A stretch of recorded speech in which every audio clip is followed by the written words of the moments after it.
American comic, I'm lost, I'm surrounded by superheroes with father issues. This video is purely for entertainment and does not infringe on copyrights or laws.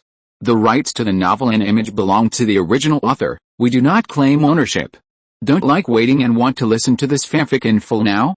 Subscribe to our Patreon, where you'll find the best fanfics. Chapter 601 Werewolf Problem and Time Travelers. Hearing his daughter's caring words, Peter touched her face in a good mood. Then he looked at Loki. Loki, with a calm expression, raised his head and smiled at Peter. Peter originally wanted to ask him about Quidditch, but seeing his expression, he lost interest. Peter saw clearly that this kid teased Harry in the sky. Although he said that he had no interest in Quidditch, his body was very honest.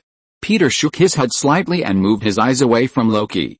Forget it, even if he asked, this kid would definitely use various reasons to prevaricate himself. It seems that this kid is very black-bellied. I have to be careful not to be cheated by him in the future. The next day, early morning. Hogwarts. Mark stopped at the door in front of the Defense Against Dark Arts classroom, took a deep breath, opened the door and rushed in. I'm sorry, I'm late, Professor Lupin. Mark raised his head, but the person who caught his eyes was not Professor Lupin, but Professor Snape. This class started 5 minutes ago, Padraic. Because of your unexplained lateness, Gryffindor will be deducted 10 points. Now, come in and sit down. Mark was still standing there in a daze while listening to Snape's words. Seeing Mark standing still, Professor Snape's eyes shone with unkindness. It seems that you really want Gryffindor to deduct 5 more points from itself, Padraic. If you don't come in and sit down, then Gryffindor will deduct 50 points from each person. Mark didn't react until he heard Snape say that 50 points would be deducted. He quickly walked to Ginny and sat down. Professor Snape looked at the whole class and said, I know what happened yesterday. Dementors attacked the stadium, and a powerful wizard dispersed the Dementors. I think someone must have become complacent because of his father's behavior and even ignored other people. When he said this, he glanced at Mark and then turned his eyes to the book. Before Padraic interrupted, I just said that Professor Lupin didn't teach you anything. No, sir, we have learned about boggarts and red hats, not nothing. Ginny raised her hand and said to him, and we are preparing to learn Ms. Weasley. Professor Snape looked at her coldly and said, you should be polite.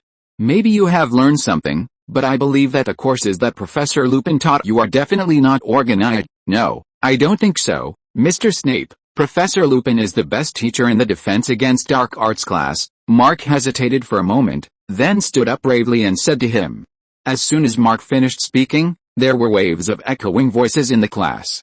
Seeing Mark stand up to refute himself, Professor Snape's expression became even more ferocious. You are too easily satisfied. I believe that Lupin didn't teach you anything. Your shallow cognition doesn't know what you need. Today, we will discuss. Mark watched Snape holding the textbook and turning to the last chapter. He guessed that the other party did this to make sure that his group of students had not learned this far. Werewolves, Professor Snape said with a gloomy expression. But, teacher, Mark sat down and raised his hand again. I don't think we are going to learn about werewolves. We should start, Mr. Padraic. Professor Snape's voice was calm but full of dissatisfaction and unhappiness. You should understand that I am here to teach, not to discuss with you. Now, I ask you to turn to page 394. Then he turned to all the students. You two, all turn to the book. The students who made low grumbling sounds turned to the books dissatisfiedly. Who among you can tell me how to distinguish a werewolf from a real wolf? Snape looked around and asked. All the students sat there expressionlessly. Ginny thought about it and raised her hand straight in the air. Doesn't anyone know? Although he didn't like Gryffindor and Mark, who was close to Harry.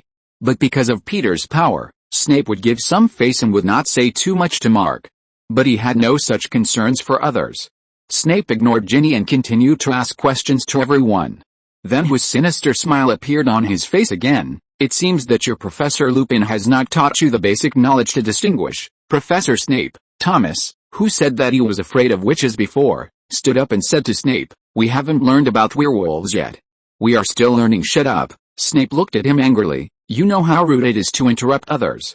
In addition, I have never seen a second-year student who can't even recognize a werewolf. It seems that I have to report to Professor Dumbledore.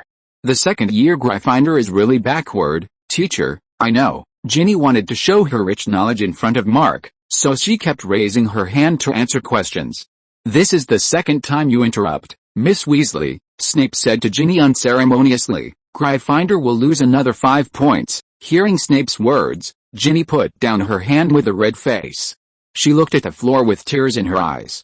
Seeing Ginny's sad expression, Mark whispered to comfort her, "Don't worry, no one will blame you." Like the famous dragonpox, Harry's grandpa and grandma died of this disease. Werewolves are a magical disease, more precisely, an infectious disease called leukosis, which will spread among the crowd through contact with saliva and blood. After suppressing Ginny, Snape said slowly, "Werewolves will uncontrollably transform into wolves on the night of the full moon, but they are very different from ordinary wolves, such as being able to walk upright. After transforming, they will completely forget their identities and attack the people around them, and even find the right opportunity to kill their best friends. So don't have any sympathy for them, because they will kill you without mercy." Everyone in the class was quietly recording notes about werewolves. Snape paced back and forth between the tables and continued to say to everyone, "I need you to copy down all the content about werewolves and then go back to study." After briefly teaching a few classes, he took out the homework that Lupin had assigned to students before. The explanation is too poor. Professor Lupin seems to be unaware of some knowledge. Cabulines are more common in Mongolia. Professor Lupin is very satisfied with this result and gave you an 8. If it were me, I would give you no more than 3 points. After Snape's venomous criticism, the bell finally rang.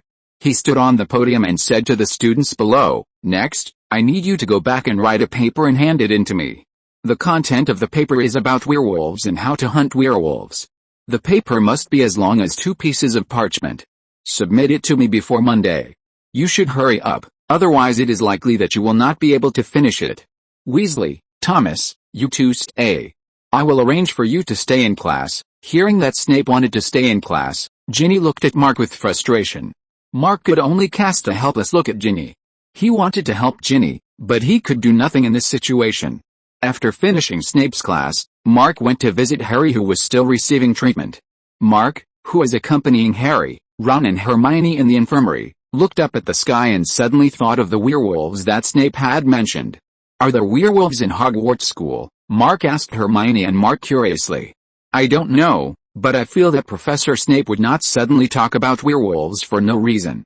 Maybe he wants to hint at something to us." Hermione put forward her own idea. "Maybe I can ask Mr. Padraic," she said to Mark. "Professor Snape also assigned us the same homework." After a discussion, Harry, Ron and Hermione prepared to seek Peter's help for this paper.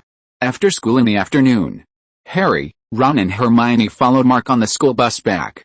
Although Raven, Loki and Tom were a little surprised that the 3 would follow them back to the farm, they did not stop them. "Are you healed from your injury?" Loki asked Harry, who was getting on the bus. "I'm not actually physically injured. The main thing about Dementors is that they absorb human souls and cause harm to them," Harry said to him sincerely. "Thank you, Loki. I heard that you asked for a rematch after the game." Loki shrugged his shoulders and said to him, "You're welcome. I just want to create a fair competition environment." Although Raven, Tom, and even Mark didn't believe Loki's words, Harry was obviously fooled. He really thought Loki was a kind and upright good man. "This school bus is like the night bus, but it's more magical than that." Hermione took Peter's school bus for the first time and couldn't help comparing this thing with the night bus. The so-called night bus is a 3-story, bright purple bus with a fare of 11 silver sickles. On its windshield, the words "Night Bus" were written in large golden letters. The night bus provides services for wizards who need to travel in an emergency. They just need to extend a hand that usually holds the wand. If they want to travel within the UK, they can also reserve a seat on the night bus. The night bus was a bit jarring when it started, rumbling forward at an alarming speed and always hitting the sidewalk, but it usually hit nothing. Rows of lampposts, mailboxes, and trash cans jumped out of the way when the bus came, and returned to their original positions after it passed. Several people took the school bus back to Smallville. When they were about to reach the farm, they didn't expect an accident to happen suddenly. Bang! With a sound of air exploding, a scream suddenly came from the sky. A woman's figure rushed directly towards the school bus. Chapter 602, Picking Up a Daughter of Time and Space, Zelidia. Bang! The unknown figure falling from the sky hit the car heavily, and then rolled and fell to the ground. The sudden scene shocked Raven, Harry and others in the car. Generally speaking, school buses in the real world, like the night bus, will not be seen by ordinary people, and will not collide with ordinary people. Now the school bus was hit by ordinary people, which made Raven and others completely stunned. Did we hit anyone? Ron swallowed his saliva and asked Harry, who was sitting next to him, in fear. Harry also had a confused expression on his face. Well, although the school bus is unmanned, it should be related to us, Harry said carefully. The self-driving magic school bus stopped automatically after hitting someone. Raven, Hermione, Tom, and Loki got off the car together to check the situation of the person who was hit. The person lying on the ground was a teenage girl wearing leather armor. The girl had a striking silver hair, a striking scar on her left eye, a silver sword on her back, and a pale face lying on the ground. Blood slowly seeped out of the clothes on her abdomen, and a shocking wound appeared on it. Hermione looked at the beautiful girl with a unique temperament and was stunned. Raven frowned and said to Loki and Tom, "She is seriously injured. If she is not treated, she may be in danger. What should we do?" Ron, who got off the car, was also attracted by the unique temperament of the girl. After a moment of hesitation, he asked Raven. "First, lift her into the car and send her to the farm." Raven asked Ron and others to help lift her into the car. Tom looked at the unconscious girl who was helped up and wanted to say something, but he remained silent in the end and did not say what he wanted to say. After several people helped the girl into the car together, Raven asked Hermione to help, and the others stepped aside. She stretched out her hand and placed it on the wound on the girl's abdomen. Although Raven's rune magic was not as proficient as Loki and Star-Lord, and she was not good at rune healing magic, but she could achieve the purpose of healing by absorbing the other party's pain. Although she will suffer the same pain after absorbing it, this pain can recover by itself in a short time. This treatment is not limited to physical, magical or psychological injuries. Although it is powerful, the effect is limited and it cannot treat fatal injuries. Although the wound of the girl with abdominal injury cannot be completely healed, Raven can absorb the pain of the other party to relieve the pain. As Raven absorbed the pain of the Silver Sword girl, the other party's frown slowly relaxed and made a slight sound. What kind of magic is this? Seeing that Raven could absorb and heal, Hermione made a surprised sound. She didn't expect that Raven could even use such incredible magic. Because of her pride, Hermione has always had a faint hostility towards Raven, who has received everyone's attention as soon as she entered the school. Hermione, who has excellent grades but comes from a Muggle family, has always been surrounded by inferiority and arrogance in her heart. After entering Hogwarts, she was looked down upon by wizards and called mudblood, which made her, who had always been confident in her intelligence, suddenly suffer a huge blow. She longed for recognition and wanted to get rid of the mudblood. She was envious of Raven, who was favored by Dumbledore and the eldest daughter of the Padrick family. Although she hid this little jealousy perfectly, she could still feel her opinion of Raven. But she never said it out loud. Raven, who had the 3 Palaces demons sealed in her body, could sense the emotions of people around her since she was a child. But she never talked about it, and rarely took the initiative to peek into other people's emotions and hearts. So far, besides her, only Peter, Azu, Loki, and Star-Lord knew that Raven could sense other people's emotions and even control other people's thoughts and emotions. "I'm absorbing her pain," Raven explained to Hermione. "Absorbing pain? Yes, I can feel her fear and panic, as if she is avoiding being hunted down, and even in her sleep, her heart can't settle down." Raven frowned even more tightly when she said this. For some reason, she had a feeling. This girl who fell from the sky seemed to be from another world. Padrick Farm. Peter had just finished some chores at his own bar in Metropolis and returned to the farm when he saw the school bus arrive. Entering the school bus, Peter was stunned for a moment when he saw the pale-faced girl in the car. Silver hair, scar on the left eye, and the Witcher outfit and the silver sword behind her. Could this be Ciri from the Wizarding World? The girl named Ciri Fiona has the ancient bloodline that can travel through different time and space, and is called the Daughter of Time and Space. Peter remembered that this girl had also traveled through time and space to the world of King Arthur. "Dad, do you know her?" Raven asked him when she saw Peter was stunned. "No," Peter shook his head to deny it, walked over to check the girl's wound, and frowned slightly. While using runes to heal the other person's wound, Peter recalled the ability of Ciri, Daughter of Time and Space. Ciri is an important character in the Witcher series. From before birth to becoming a graceful maiden, she has been through almost all the main plots of the series. She is the Princess of Sintra, the daughter of Nilfgaard, and the adopted daughter of the demon hunter Geralt. The royal family of Sintra has a long history of elven blood since ancient times, and the descendants have the unique ancient blood flowing in their bodies, and Ciri is no exception. Therefore, she has the ability to travel through time and space, which is both a blessing and a curse. This makes her competed for by all forces in the world, so that she attracts the rust-red knights who ravage the rainbow sky, the army known as the Wild Hunt. Because she came to Kaer Morhen with Geralt when she was young, Ciri has a natural talent for fighting. The magic in her ancient blood allows her to achieve the physique of a demon hunter without mutation. With her smart mind, she can become an ideal demon hunter. As for the scar on her face, Peter looked at the very distinctive scar on her face. This unique scar should be able to prove that the other party is Ciri. He remembered the origin of this scar. Because of Ciri's status as the heir of Sintra, all monarchs are searching for Ciri, including Nilfgaard's Emperor Emhyr Emrys. Emhyr Emrys' men left scars on Ciri's face during the pursuit. During the escape, the time and space girl almost encountered a humiliating barbecue plot. While she was avoiding the pursuit of Emhyr's men, she traveled into the world of the elves, the Anel. Because they wanted to obtain the ancient blood in Ciri's body, the elves asked Ciri to give birth to the child of the Elf King. However, the aphrodisiac prepared by the king of the Wild Hunt, Eredin, for his king was excessive, and the octogenarian Elf King died of excessive aphrodisiac.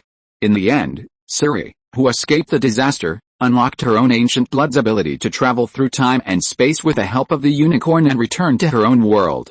Could it be that the time and space girl traveled to her own world to avoid being hunted?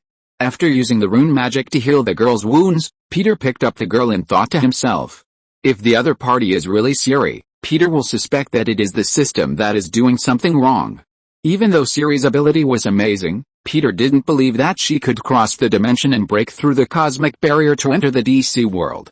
Dad, are you sure this isn't another daughter you picked up? Loki walked up to Peter and asked him in a low voice while Raven and the others were walking behind. Hearing Loki's treasonous words, Peter glanced at him coldly.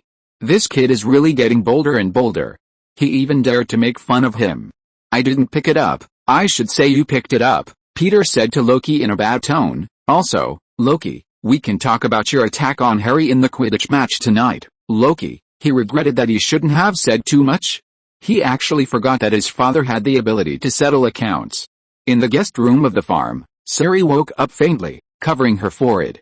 She was sore all over, and she hadn't fully woken up from her sleep at this time. She remembered that she was fighting with a werewolf. In order to avoid the knight's pursuit, she hid in a forest. The parents of a little girl near the Black Forest disappeared. In order to help them find their parents, Ciri went into the forest alone according to the clues provided by the little girl. After entering the forest, Ciri found a letter in the hunter's cabin of the little girl's father. After seeing the letter, she learned that the girl's father had turned into a werewolf on the night of the full moon and killed her wife. After a difficult inner decision, Ciri decided to find the werewolf and bring him back to the village. As a result, in the fight with the opponent, she was accidentally stabbed by the opponent's claws, and her silver sword also stabbed the opponent. At the critical moment, she activated her teleportation ability and avoided the attack of the crazy werewolf. During the day, I live devoutly and resolutely, with a sacred passion, and at night, I die. After whispering a description of the werewolf that she had seen before, Ciri stood up with her forehead covered. Geralt once told her that the beastly characteristics of the werewolf will become increasingly obvious, affecting the mind, and will gradually become crazy and difficult to control. So whether it is to remove the curse or kill them, it is very dangerous and difficult. I underestimated the difficulty of dealing with werewolves. While thinking about what happened before, she stood up and looked around the unfamiliar environment. The layout of the room was warm and simple. There were a few books she didn't recognize on the bookshelf, and on the desk was a strange-shaped thing that seemed to glow. There was also a machine that made a buzzing sound hanging in the corner of the room. Where am I? Chapter 603 Demon Hunter Ciri, Werewolf Crisis. Confused, Ciri lowered her head and looked at her lower abdomen. She was surprised to find that the wound on her lower abdomen had completely healed. What is this? Shocked, she stretched out her hand and touched her lower abdomen. It seemed that there was no wound here. How could it be? She clearly remembered that her abdomen was stabbed by the werewolf's claws before. How come the wound is completely healed now? Just as she was in a mess, Ciri heard footsteps coming from the corridor outside. She was very nervous and subconsciously took out the silver sword from her back. Standing behind the door, she held a silver sword and prepared to take action if anything went wrong. Those guys who had been chasing her like maggots on her tarsal bones would track her down no matter where she fled. Maybe these guys have caught up with her now. In any case, she would not let them succeed. Just as she was nervously holding her breath, the footsteps outside the door suddenly stopped. This made Siri, who was already ready to take action, a little discouraged. She held the silver sword, stared at the door, and listened quietly to the breathing of the person outside the door. Squeak! Just when Siri thought the person outside the door had discovered her, the door creaked open. Then Siri saw a young man with a capable figure appear in front of her. Siri's silver sword subconsciously wanted to chop him. But she quickly put away her killing intent. The man in front of her was obviously not the group of knights from the Nilfgaard Empire who were chasing her. However, before Siri could retract her silver sword, she felt that the weapon in her hand was out of control. With a whoosh, in her astonished eyes, the silver sword she used to chop the evil ghost was controlled by an invisible force and directly left her hands, and bang entered the other party's hands. Evil ghost, a monster often seen in the jungle, with a fierce and terrifying face and sharp teeth, and very flexible. The most frightening thing is that they are social creatures. If you accidentally walk into the evil ghost's nest, it is generally difficult to get away. It seems that you can't hold your sword well now. Peter snatched the silver sword from the stunned Siri and said to her calmly. How did you do it? Siri asked Peter in shock. It's a long story. Although I'm not a demon hunter proficient in swordsmanship, I still know a little about weapon fighting. Don't be nervous. It's safe here, and no one has any ill will towards you. Peter handed the silver sword in his hand to her. Siri looked at the silver sword Peter handed to her, and her vigilance was reduced by half. She took a deep breath, took the silver sword, and asked Peter, You saved me, right? She was a little confused because of coma just now, but now her mind has begun to be completely clear. Seeing that Peter seemed to have no ill intentions and the wound on her abdomen had healed, she guessed that it was done by the mysterious man in front of her who made her unable to see clearly. The man in front of her had a pair of black eyes that seemed to be able to see through people's hearts. The beard on his face did not look rough, but gave her a sense of competence. She had felt this kind of aura on Geralt before. Well, you were unconscious in front of the school bus, with an abdominal injury, so my children sent you here. After Peter came in, he waited for Siri to calm down, and then said to her, You seem to be avoiding something, I can feel your panic. Hearing Peter's words, Siri put the silver sword behind her back and said to him, Thank you for saving me. I am Siri, you are right, I am indeed avoiding something. While looking around, she said to Peter, I was fighting a werewolf before, and I accidentally entered here. I'm sorry to disturb your life, werewolf. Peter's eyebrows moved slightly when he heard the other party say werewolf.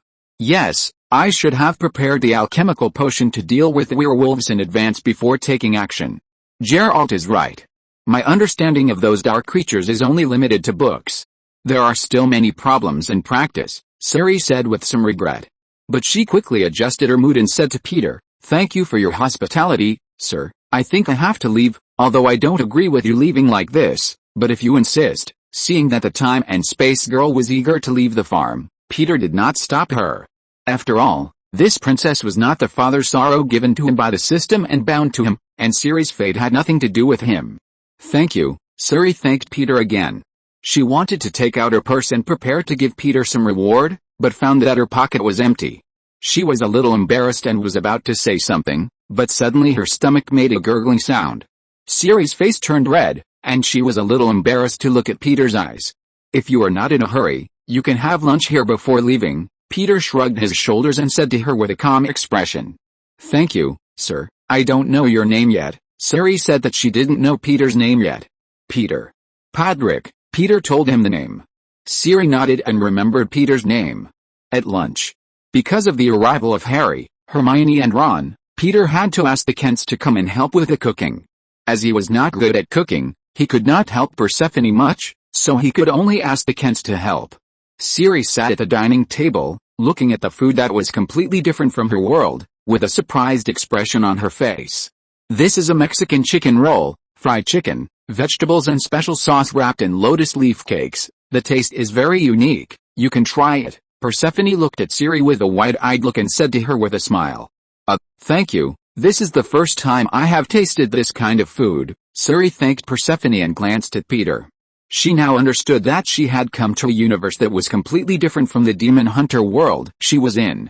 The TV that could play images, the electric light that emitted strong light, and the movable iron box that could stuff people in, etc. All these things gave her a completely different feeling. It seemed that this world was a completely different dimension from her world. And the Peter Patrick she met was not an ordinary human. The aura that Peter exuded in his every move made Siri feel that he was extraordinary. Hermione was very happy to visit the farm for the first time, and she kept asking Peter about various things. Ron and Harry kept their eyes on Siri, and they were attracted by the unique temperament that Siri exuded. Mr. Padraic, do you know werewolves? After talking about a lot of useless topics, Hermione finally remembered the business, so she asked him.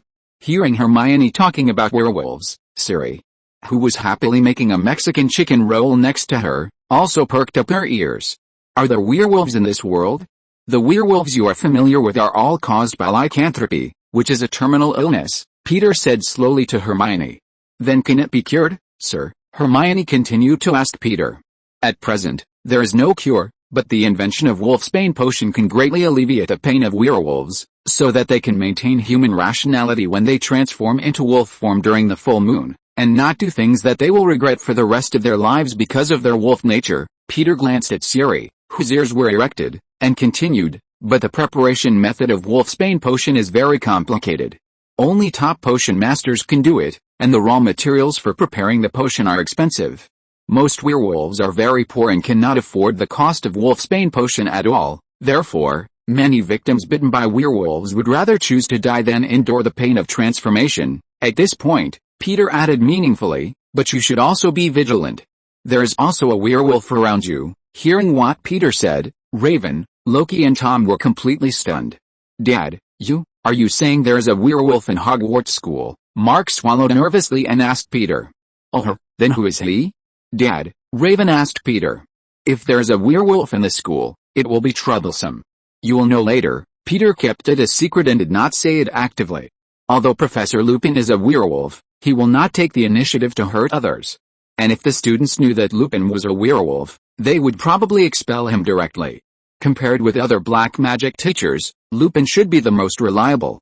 Siri, who has always been a bystander, took the initiative to say to everyone, if you need help, I can. Siri had dealt with werewolves in the Black Forest before, and now she was rescued by Peter's family. She took the initiative to help deal with the werewolves. I know how to prepare a witcher potion to deal with the werewolves. What is a witcher? Loki asked Siri curiously. Siri thought for a while and simply explained to everyone, you can understand it as non-ordinary humans with magic. Through high-intensity training and transformation, they are given supernatural powers that enable them to hunt monsters. I am a witcher, Hermione asked Siri in surprise, but why have I never heard of a witcher? Because it is in Siri's hometown, a distant and even unknown hometown, Peter explained to Hermione. Siri listened to Peter's words and asked him curiously, Mr. Padraic, have you been to my hometown? She was lost in thought. Could it be that Peter had the ability to travel through time and space like herself? No, but I have heard of your hometown, Peter said, something that stunned Siri. Chapter 604, Accepting a Female Apprentice? Siri looked at Peter in shock. Could it be that he had really been to her hometown? Mr. Padraic had been to Nilfgaard and the outer seas of the northern countries. After hearing what Peter said, Raven said to him with curiosity, Dad, tell us the story. Well, a long time ago, in a distant village, there lived a beautiful girl. She was a real princess, sorceress and witcher. Hearing that Peter was going to tell a story, Bombshell and Way immediately became interested.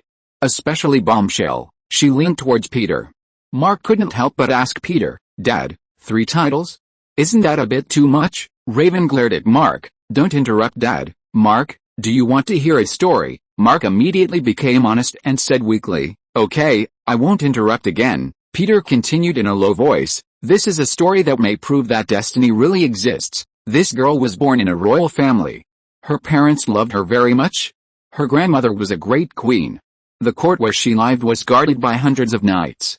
People thought she would become a powerful queen in the future, but fate had other plans. Her parents died. Afterwards, the enemies brutally killed the princess grandmother and forcibly occupied her kingdom.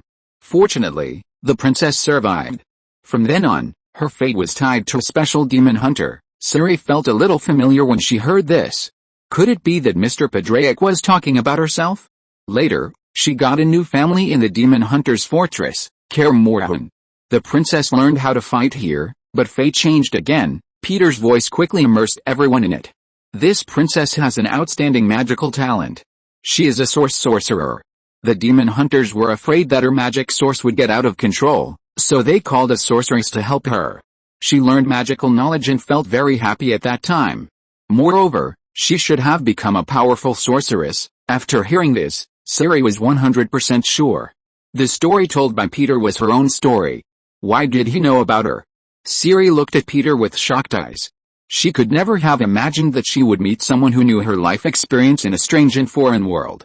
Siri became very curious about Peter's mysterious identity. She now suspected very much that Mr. Patrick was a cursed person like herself. Peter didn't know that Siri had already regarded him as one of the same kind, so he continued in a low voice, But the war broke out, and fate separated the family. The princess had to sadly give up magic and became a huntress. In the process, she learned to enjoy killing, but death was also constantly chasing her. Everyone she loved died. Only the Witcher and the sorceress were fighting against a fate of death. Fate drove her to a foreign world, but she finally returned. The most terrible assassin was tracking her, but she successfully escaped. All the conspirators were tracking her, but no one caught the princess. Finally, when she eliminated all her enemies and a peaceful life finally came to her, she also reunited with the Witcher and the sorceress, but this time, fate mocked her again. Raven asked curiously, "What happened, Dad?" Peter glanced at Siri, who was lost in thought. An unarmed and trained farmer killed the Witcher with a pitchfork, and the sorceress also died when she tried to save him. The princess watched all this happen.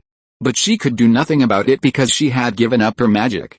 As a result, this princess without any subjects, a Witcher with great power and talent, and a sorceress who could not cast spells, finally used her ability to leave this world. Everyone was stunned when they heard Peter tell about the Witcher being killed by a farmer with a pitchfork.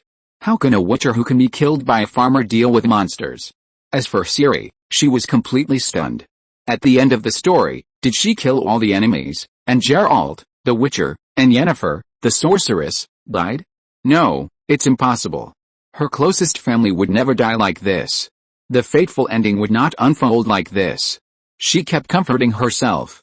After a while, Loki said to Peter, "Dad, I feel that your story is not complete. It's almost complete. But does it matter?" Peter gently picked up the coffee and asked Loki. Loki shook his head and did not answer. He looked at Siri. Could it be that the princess that Daddy was talking about was the girl named Siri in front of him? After listening to Peter's story, Siri was filled with confusion and anxiety. She wanted to know Peter's mysterious identity, and also wanted to know why the ending of Peter's story was that Geralt and Yennefer died. Siri, who originally wanted to leave, now has no idea of leaving for the time being. She needs to stay to figure out Peter's mystery and her own destiny. She has always been a tool for others since she was born. She will not be controlled by fate, but must control her own destiny. At night, Siri stood on the ground in the backyard of the farm, holding a silver sword, her silver hair blowing slightly in the night breeze, and her emerald eyes shining in the night. Taking a deep breath, Siri made a roof-style starting move, imagining that there was an enemy standing in front of her. Holding the silver sword, she slashed down fiercely, moving her feet, and Siri attacked forward with a nimble step, waving the silver sword. The silver long sword, wielded by her, was as nimble and gorgeous as a dancing silver snake in the night. She has been learning swordsmanship from Geralt since she was young, and her swordsmanship is constantly improving. In the constant displacement, Siri specializes in swordsmanship, combined with the fighting skills of the demon hunter, plus the teleportation ability of the ancient bloodline. There are only a few people who can beat her in physical combat in the later period. Although she is just a rookie now, her swordsmanship is also quite powerful. Peter stood in the backyard, watching Siri wielding the silver sword. Siri soon noticed Peter. She stopped waving and looked at Peter. Mr. Padraic, she put away the silver sword and walked towards Peter. "I hope I didn't disturb you." "No, I didn't." Peter shook his head and said to her, "I just came to see you when I was free." Mr. Padraic, are you a warlock? After hesitating for a while, she finally asked Peter her doubts. "I mean, A warlock who can use magic.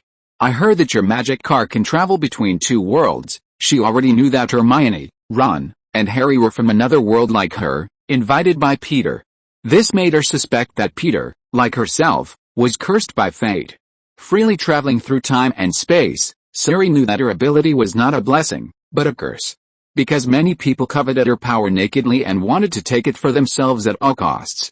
To be precise, I'm not the kind of warlock you understand, but I do have a kind of magical power. Peter looked into Siri's emerald eyes and said to her, "This magical power is a rune power." As he spoke, Peter engraved a group of rune characters in the air. Rune. I know, Siri said with a glow in her eyes. Peter, Mr. Padrick, I have visited your world before, not now, but in the past. That place is called Poland. The way of life is very similar to that of our world. I have heard of runes there. Peter fell silent after listening to Siri's words. He guessed that Siri had traveled to medieval Europe. Not only can she open portals to different worlds at any time, but she can also cross the boundaries of time. No wonder everyone is chasing her. With this ability, wouldn't she be invincible? Not only can she travel through time and space, but she can also open portals to escape at any time when she loses the battle. How can she lose? Sir, can you teach me runes? Siri asked Peter. Runes? Yes, sir, I want to learn runes from you. Siri put the silver sword behind her in her hand and handed it to Peter. Let this silver sword that follows me be a witness to this relationship. Siri is now convinced that Peter has been to her world. She has a great deal of trust in Peter, who has the same curse and fate. Peter raised his head and looked at Siri's determined eyes. After a while, he took the silver sword from her. He had no objection to recruiting a time and space girl to teach rune magic. After all, she was a daughter of destiny and might be helpful to him in the future. But he remembered that Siri once lost her ability to cast spells because of her magic runaway. Hasn't it happened yet? This silver sword is not suitable for you, Siri. You are not a demon hunter in the full sense. Peter turned his thoughts to the present, took a look at the silver sword in his hand, and said to her, I will give you a suitable sword tomorrow. Demon hunters usually have two swords, one silver and one iron. The iron sword is used to cut people, and the silver sword is used to cut monsters.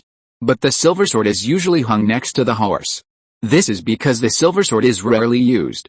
Only magical creatures such as vampires and werewolves are weak to silver, so the silver sword can cause greater damage. When fighting monsters that are not weak to silver, the silver sword is not as hard as the iron sword, but will cause disadvantages. Siri, who possesses the blood of the ancients, usually does not need a silver sword to fight monsters. What she needs is an iron sword. When Siri heard Peter say that he would give her a sword, she was slightly stunned.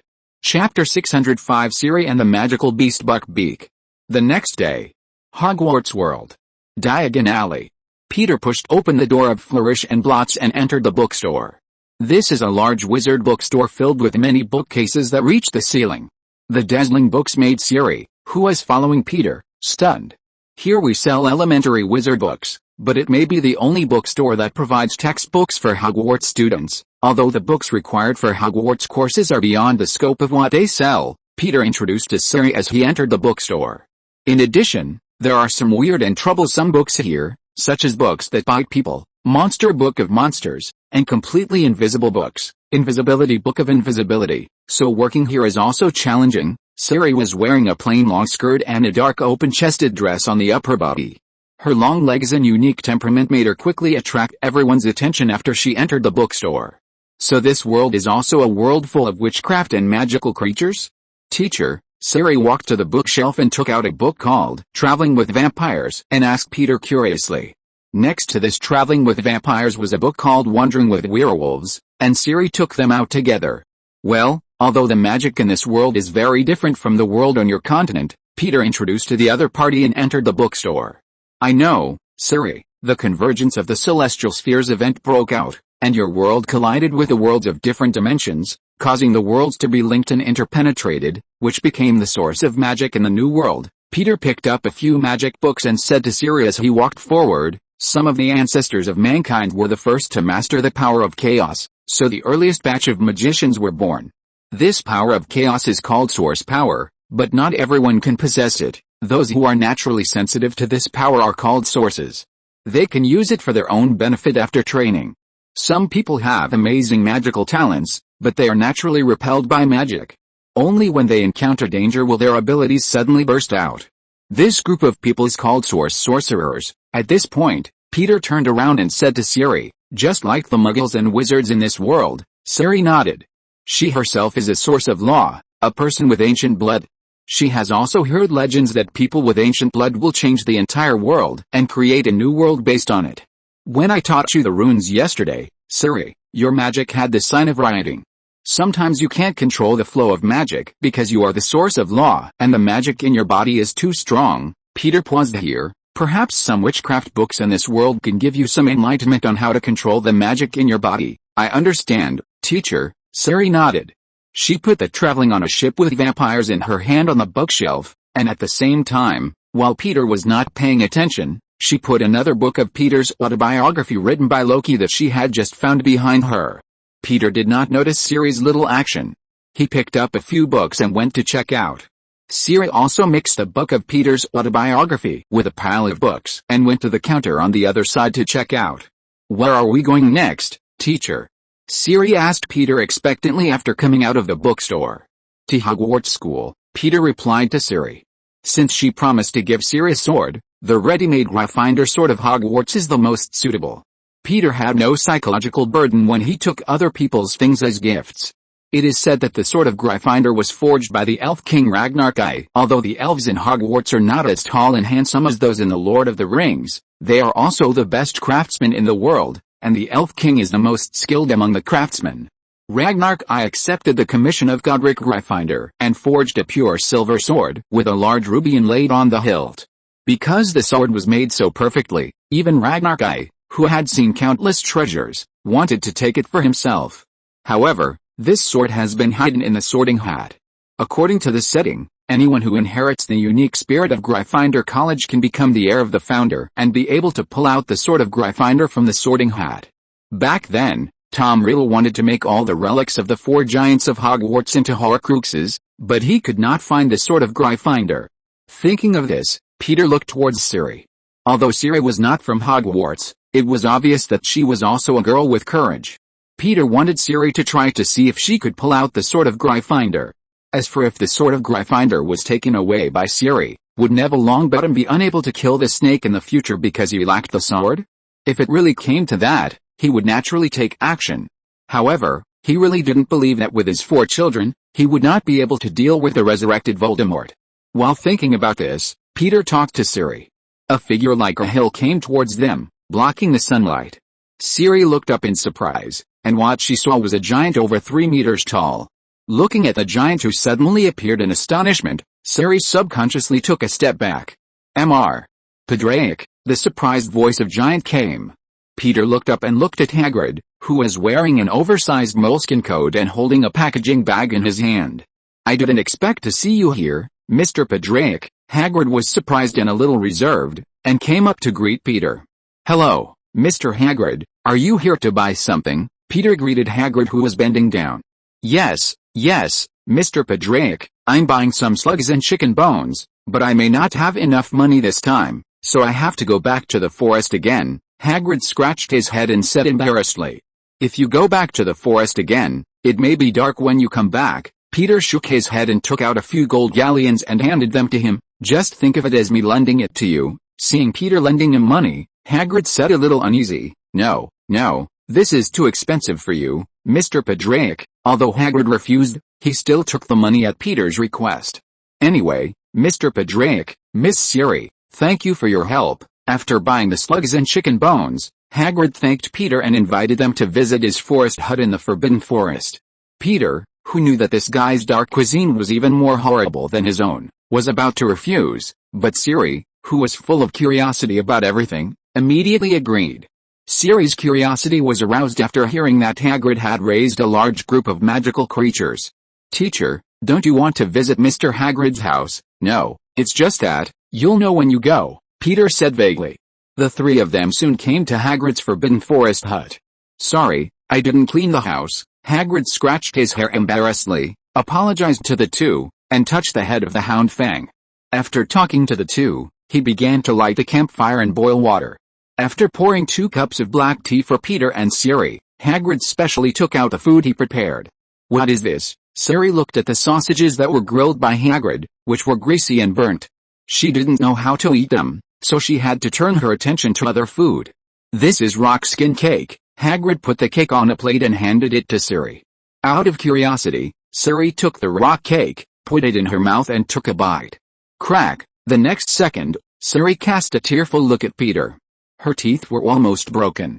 Peter coughed, pretending not to see Siri's gaze, and stood in front of the window looking outside. A magical creature with a hippogriff and a pair of beautiful wings, with a strange shape, attracted his attention. Is this Buckbeak, Hagrid? Peter asked Hagrid, holding a teacup.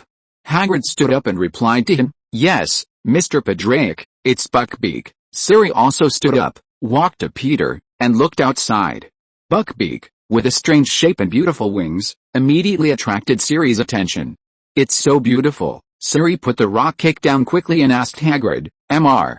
Hagrid, can I go over and take a look? Of course, but you have to be careful, Miss Siri. Buckbeak is a proud creature. It doesn't like others to look down on it. It has a bad temper. Siri, reminded by Hagrid, walked carefully to Buckbeak who was licking his feathers. She looked at him nervously and carefully.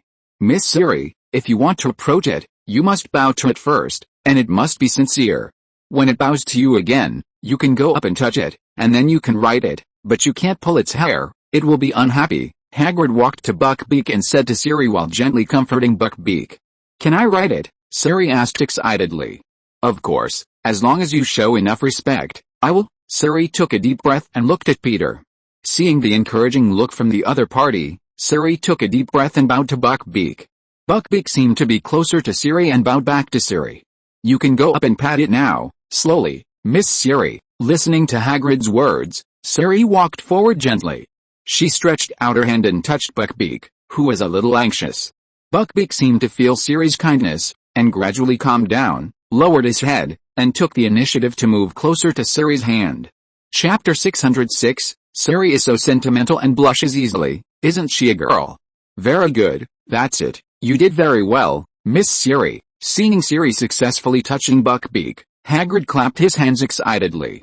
I think it's ready for you to ride now, Miss Siri. Hagrid said that Siri could ride it now. Really? Can I really ride it? I mean, does it want me to ride it? Of course, Hagrid encouraged her. It likes you very much, you can try. Approach carefully. Siri looked at Peter uneasily, wanting to get Peter's confirmation. Perhaps you can try to trust Buckbeak a little, Siri. Peter came over, hugged Siri's arms with both hands, and put her on Buckbeak's back. Buckbeak was also friendly to Peter and was not angry because of Peter's approach. Woo! Siri made a nervous sound when Peter carried her to Buckbeak's back. Hagrid came over and supported Siri. Sit behind the wingbone connection point and relax, Miss Siri. You won't fall. Just hold on tight and don't grab its feathers, alright? Siri couldn't speak clearly for the first time. After a hoarse neigh, Buckbeak dug his hoof on the ground and ran forward. In Siri's exclamation, Buckbeak accelerated for a while and then flapped his wings to fly into the sky. Experiencing the slightly dizzy flight at high altitude, Siri hugged Buckbeak tightly. The wind whistled by her ears, and the surrounding scenery appeared in front of her at a glance. The first time she experienced the feeling of riding a horse flying in the air, Siri's excitement was beyond words, and the dizziness gradually disappeared. This feeling can't be compared with riding a horse. With wings flapping, Buckbeak carried Siri across the sparkling lake. The water surface, which reflected the sunlight like a mirror, was magnificent, surrounded by the forest and the castle. Siri, who was whistling in the wind, felt that the scene at this moment was the most beautiful scene she had ever seen. Oh! Siri opened her arms and shouted excitedly on Buckbeak's back. Siri's eyes sparkled under the bright sunshine. Buckbeak carried Siri and flew to the castle of Hogwarts School. Professor McGonagall was flipping through the materials in the room and heard a vibration of air and cheers. She looked up and saw Siri riding Buckbeak. Professor McGonagall was stunned when she saw this scene. On the other side, Harry was discussing with Hermione, Ron and Mark whether to go to Hogsmeade Village for an adventure. This village is a pure wizard village near Hogwarts School of Witchcraft and Wizardry. According to the book Magic Historical Relics in the Hogwarts School Library, it was also the headquarters of the Goblin Rebellion in 1612. Hogwarts School of Witchcraft and Wizardry stipulates that only students in the 3rd grade and above can go there on certain Saturdays, and they must have the signature of their guardian to allow them to go there. Several people were discussing whether to sneak in, and Hermione accidentally looked up and looked out the window. What she saw was Siri riding Buckbeak, flying over the towering spire. "Hey, look!" Hermione hurried to the windowsill and looked outside. Harry, Mark and Hermione also hurried to the window. "She looks like a Valkyrie," Ron said with his chin supported by his hand, looking at Siri eagerly. Riding Buckbeak, Siri flew over the Hogwarts castle and flew to the Forbidden Forest. The magnificent scene made her heart produce unspeakable feelings. She was straightforward and emotionally complex. On the first day, she had an unrestrained, unconstrained, unchaste, and completely liberated life experience. At this moment, all the previous pain and confusion were swept away. Now, she felt that she might be the luckiest person in the world. Otherwise, she would not have traveled to this world, would not have met Peter, and would not have had this flying experience riding Buckbeak. After flying with Siri for a while, Buckbeak slowly flew to the side of the Forbidden Forest Lodge and landed. Siri sat on Buckbeak's back with some reluctance and said to Peter, riding Buckbeak, "I think it should be several times more handsome than a griffin. Griffins are not so docile." Peter smiled at Siri and stretched out his hand to her. Siri held Peter's hand and turned over. "This is my first and best flying experience." She walked to Buckbeak in a good mood and touched his head. "It would be nice if Buckbeak could live with me in the future." After hearing this, Peter and Hagrid looked at each other. I didn't expect Siri to be fascinated by magical animals. 2 hours later, Peter and Siri left Hagrid's forest cabin and rushed back to the farm. "Why don't we go to Hogwarts, teacher?" Siri followed Peter and asked him. "It's too late, let's talk about it tomorrow. Boom and V have made an appointment with me, and I will go to the movies with them tonight." Peter told her the reason. Although he said so, the real situation was not because of Boom and V. It was because Siri flew Buckbeak over Hogwarts several times, and Dumbledore probably knew that the two were here. "If I go to take this sort of Gryffindor now, I'm afraid the old guy will find out, and even if he doesn't find out, he will definitely guess that it was me who did it. To do such a thing, of course, you have to do it secretly. If you act in a high-profile manner, you will definitely encounter a lot of trouble later. Teacher, why are you so close to entrust me? I mean, I'm just a traveler in a foreign world, but you don't treat me as a passerby." Siri followed Peter and suddenly stopped, asking Peter with mixed feelings. Peter turned around after hearing what Siri said. "You are not a traveler, Siri. I think since fate, the system, sent you to me, it must have its own plan, right?" Siri did not hear Peter's brackets. She repeated the word fate in a low voice. "Yes, maybe our meeting is fate's arrangement." Siri stared at the Forbidden Forest that was gradually darkening in front of her. "When I was a child, I experienced the war in Sintra. Those were the most terrifying weeks of my life. I hid among the dead to shake off the pursuers, but was later caught by the Nilfgaardians and even stripped of my clothes. My whole body was frozen stiff. All of this was a nightmare for me. Everything I owned turned to ashes in an instant. At that time, I secretly swore that I would cherish everyone around me who truly loved me in the future." Sadness flashed in Siri's emerald eyes. "Later, I met Geralt, a witcher. I will eventually be able to fight against evil, protect what I have, and even avenge the people of Sintra and protect myself from being bullied. At that time, I had no hesitation in going with Geralt. I told the witcher named White Wolf in front of me not to leave me. He is a powerful man, the man who used to tell me stories at night, and he is a decent man. Then I decided that I also wanted to be such a witcher." At this point, Siri cast her gaze towards the silent Peter. "Then I met you, teacher. You are just like Geralt. Just like the prophecy, just like the prophecy." "I don't know, teacher, I am your destiny, right?" "I don't understand, will I be your destiny?" Siri asked him in confusion. She didn't know whether Geralt was her destiny or whether her meeting Peter was her destiny. "No, Siri, you are not just my destiny." Peter didn't expect Siri to doubt that he was her destiny. He walked forward and looked into Siri's eyes. "This is just an opening. Your destiny has just begun." "Beginning?" Siri lowered her head. A hint of sadness flashed in her eyes. What she feared was that this was just the beginning of a section of her life. If it was just the beginning, then she would always hope that this journey would not be too short. Seeing that Siri was a little sad, Peter changed the subject and said to her, "Why don't you tell me about your story with Geralt and Yennefer?" Siri. Siri raised her head, looked into Peter's eyes, and nodded. During the days I spent with this sorceress, I basically learned a lot from Yennefer. Because of Yennefer, I started to try to follow the path of a sorceress. Not only did I learn knowledge, but also learned how to get along with the opposite sex. Siri walked side by side with Peter. Holding a book, she said to Peter, I told Yennefer that I didn't like Jer, and I didn't care about Jer at all. I told Yennefer at that time that I was just going to see him, but Yennefer said to me, I want to remind you, don't pretend to be a child, you are already an adult, and that boy was incoherent and drooling when he saw you. Can't you see it? Siri told Peter the secret that had been hidden in her heart. I was very dissatisfied at that time, and told Yennefer that it was not my fault. What could I do? After hearing this, Peter also became very interested in Yennefer's way of educating her daughter. Then what? Siri. Then, Yennefer stopped combing my hair and looked at me with her deep violet eyes. She said, at least, don't play with him. Siri blushed slightly when she said this. She didn't dare to look at Peter's eyes. She just glanced at the trees on the side of the road and whispered, I never played with him.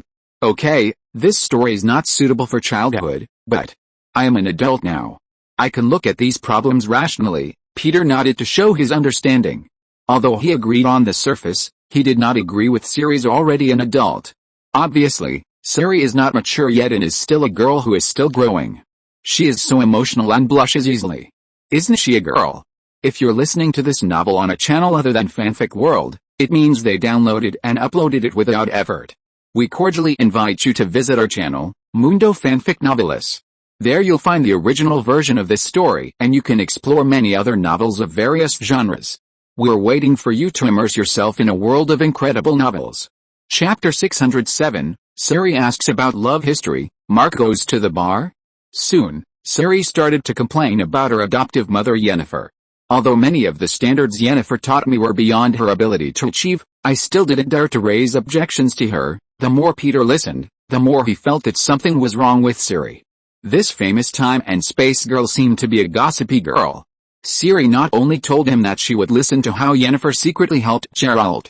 She would also secretly eavesdrop on the love history of Margarita and Yennefer, and when she was with Geralt, she would often eavesdrop on Geralt's love history.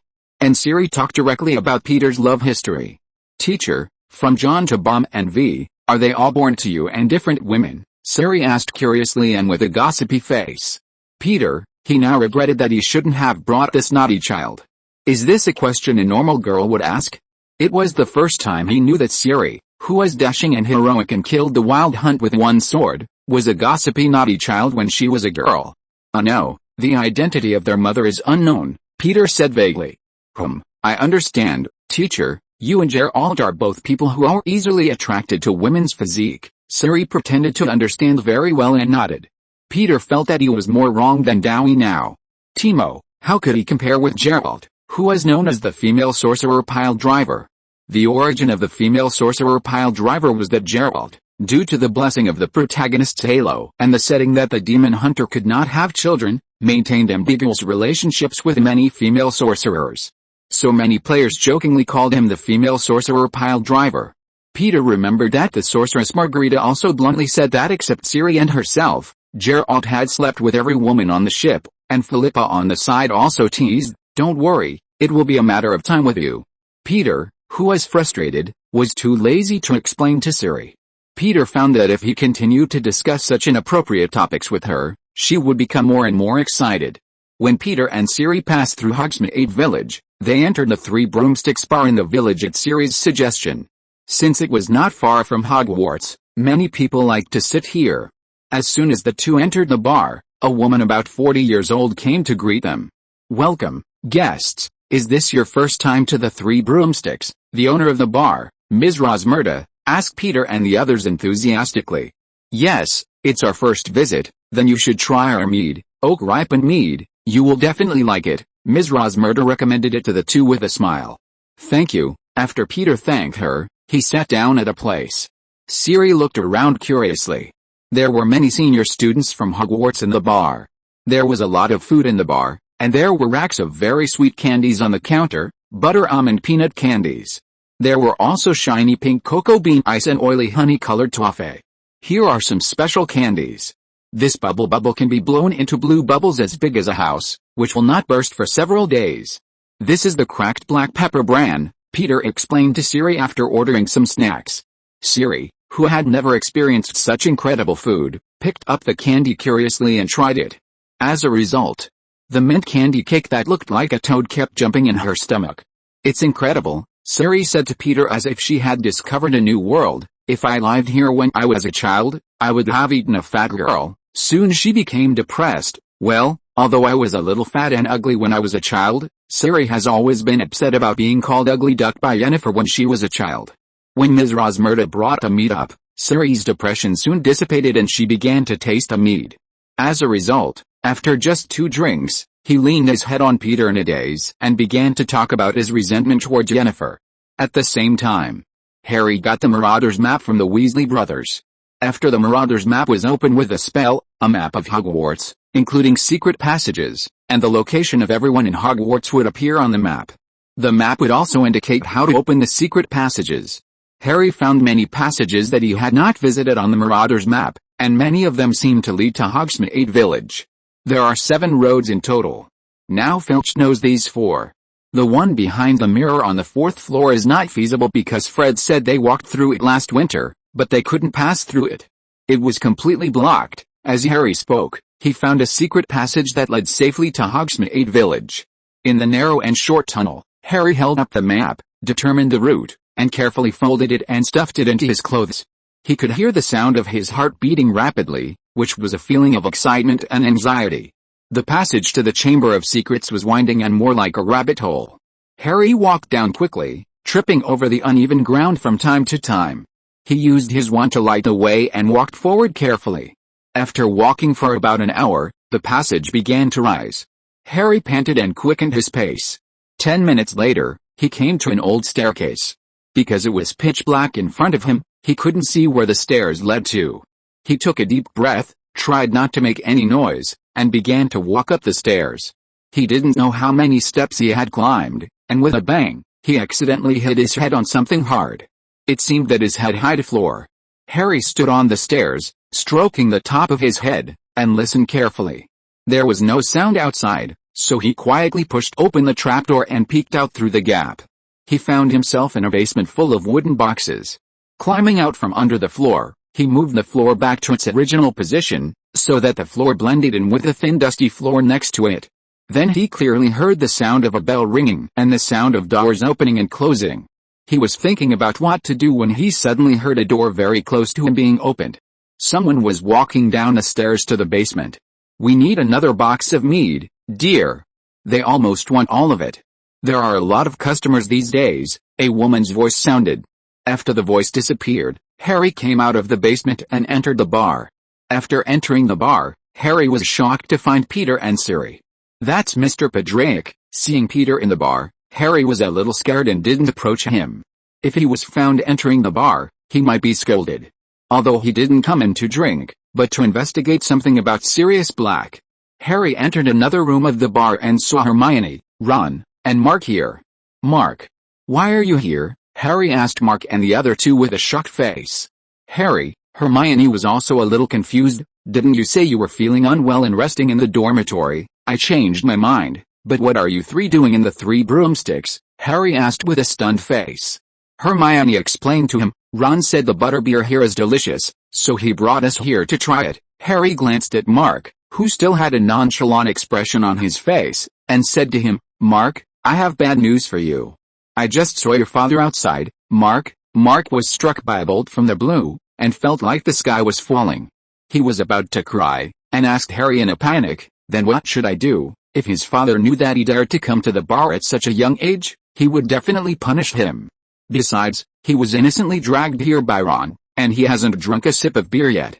Harry was about to speak, and looked outside along the edge of the glass. The scene he saw made him completely stunned. Professor McGonagall and Professor Phileas Flitwick had just entered the bar. The two were talking to a fat man wearing a blue top hat and a striped coat. The man was the Minister of Magic Fudge. Ron and Hermione, who had reacted, immediately blocked Harry's head with their hands and pushed him under the table. At the same time, Mark was also pulled under the table. Harry squatted under the table, and the butterbeer dripped onto the ground. He saw that McGonagall's feet and Fudge's feet moved to this side, and then they turned around and walked towards him. Hermione was on top of Harry and whispered the spell, Montbarnabas. As Hermione chanted the spell, the decorative plants beside the table rose a few inches from the ground. Then they fell next to the few people with a bang, covering their figures. Mark, who was extremely nervous and afraid of being discovered by his father, looked out from the dense leaves. He saw several chair legs move away from their table, and heard the complaints and sighs of Professor McGonagall and the others, and then they all sat down. Mark couldn't help but lament his unfortunate fate.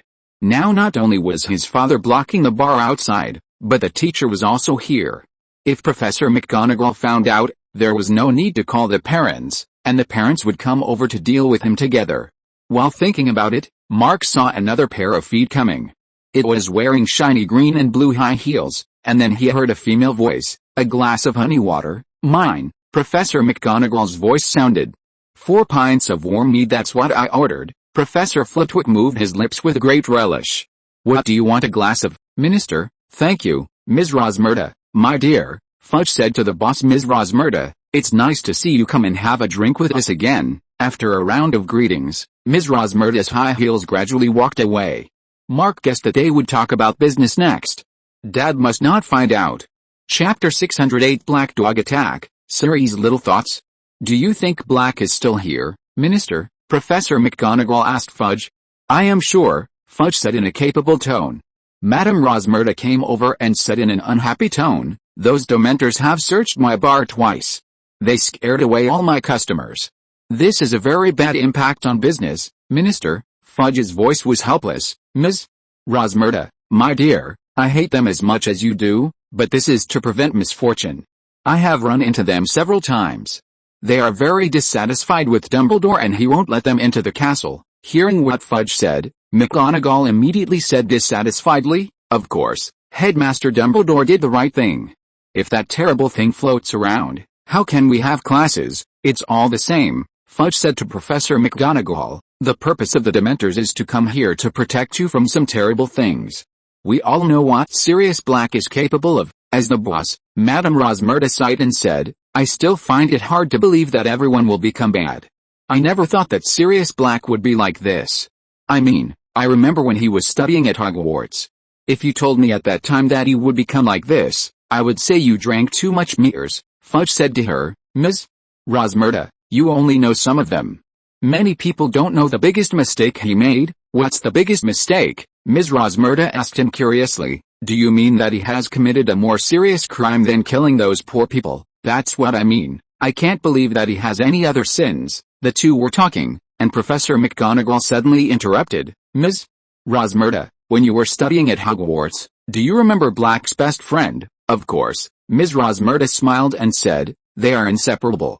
I have seen them several times. Their questions always make me laugh. They are like a pair of funny people." Sirius Black and James Potter, hearing several people talking about his father, Harry, who had been hiding, almost stood up.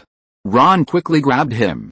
"That's right." Professor McGonagall was unaware that someone was eavesdropping on their conversation, so she continued, "Black and Potter, the leaders of their group, are both very smart, of course, very smart. In fact, I didn't expect them to be such a pair of troublemakers." Professor Flitwick drank a glass of beer and said, "I thought Black and Potter were biological brothers." "They are simply inseparable." Fudge also nodded. It was true at that time. Potter trusted Black more than his biological brothers. I remember that after they graduated, when Potter married Lily, Black was his best man. They made Black Harry Potter's godfather. If Harry knew about it, he would definitely not be in a good mood. Madame Rosmerta asked, "Is it because Black became a subordinate of the you-know-who?" Fudge nodded. "It's worse than that, dear. At that time, the Potters had realized that the you-know-who was looking for them.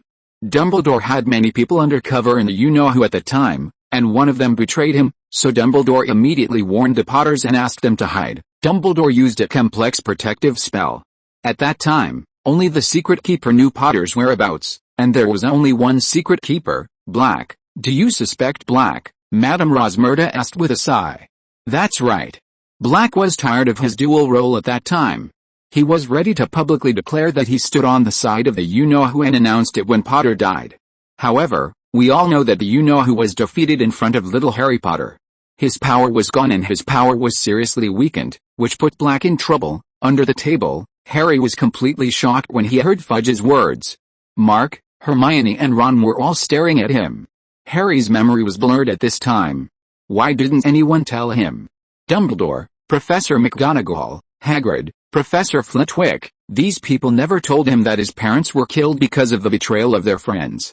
At this time, Harry fell into a state of doubt about life. At the same time, Siri, who was a little drunk after tasting a few glasses of mead, said hello to Peter and went out to use the toilet. Walking out of the pub, the cold wind outside sobered Siri up a bit. In the dark night, there was a drizzle and a chill. Taking a deep breath, smelling the smell of soil and plants in the air, Siri covered her hair with her hands and walked quickly into the rain. There was a dense bush on one side of the bar.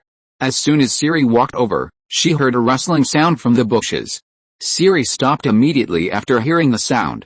She saw a green eye flashing in the bushes. Siri, who was alert, slowly took out the shiny dagger from her waist and held it in her hand. She had given her silver sword to Peter, and now she only had this dagger for self-defense. Taking a deep breath, Siri slowly walked towards the bushes where the sound came from, ready to take action if there was any danger. With a crash, a black dog suddenly jumped out of the bushes. The huge black dog pounced on Siri. Siri, who was agile, dodged the black dog's attack and raised her dagger to stab the dog. The black dog's tail was stabbed and blood spurted out. After landing, the black dog wailed and turned to pounce on Siri again. Siri nimbly stepped forward again and calmly raised her dagger, ready to pierce the opponent's throat. In her adventures, she had dealt with countless beasts. But at the critical moment, the mint candy cake she had just eaten suddenly took effect in Siri's body. Siri's stomach was uncomfortable with this jumping food. Affected by this, her movements were delayed for a moment, causing her dagger to miss and her leg to be scratched by the black dog's claws. Covering the wound with one hand, Siri endured the pain and prepared to continue attacking the opponent. The next second, the door of the bar was pushed open with a creak. Peter's figure appeared at the door. Seeing Siri being attacked, Peter released a stream of divine energy with one hand, hitting the black dog with a bang and throwing it heavily to the ground. Since Peter did not use his full strength to attack, the black dog wailed and quickly stood up and ran away with its tail between its legs. "Are you okay, Siri?" After driving the black dog away, Peter came over to check Siri's wound. "Not very good, I will never eat mint cakes with meat in the future," Siri took a breath and said as she looked at the wound on her thigh. "Sometimes, greed does cause some trouble." Peter shook his head and stretched out his right hand. The rune of healing was activated to heal Siri's wound. Feeling the coolness and slight itchiness on her thigh, Siri felt a little weird. She coughed and asked Peter, "Peter, what is that?" "That black dog. I don't think it's an ordinary animal." Siri forced herself not to think about it and asked Peter, "I think you should call me teacher. That's not an ordinary black dog. Someone used animagus to transform it," Peter said to Siri while treating her. "Animagus? Is it the kind of transformation that can transform into an animal?" Siri had just seen the introduction of animagus in the new magic book she bought. "Yes." As soon as Peter finished speaking, Professor McGonagall, Fudge and Professor Flitwick in the bar heard the sound and pushed the door open. Seeing Siri lying on the ground and Peter treating her injuries, Professor McGonagall and the others were all stunned. "Mr. Papadrick," Professor McGonagall walked up to him in surprise and asked him, "What happened? Why are you here?" Fudge, who had talked to Peter before, also walked up and asked, "Are you okay, Mr. Papadrick?" "It's okay. Just now a huge black dog jumped out and attacked Siri," Peter stood up and said to the others. When the others heard about the black dog, Professor McGonagall's expression became a little subtle. Earlier, several people were in the bar, and they just talked about Sirius Black. It can't be such a coincidence. Professor McGonagall knew Black and knew the animagus transfiguration. "Can you stand up, Siri?" Peter asked Siri, who was sitting on the ground. His words were just to remind Siri that she could stand up. Unexpectedly, Siri climbed up the ladder and said to him, "No, I can't stand up now. I may have lost too much blood." "Peter, your wound is just a skin injury, and you didn't hurt the artery. How did you lose blood?" Wanting to ask Siri directly, Peter looked at Fudge and Professor McGonagall next to him, and finally held back. He had to say to Siri, "Why don't I carry you?" Siri pretended to be innocent and nodded, "Thank you, teacher." So Peter had to carry Siri on his back, and said a few words to Fudge, Professor McGonagall, and Professor Flitwick before leaving. In the Three Broomsticks bar, Harry, Ron, Hermione, Mark and others hid by the window and watched the scene outside. Especially Mark, he breathed a sigh of relief when he saw his father carrying Siri away. Fortunately, his father didn't notice him. But Mark was still a little depressed when he saw his father carrying Siri away. Siri seemed to be very powerful, and she had such a good relationship with her father right from the start. He was just feeling depressed when Peter suddenly stopped and cast his eyes towards the window where he was. Mark was startled and squatted down quickly. Could it be that his father had already noticed him? Mark thought anxiously. Chapter 609 Peter addicted to Gwent. Are you really not able to walk yet? Siri, feeling the girl's breath behind him, Peter asked her.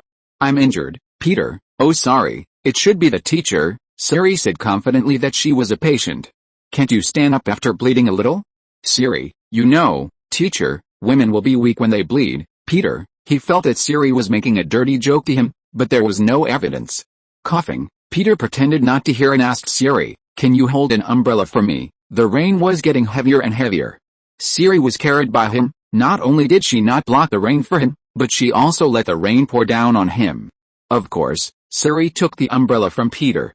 It was the umbrella Peter brought from the Three Broomsticks bar. You must know that Black Dog, Peter, Siri, holding the umbrella, said after adjusting a comfortable angle behind Peter. Peter was too lazy to correct her name. Why do you think so, Siri? Because you could have killed the black dog just now, but you didn't. Is it just because of this? Yes, I can understand, Peter. You are neutral, and you won't show mercy to a dangerous creature for no reason. Siri held up an umbrella and said behind Peter, you, like Geralt, are neutral. You won't sympathize with others out of pity, nor will you lose your mind because of anger. I have always wanted to do this, but I can't. Her eyes were a little dim. At the beginning, I didn't care about Geralt's request for me to remain neutral, because for me, I would not let go of the people who massacred Sintra and bullied me, and I would definitely ask them to pay with blood. But later, Geralt scolded me.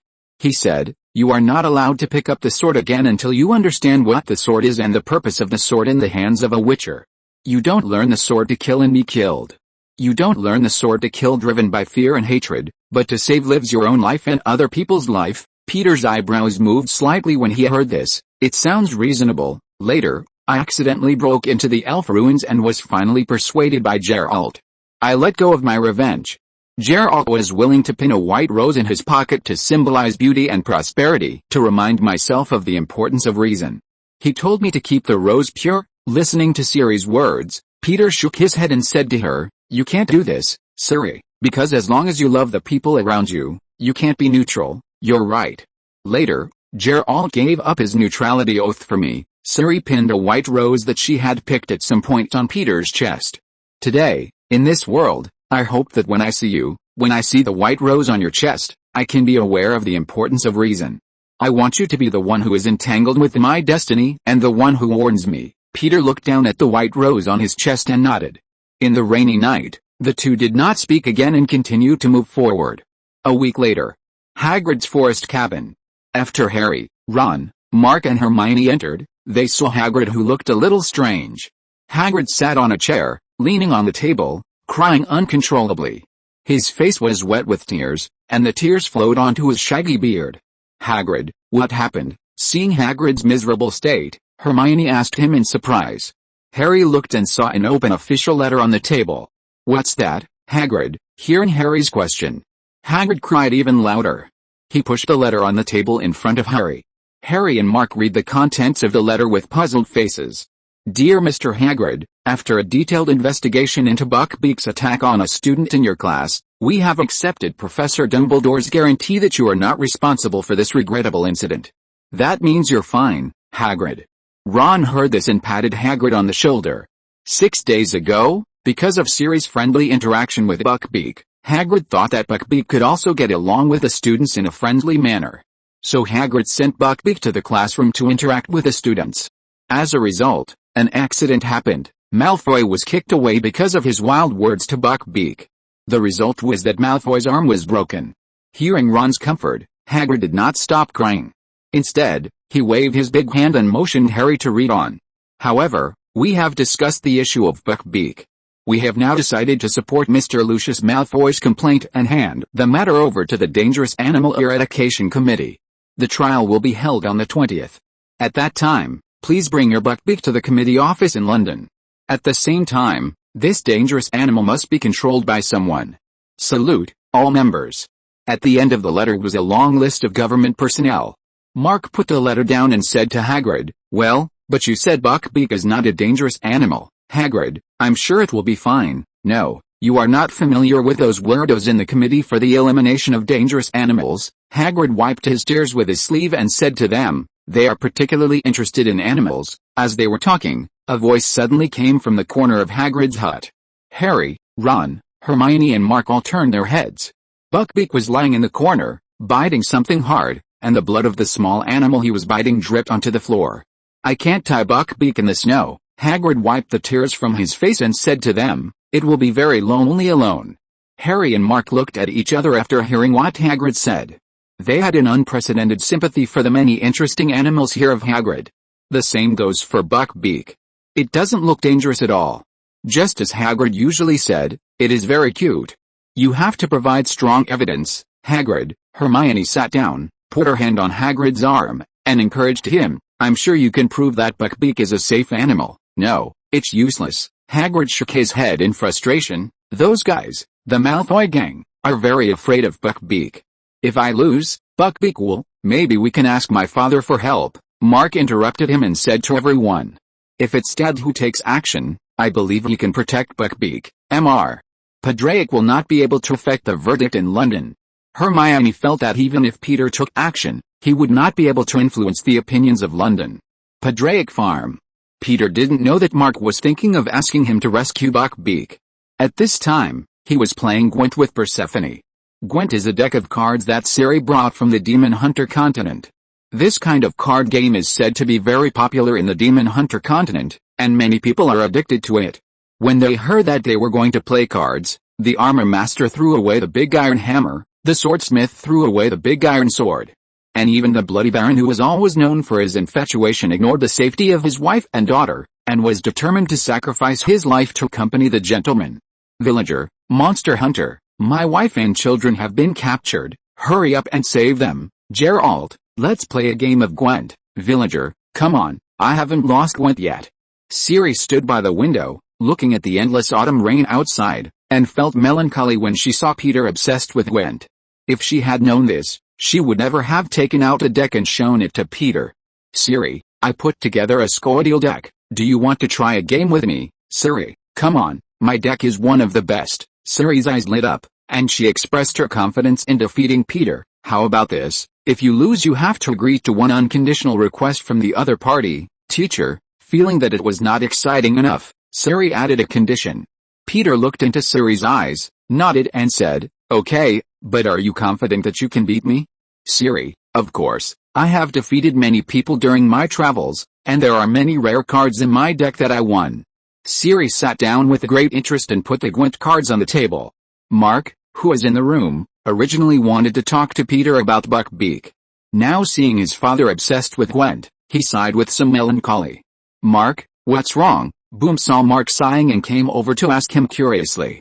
"Nothing, I was just thinking about something else." Mark didn't tell Boom about Buckbeak.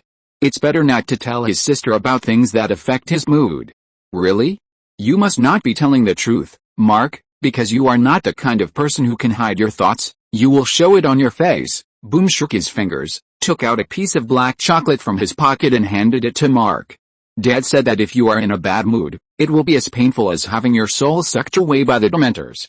You can try eating a piece of chocolate." Mark took the chocolate from Boom in a daze and thanked him. "Thank you, Boom. You're welcome. If this makes you feel better." Boom shrugged and said, "Of course." Mark put the chocolate in his mouth, and his mood became a little better. "I feel much better." At night, Ciri's room. Ciri, who was falling into drowsy sleep, was playing cards with Peter in her dream. Because she lost so badly during the day, Ciri was forced to agree to Peter's condition. She was so depressed that she had to defeat Peter in her dream to vent her anger. A black shadow slowly entered Ciri's room, who was falling into her beautiful dream. The black shadow sneaked into Ciri's room. Chapter 610. Peter, this sword will swing for you. Siri suddenly woke up from her sleep. The moment she saw the shadow, she subconsciously grabbed the dagger beside the pillow and stabbed at the shadow. Unexpectedly, before her dagger could stab out, the shadow reached out and grabbed her dagger. Siri was shocked and subconsciously wanted to fight back. The next moment, the shadow's voice came, which made her stunned. "SHH, Siri, it's me." Siri was stunned when she heard Peter's voice. She didn't expect that the shadow who appeared in her room would be Peter. "Teacher." Peter took a step forward, his face revealed under the moonlight. "Sorry, Siri, I woke you up in this way.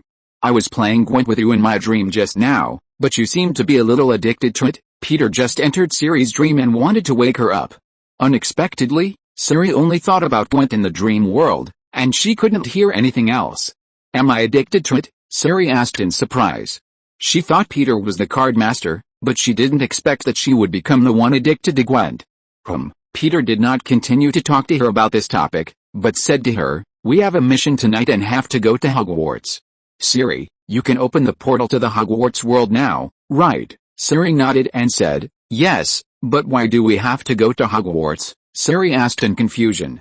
"You will know when you go there." After listening to Peter's words, Siri did not continue to ask, and got up to open the portal. Hogwarts. As it was late at night, the whole school was shrouded in the night. Siri and Peter stood in front of the school, watching the castle disappear into the darkness. "What should we do next?" Siri said to Peter curiously. "I remember that there are ghosts in the school. If we wander around in the castle, we will definitely be discovered. If you can be invisible, you won't be discovered." As Peter said, he handed the invisibility powder to Siri. Siri took the invisibility powder in astonishment. She was getting more and more confused about what Peter was going to do. Although she felt that this was inappropriate, she still took the invisibility powder and followed Peter into the school. Outside the principal's room, Peter pushed open the principal's office and let Siri in. "Is this the Dumbledore's office you mentioned?" "Teacher." Siri looked at the furnishings in the principal's office and the portraits hanging on the wall, and asked Peter carefully. "Yes, Dumbledore's office." Peter didn't seem to feel wrong about trespassing into the principal's office. He walked directly to the shelf on the wall and took the sorting hat from it. "What is this?" Seeing Peter take out the sorting hat, Siri's face was full of astonishment. "The sorting hat, it has a sword hidden inside it. This sword, called the Gryffindor sword, was forged by the Goblin King Ragnarok I. However, not everyone can take the sword out of the hat. It requires a person of extraordinary courage," Peter said to Siri while handing her the sorting hat. Siri took a deep breath, looked up and asked Peter, "Teacher, you called me here in the middle of the night. Is it because of this? Do you want me to take out the sword of Gryffindor?" Peter nodded. "Yes, you said before that you had been to King Arthur's world, just like King Arthur once took out the sword from the stone. If you have extraordinary courage, Siri, you can also pull out the sword of Gryffindor like King Arthur pulled out the sword from the stone." Siri was slightly moved by Peter's words. Although she felt a little amused that Peter sneaked into the principal's office in the middle of the night, took the school's property and said that he hoped she could pull out the sword in the stone. Sure enough, her teacher was not a good person. But it seemed not bad that the man whose fate was connected to her had this kind of character. Siri, who never followed the rules, glanced at Peter, and in the encouraging eyes of the other party, she reached into the sorting hat. She actually touched the hilt of a sword in the empty hat. In her shocked eyes, she slowly took out the sword inlaid with rubies. "Is this the sword of Gryffindor?" Siri looked up at the cold light flickering on the surface of the blade and asked Peter. Peter was not too surprised that Siri could take out the sword of Gryffindor. He nodded slightly at him. "Yes, this is the sword of Gryffindor. You have its recognition, Siri." Siri held the sword and felt the power transmitted to her. "Can I really have it?" Although she was excited, she still confirmed it with Peter again. "Of course, I have already talked to Headmaster Dumbledore." Peter smiled at her, indicating that his behavior was legal. Siri, she naturally did not believe what Peter said. Holding the sword, Siri felt that it seemed to communicate with her mind in an instant. She was reluctant to let it go, and did not dwell on whether Peter and her behavior were legal. She raised her head, and her emerald eyes sparkled in the night. Siri bit her lip and asked Peter, "Peter, why are you willing to take such a big risk for me? After all, you may have offended the headmaster of Hogwarts." "Actually, Siri, what you don't know is that Dumbledore and I are old friends." Peter shrugged his shoulders at her and sat on the sofa next to him. "Besides, didn't I promise you? I will take your silver sword and give you a more suitable sword. This is indeed a more suitable sword. Sari exhaled, walked in front of Peter and looked into his eyes. Peter, this sword will swing for you, Sari said to Peter with a sincere expression. She found that the other party's position in her heart was becoming more and more important, but she was not quite sure what her feelings for Peter were. It was a kind of father-daughter feeling similar to that of Geralt, but more than that. Then I look forward to it. At the same time, Harry was walking in the corridor of Hogwarts Castle with his wand. Peter Pettigrew, the name that appeared on the Marauder's map, shocked Harry. He had secretly overheard Professor McGonagall and Fudge talking about Peter Pettigrew in the Three Broomsticks bar. According to Professor McGonagall, Peter Pettigrew was Black's henchman. The evil Sirius Black killed Peter Pettigrew. Why did he see Peter Pettigrew's name on the Marauder's map? Puzzled, Harry didn't even wear socks. He cast a lighting spell with his wand and walked forward while looking at the path of Peter Pettigrew on the Marauder's map. Turn off the lights. The people in the portraits in the corridor were illuminated by Harry's lighting spell. They covered their eyes and shouted at him rudely. Sorry, Harry quickly made the lighting spell a little darker. When he walked near the principal's office, Harry's eyes froze. Because he saw the names of Peter Padrick and Cyrilla Fiona Ellen Lillian on the Marauder's map. Mr. Padrick, Harry's face was full of disbelief. How could it be? How could Mr. Padrick appear in the principal's office in the middle of the night? First it was Peter Pettigrew, then Mr. Patrick. Could it be that the Marauder's map was wrong? Harry swallowed his saliva and walked slowly towards the principal's office. Just after turning the corner, he saw the sign of Peter Patrick on the map walking towards him. Nervous, Harry tightly grasped the wand in his hand. But at the same time, he saw another name appear on the map. Harry quickly recited the spell "The prank is over," knocks to the Marauder's map, closed the Marauder's map, and extinguished the lighting magic on the wand. The moment he extinguished the lighting magic on the opposite side suddenly lit up. Snape's tense face came into his sight. Potter, it's so late, why are you wandering in the corridor? Snape looked at him with a sinister look. Sleepwalking, Harry said without blushing or panting. You are so much like your father, Potter. Snape moved closer to him, wandering around the castle with a haughty attitude. Snape criticized his father, and Harry said unceremoniously, my father is not haughty, and neither am I. Excuse me, please put your wand down. Snape stared at Harry's eyes for a while, then turned his gaze to his pocket. Now, Potter, take out what's in your pocket. Harry was pointed at by the wand, so he had to take out the Marauder's map in his pocket. What is this? A blank parchment, really? Open it. Harry had no choice but to open the Marauder's map. If it was not opened by a spell, it would only show a blank piece of parchment, which would not resolve Snape's doubts. Secret manifestation, Snape chanted a spell, causing words to appear on the blank parchment. Before he could see what the words were, a voice came from behind him. Professor Snape. Snape turned around abruptly and looked at the person who came. It's Professor Lupin. It's so late. Are you going to take a walk in the moonlight? Lupin ignored Snape's sarcasm and walked over to Harry and asked, Are you okay, Harry? Not very well. Snape held the Marauder's map in his hand. You must be good at this, Lupin. Is this dark magic? Lupin took the map directly from the other party. No, this is just a prank. Whoever opens it will be cursed. Look, there are only some curse words on it. Lupin covered for Harry. It's probably a product of Zoker. I'll take it back and study it later. After sending Snape away, Lupin called Harry to the Great Hall and scolded him. A murderer is looking for you, Harry, and you actually appear here in broad daylight. If this map is obtained by Sirius, what will happen to you? I'm sorry, Professor, Lupin said to him. Let's go. I will confiscate this map. Don't go out at night without permission in the future. Harry nodded and left with a heavy heart. But he quickly stopped and said, Professor, I saw impossible names on the map. What names? I saw the names of Peter Pettigrew and Mr. Peter Padrick. Impossible. Chapter 611, Siri being sucked by the Dementors. Warm light. Professor, isn't Peter Pettigrew already dead? And how could Mr. Padraic and Siri appear in the headmaster's office? Harry asked Professor Lupin in confusion. Lupin was silent for a moment, and said to him, Maybe the map is wrong. It's too late, Harry, you have to go back.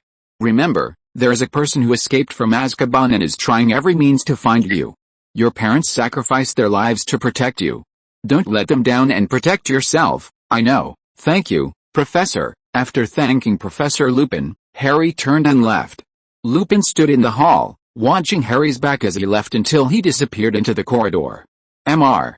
Padraic, come out, I know you are behind you, and the Marauder's map clearly shows your location. After a while, Lupin turned around, holding the Marauder's map in his hand, and said to the darkness behind him, "What a magical prop, it can actually mark the name of anyone who moves in this castle." Peter's voice came from the darkness, and his figure slowly appeared in front of Lupin. "Perhaps you can explain to me, Mr. Padraic, why are you in the headmaster's office? You are not from Hogwarts, so I have to guess your intentions." As he spoke, Lupin raised his wand and pointed it at Peter, ready to take action if anything went wrong. Although it was the first time he met Peter, he knew that he was not an ordinary wizard. Not only was he the father of Raven, Tom, Loki and Mark, but he was also very powerful. Even Dumbledore admitted that he was extraordinary. "I don't think your wand, Professor Lupin, will do anything." Peter smiled at him and walked forward. Seeing that Peter seemed to be ready to take action, Lupin immediately chanted a spell, Faint. However, before he could cast a spell on Peter, he saw Peter sideways to avoid the impact of the spell and wave his hand at him. Then the wand in Lupin's hand flew out with a whoosh. Lupin, who was shocked, felt his eyes blurred and saw Peter appear in front of him. Lupin, with beads of sweat on his forehead, looked at Peter in disbelief. "You should hold your wand tighter, Professor Lupin." Peter shook his head and said to him calmly, "What do you want to do?" "Mr. Padraic, this is Hogwarts. There are Dementors patrolling outside and many teachers inside. If you really have any ill intentions, I'm afraid you won't have any chance." "Why would I have any ill intentions?" "Just because I appeared in the principal's office." Peter glanced at the moonlight on the ground and said to him, "On the contrary, in my opinion, it should be you, Professor Lupin, who has ill intentions. Such bright moonlight, aren't you worried that you will turn into a werewolf when you walk under it?" "I think that after you turn into a werewolf, the students of Hogwarts will be most threatened, don't you think, Professor Lupin?" Hearing Peter say that he would turn into a werewolf, Lupin's pupils shrank suddenly. "You, how do you know?" "I not only know that you are a werewolf, Professor Lupin, but I also know your relationship with the murderer who escaped from Azkaban." You reminded Harry to pay attention to the murderer, but your relationship is not shallow. Not only is it not shallow, it should be described as close friends. In fact, I suspect that you are still in contact. Peter moved his eyes from the moonlit ground to Lupin's face. "Compared to me, Professor Lupin, who do you think is the more dangerous person?" Facing Peter's questioning, Lupin's expression kept changing. During the bog art incident, he knew from Loki and Raven's fear that Peter was not a simple person. Unexpectedly, the other party would directly tell his biggest secret now. "I don't have any intention of hurting my students, including Raven and Mark." Lupin took a deep breath and said to Peter seriously, "But you can't control yourself, Professor." Peter shook his head and said to him, "But I don't care about this. Let's talk about Sirius Black. Do you know where he is?" "Right, Professor." "No, I don't know." Lupin, who didn't know what Peter was thinking and thought he would do something to Sirius, said he was completely unaware. "Don't worry, I just want to talk to him. I know everything that happened back then, and I don't have any intention of sending him back to Azkaban.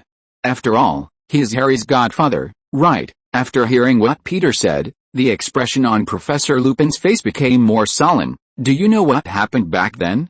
About Black being charged with murder?" "Of course, I am Raven and Mark's father, and I also regard Harry as my own child. I hope he has the right to know the truth, and I can solve all this for him." Peter told the truth about Sirius Black that he knew. Looking at Peter's seemingly kind eyes, Lupin was stunned for a long time and sighed slightly. "I didn't expect that you knew such a secret, Mr. Padraic. Everyone thinks that Black betrayed Potter, but I know him, he is not that kind of person." After confirming that Peter had no ill will towards Black, Lupin chose to believe Peter. "I know he's hiding in the back hills, maybe we can find him there. In fact, he has not had any contact with me since he escaped from prison." Lupin suggested that they could go to the back hills to see where Black was. Near the woods outside the castle, Siri was waiting for Peter. After getting the sword of Gryffindor from the principal's office, Peter asked her to wait for him here for a while he went to deal with some things. Standing in the slightly cold night, Siri looked up at the sky where the moonlight disappeared and was gradually covered by dark clouds. The dim sky began to drizzle, and a cold wind blew towards her. Blowing a breath into her hands, Siri felt a chill enveloping herself. Logically speaking, her physique is different from that of ordinary people and will not be affected by cold or heat. Even if the weather is cold, she will not be affected too much? Why does she feel cold now? She looked up at the sky with some doubts, and saw a black shadow floating in the sky. Siri, with her eyes fixed, immediately grasped the sword of Gryffindor she had just obtained. Swoosh, a black shadow flashed through the woods in front of her. Siri looked at the nearby lake and found that the lake was freezing quickly. A group of dark phantoms rushed over from the other side of the lake. The black shadow exuded a chill that touched the soul, covering the sky and the sun. As the black shadow approached, Siri gradually saw the other side's face clearly. The black shadow was in human form, about 3 meters tall, wearing a black cloak, with only gray and withered hands exposed. In Siri's eyes, these black shadow monsters were like ghosts, without eyes, and only had a big hole in the mouth. The monster seemed to be a fungus plant that grows in the darkest and most humid place. A thick and cold smoke formed in its body kept approaching her. Siri raised the sword of Gryffindor and slashed at the attacking Dementors. The invisible Dementors were directly chopped into smoke and disappeared by the sword. Siri defeated the first Dementor who approached, and then retreated backwards. With her nimble posture, she dodged the Dementor that attacked from the front, and then killed the Dementor behind her with a backhanded sword. Although she didn't know what the monster in front of her was, Siri, who had traveled in the Demon Hunter continent for a long time, had a lot of such combat experience. After killing several Dementors with her nimble posture and exquisite swordsmanship, Siri retreated and used the rune given to her by Professor Peter to create a hurricane. The rune was engraved on the sword of Gryffindor at a very fast speed. Then Siri gritted her teeth and swung the long sword with her feet. A hurricane was instantly sent out, rushing towards the sky full of Dementors. The strong wind accompanied by raindrops blew away the nearby Dementors, but soon the dense monsters surrounded her again. After the besieged Siri repelled the approaching Dementors, a Dementor behind her approached her face. Siri, who was not careful for a moment, was approached by the Dementors, and suddenly felt a chill surrounding herself. All the pain and confusion in her heart, and the unbearable memories of the past, all floated to her mind in an instant. In the blazing fire, the palace was completely burned down, and the screaming crowd was driven and killed by the soldiers. The blood stained the ground red, and the flames burned everything. Nilfgaard invaded Sintra, and all the peaceful life was broken. Siri, who lived with her grandmother Queen Callan, watched everything turn to ashes with her own eyes. The massacre unfolded in front of her eyes. Queen Callan, the lioness of Sintra, refused to surrender and become a captive to be slaughtered. Under her orders, the nobles of Sintra, women killed children, men killed women, all died heroically, leaving no prisoners, and Queen Callan jumped from the high tower. Terrified, Siri watched countless women and children being killed, and cried out in despair. No. No, the grandmother who had always taken care of her and whom she regarded as the most important relative in her life, looked at her and jumped down from the building. Blood splashed on her face, and the wailing and burning of the flames outside the city spread from outside the city to the palace. Her memory began to blur, and Siri, who fell to the ground, gradually became weak and powerless. The unbearable pain entangled her like a maggot. Surrounded by pain and despair, she looked to the other side of the lake with blurred eyes. A warm white light suddenly came from the frozen lake. It seemed that the sunlight that dispelled all the darkness illuminated the entire lake and the sky. Wherever the silver light shone, the Dementors screamed and fled. Peter, Siri raised her head with difficulty and saw Peter's figure slowly walking towards her in the warm light. Chapter 612, Azu, I am a very ambitious boy. Siri woke up with her forehead covered with pain. She felt as if all her happiness had disappeared. She tried hard to recall what happened before, but her memory became increasingly blurred. The monster approached and sucked her soul, as if all her happiness was sucked away in an instant. The picture of pain and sadness appeared in her mind. She swore that she didn't want to have this feeling in her life. Are you awake? Peter's voice sounded in her ears. Siri, who was covering her forehead, raised her eyes and saw Peter's figure appear in front of her. Teacher, Siri spoke to him with dry lips. She remembered what she had experienced. In the dark rainy night, the magic released by Peter dispelled the monster that sucked her soul. The warm white light dispelled all the pain in her heart at that moment. Thank you, teacher, Siri thanked Peter. I thought I was going to have my soul sucked out by them, those terrible monsters. Peter shook his head at her and said, It's my fault. I shouldn't have left you outside alone. There are Dementors wandering outside Hogwarts. Any creature alone may become their prey. No, It's not your fault, teacher. After all, we can't imagine what will happen. Siri asked Peter with mixed feelings. Is that the Dementors? Teacher, yes, that's the Dementors, a group of the ugliest things in the world, haunting the darkest and filthy places. They live in decay and despair, and they suck peace, hope and happiness out of the air around them. Peter looked towards the bright sunshine outside the farm, paused for a moment, and said to Siri, even ordinary people can feel their presence, although ordinary people can't see them. When the Dementors approach, all your good feelings and all your happy memories will be sucked away from you. If possible, the Dementors will suck you until you are like it, soulless, full of evil, and you will only have the worst experience of your life. Siri's mood became worse after listening to Peter's words. Yes, I saw the massacre. Everything was razed to the ground. The city turned to ashes in the flames. Everything I loved disappeared in that fire. It was indeed the most painful memory of my life. Siri sighed slightly. Sometimes, a certain experience in your past life will indeed haunt you and make you unable to escape from the nightmare. Peter knew that the painful memory she was talking about should be the Sintra massacre. That was the first time Siri experienced hell in her life. After the Sintra massacre, Siri, where did you go? Peter was silent for a moment, and then asked about Siri's life experience. That's a long story, Siri, half lying down, inadvertently revealing her fatal attraction, said to Peter. I escaped from the city, but just as I escaped from the tiger's mouth, I fell into the wolf's den. I was captured by a group of bandits. It's not accurate to say bandits here. There are not many of them.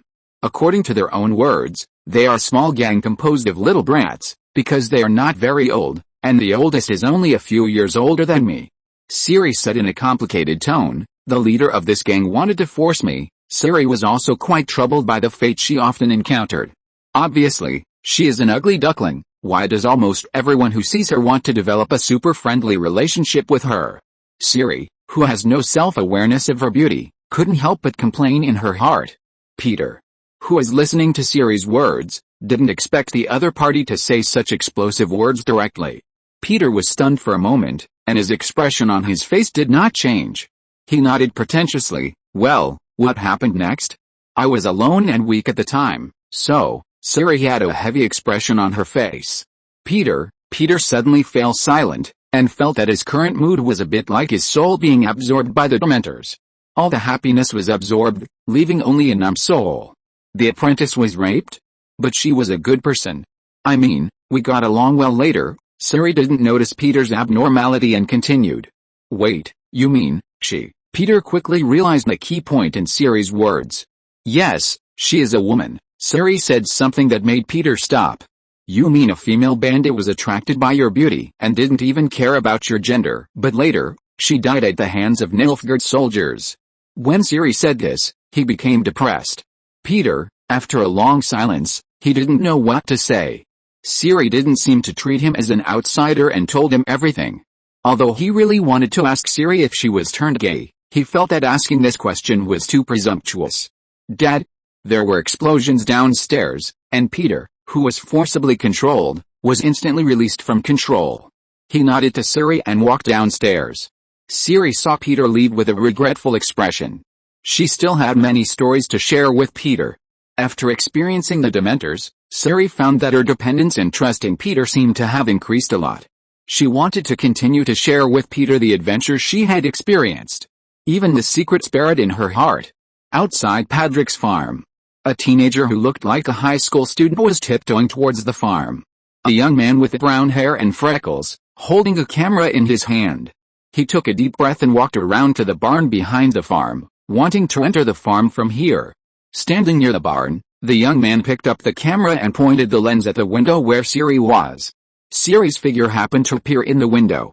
The young man, whose heart was pounding with excitement, quickly pressed the shutter and took pictures of Siri's figure. When he was filming enthusiastically, a pair of hands reached out to the back of his neck and grabbed him. Azu suddenly appeared behind the young man and lifted him up into the air. Don't you know where this is? With a bang, Azu, his eyes faintly glowing red, threw the man to the ground. Or do you want to die, you wretched guy? Glancing at the wailing sneak cameraman, Azu stepped forward and stepped on the man's chest, gritted his teeth and asked him. The young man was frightened by Azu's murderous aura, regardless of the pain in his back, and quickly begged for mercy from him. No, I have no ill intentions, please, don't hurt me, please. Azu ignored the other party's pleas for mercy and kicked the other party, making him roll backwards. Then he picked up the camera on the ground. Looking at the photo of Siri taken in the camera, Azu frowned. Is it this woman Siri again? This is the second guy he found who has ideas about Siri. As a super straight man who has been interested in mature women since he was a child, Azu couldn't understand why Siri, a woman who has no age and no maturity, can attract so many people. Catcha! Azu crushed the camera in one go. Throwing the crushed camera pieces at the young man, Azu said to the trembling other party, "Get out." After dinner, Peter was in the room of Bao and Wei. After the two lawless fell asleep, he left and returned to his room. Knock. Knock. Knock. Azu knocked on the door soon after.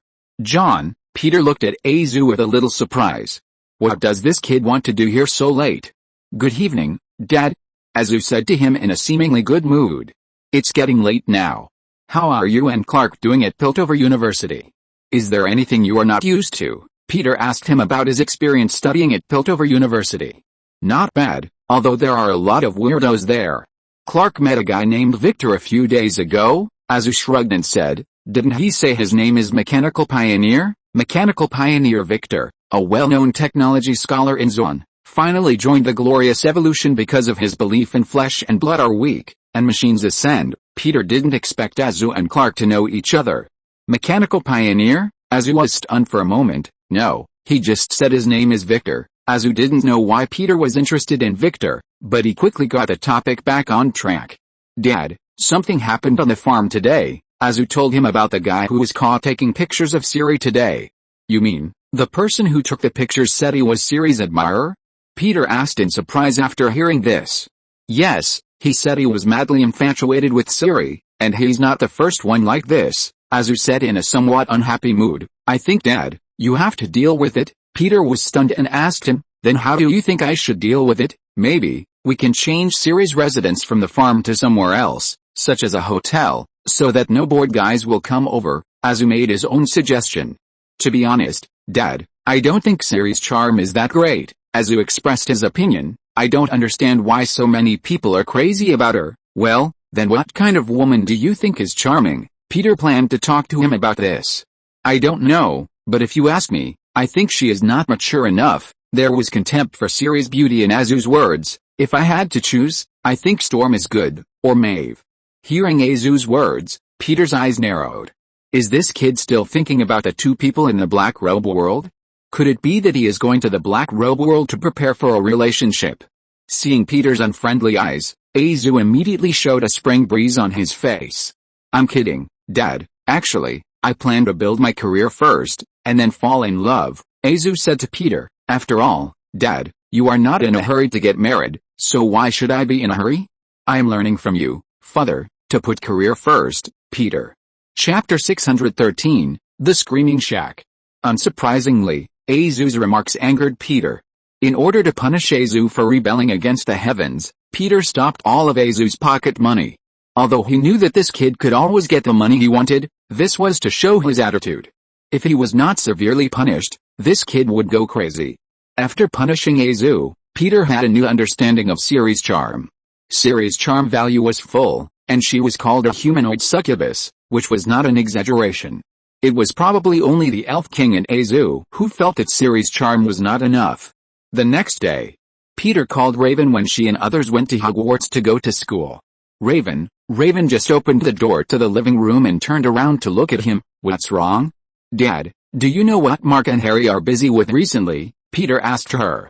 No, I've been busy with Quidditch training recently and haven't paid attention to them. Is there anything wrong, Dad? Peter shook his head and said to her, nothing. If you have time, can you help Dad pay attention to Mark and Harry's recent activities? Although she didn't know why, Raven still nodded obediently. I will, Dad. 2 weeks later. In the Forbidden Forest hut, Harry, Mark, Ron and Hermione were talking to Hagrid. The weather has been rainy recently, and the air has gradually become colder. Mark was telling Hagrid that Professor Lupin has been asking about his father's information recently. He suspected that Professor Lupin knew his father. Harry's eyes accidentally glanced outside the hut and saw Principal Dumbledore and Minister Fudge of the Ministry of Magic walking towards this side with an executioner holding a beheading knife. Hagrid also noticed this scene, and said to Mark and others, "It's too late now, Harry, you must leave here. If you are found here, you will be in trouble." As Hagrid spoke, he opened the back door of the hut and let Harry and others leave. Mark and his friends left the hut and came to the hillside. Seeing Fudge, Dumbledore, and the guy with a sharp blade entering Hagrid's hut, Hermione's face showed an uneasy look. "No, that's not right. Those are people from the Committee for the Disposal of Dangerous Creatures. They want to execute Buckbeak." Hearing Hermione's words, Mark immediately panicked. "We have to stop him." Hermione shook her head. "Principal Dumbledore is here. What can we do even if we go out?" Mark looked at the people talking in the hut and said anxiously, "But if we don't do it, Buckbeak will die." As they were talking, Dumbledore, Fudge, and the executioner came out. After communicating outside the hut, the executioner walked to the other side of the woods. The woods blocked the side of the few people, so Harry and his friends couldn't see what was happening. As the crews flew up in shock, Mark clenched his fists uncomfortably. Even if he didn't see Buckbeak being killed, Mark could imagine that the executioner's knife ended Buckbeak's life. Hermione covered her eyes in pain, while Harry held Hermione's hand tightly to comfort her. Ron held his pet Scabbers and watched the scene in front of him in pain. Everyone was immersed in sadness, but unexpectedly, Scabbers and Ron's hand broke free from him and ran outside. No. Seeing his pet running away, Ron immediately chased Scabbers at the fastest speed. Scabbers? Seeing Ron chasing Scabbers into the Forbidden Forest, Mark, Harry and Hermione had to follow him. Chasing his pet all the way into the Forbidden Forest, Ron quickly chased his pet to the Whomping Willow in the night. While Scabbers slowed down, Ron pounced on Scabbers.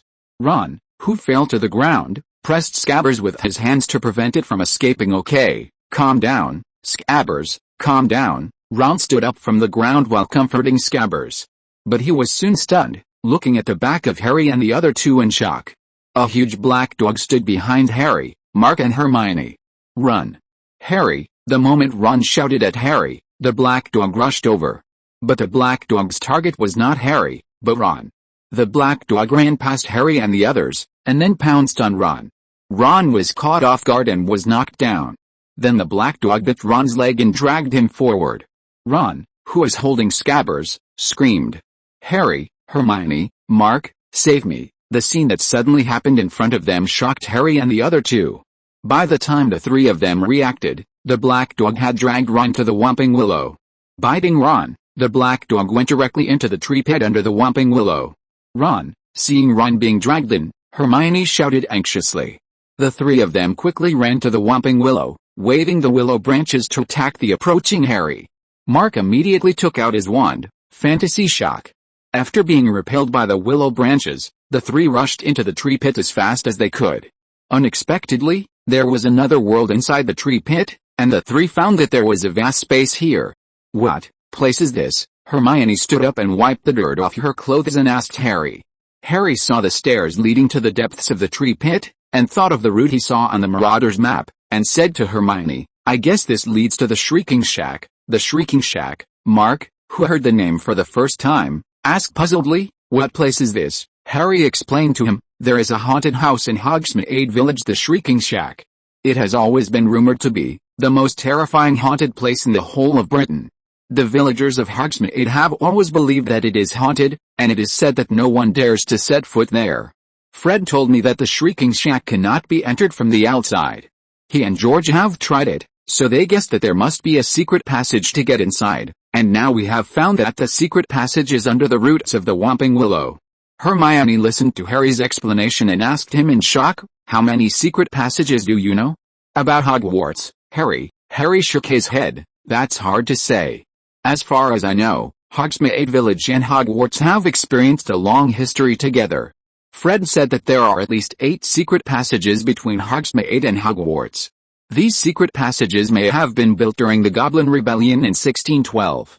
Now I know that the secret passages are the corridor on the 3rd floor of Hogwarts, leading to Honeydukes Candy Store, and the Whomping Willow, leading to the Shrieking Shack." As the three of them talked, they left the stairs and entered a decayed and old house. "This should be the Shrieking Shack," Harry said as he walked up the wooden stairs in the room. Soon the three of them came upstairs and saw Ron lying on the ground. Ron was holding Scabbers in his arms and looking forward with a horrified expression. "Ron." Mark hurried over and asked him, "Are you okay? Where is that black dog?" "It's behind you." "The black dog is a human," said Ron, pointing behind the people in horror. Mark turned around and saw a ragged, skinny man standing behind the door. "Sirius Black," Hermione screamed in shock when she saw the wanted murderer in front of her. Harry was also stunned. Mark took out his wand and pointed it at Sirius. "If you want to kill Harry, you have to get past me first." Sirius shook his head expressionlessly. "No, only one will die today, that's you." Seeing the culprit who betrayed and killed his father appear in front of him, Harry could no longer bear his anger and rushed towards Sirius. As a result, Sirius dodged sideways. Hermione and Mark wanted to use magic on Sirius. As a result, Sirius was faster and waved his wand. Expelliarmus, Expelliarmus. Caught off guard, Hermione and Mark's wands were knocked away in an instant. Bang! At the same time, Harry also threw Sirius to the ground. Sitting astride Sirius, Harry pointed his wand at his opponent's head. He gritted his teeth and looked at him with angry eyes. Being pointed at by Harry's wand, Sirius showed a smile. "Are you going to kill me, Harry? You killed my parents. You know nothing, Harry." Sirius shook his head, and the next second he stood up and pushed Harry away. Before Harry stood up, Sirius pointed his wand at him. "The first lesson about fighting, Harry, is to never be deceived by the words of your enemy, no matter how shocked you are by what he says." Sirius walked slowly towards Harry. Nervous Harry held his breath, his brain turning frantically on how to respond. However, before Harry could come up with a solution, a girl's voice suddenly rang out. "Fainted." With a bang, Sirius, whose back was hit by magic, fell heavily to the ground. Under the shocked gaze of Mark and others, Raven walked up the stairs with a wand in hand. "Sister." Mark could never have imagined that Raven would appear here. Why are you here, sister?" Mark asked stutteringly.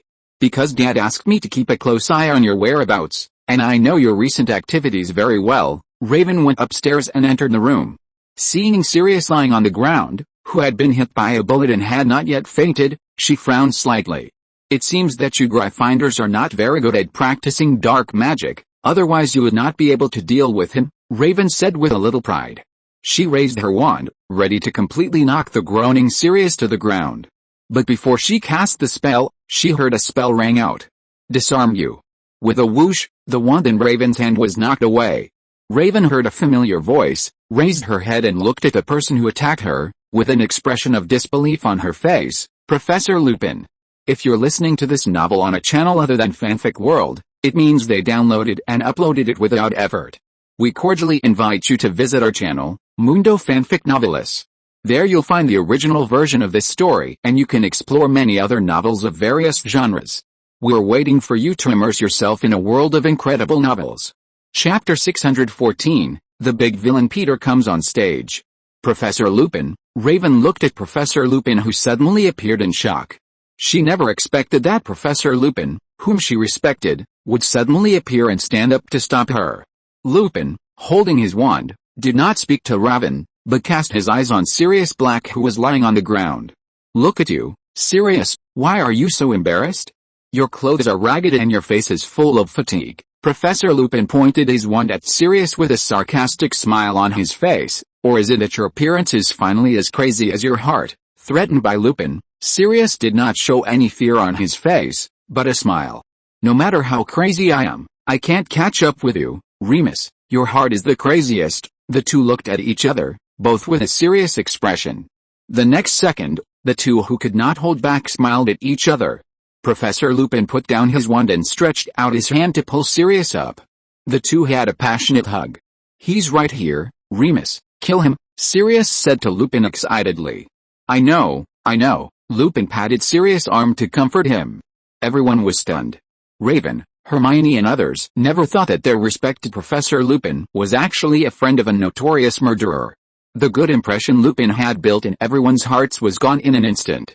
Raven asked him with a look of astonishment on her face, "Professor Lupin, why are you Sirius's friend?" Lupin looked at Raven with a calm expression. "Why wouldn't I be his friend, Miss Padraic? Because you are a werewolf," Raven said, while casting her eyes on Harry and Mark. "I knew it a long time ago, Professor Lupin. You are a werewolf, so you miss classes from time to time." Hearing Raven say that Professor Lupin is a werewolf, Mark, Harry and Ron all looked incredulous. Only Hermione had a calm expression. She had known about Lupin's werewolf identity for a long time. Hermione added, "Yes, I know that too. Professor Lupin is a werewolf. How long have you known the secret?" Miss Padraic and Miss Granger. Lupin looked at Hermione with an unfriendly look and approached her step by step. "Since Professor Snape assigned us the paper," Hermione bit her lip and said to Lupin. At this time, Hermione couldn't help but complain in her heart, why are her dark magic teachers every semester not good people? At first it was the two-faced Professor Lodge, then the liar Rawherd, and now it's the werewolf Professor Lupin. "You are really one of the smartest students I have ever seen, Hermione, and Miss Padraic." Lupin looked at the two of them for a few times and said slowly, "Stop talking nonsense, Remus, kill him." Sirius, who was becoming more and more anxious, shouted at Lupin, "How long are you going to wait? Wait a little longer, give me some time." "Wait? Do you know how long I've been waiting?" Sirius could not hide his painful emotions. 12 years. 12 whole years, living a life that is neither human nor ghost in Azkaban. My soul is broken, and all these years, what I have been waiting for is revenge. Every moment, listening to Sirius's painful roar, Harry clenched his fists. Sirius wanted to kill himself. Now he would definitely not sit idly by. But what can he do to stop them? Harry fell into great anxiety. Lupin listened to Sirius's angry accusation, and after a moment's silence, he walked in front of him and handed him the wand. "We can kill him, but before that, we have to let them understand why." Let Harry know what happened. Without waiting for Lupin to finish, Harry excitedly took a step forward and came to Lupin and Sirius. Raven wanted to stop him, but she was a step too slow. "I know why and what happened. The fact is that you, Sirius Black, killed my father.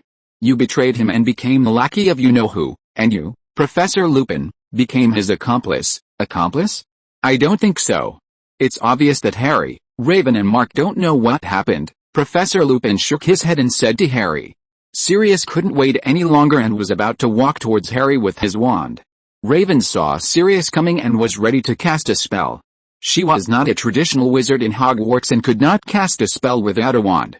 Usually, she only used the wand when she felt it was convenient.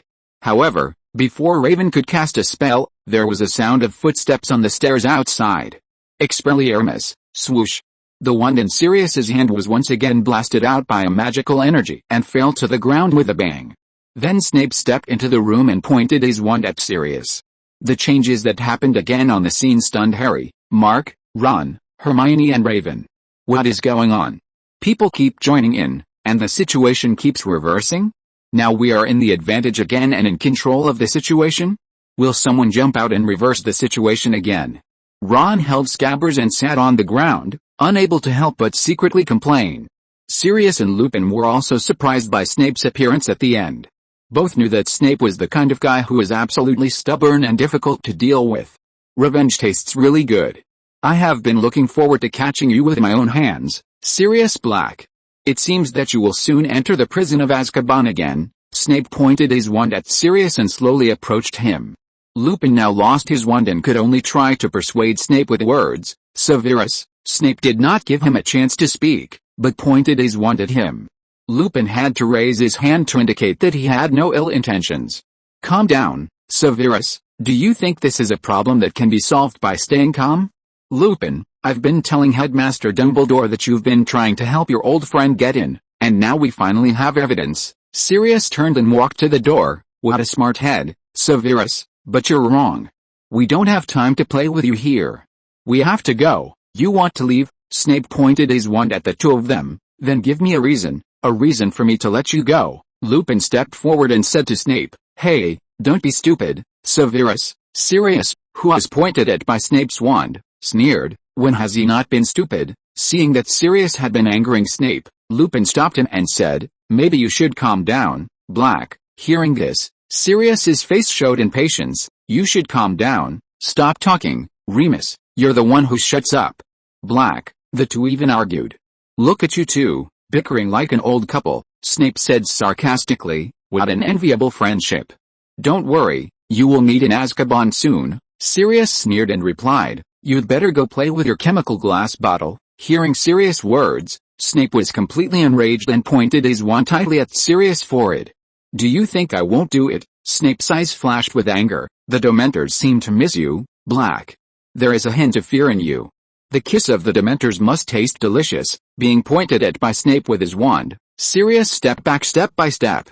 Hearing Snape mention the Dementors, Sirius' face showed deep fear.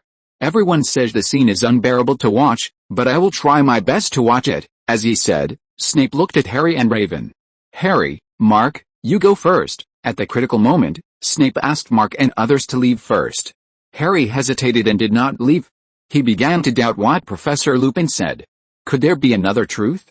Moving his feet, he and Mark walked to the stairs together. As they were about to go downstairs, Harry finally made a decision in his heart.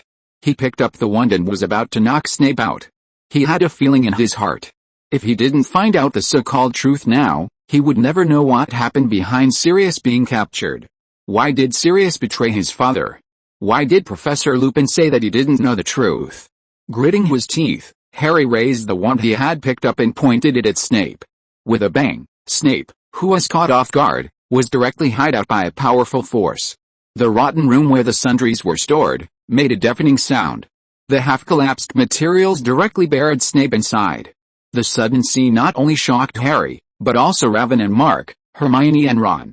Ron looked at him in disbelief. "Harry, what did you do? You attacked the teacher." Hermione was also confused. "Why did you do this, Harry?" No, it's not me, Hermione." Harry was also stunned.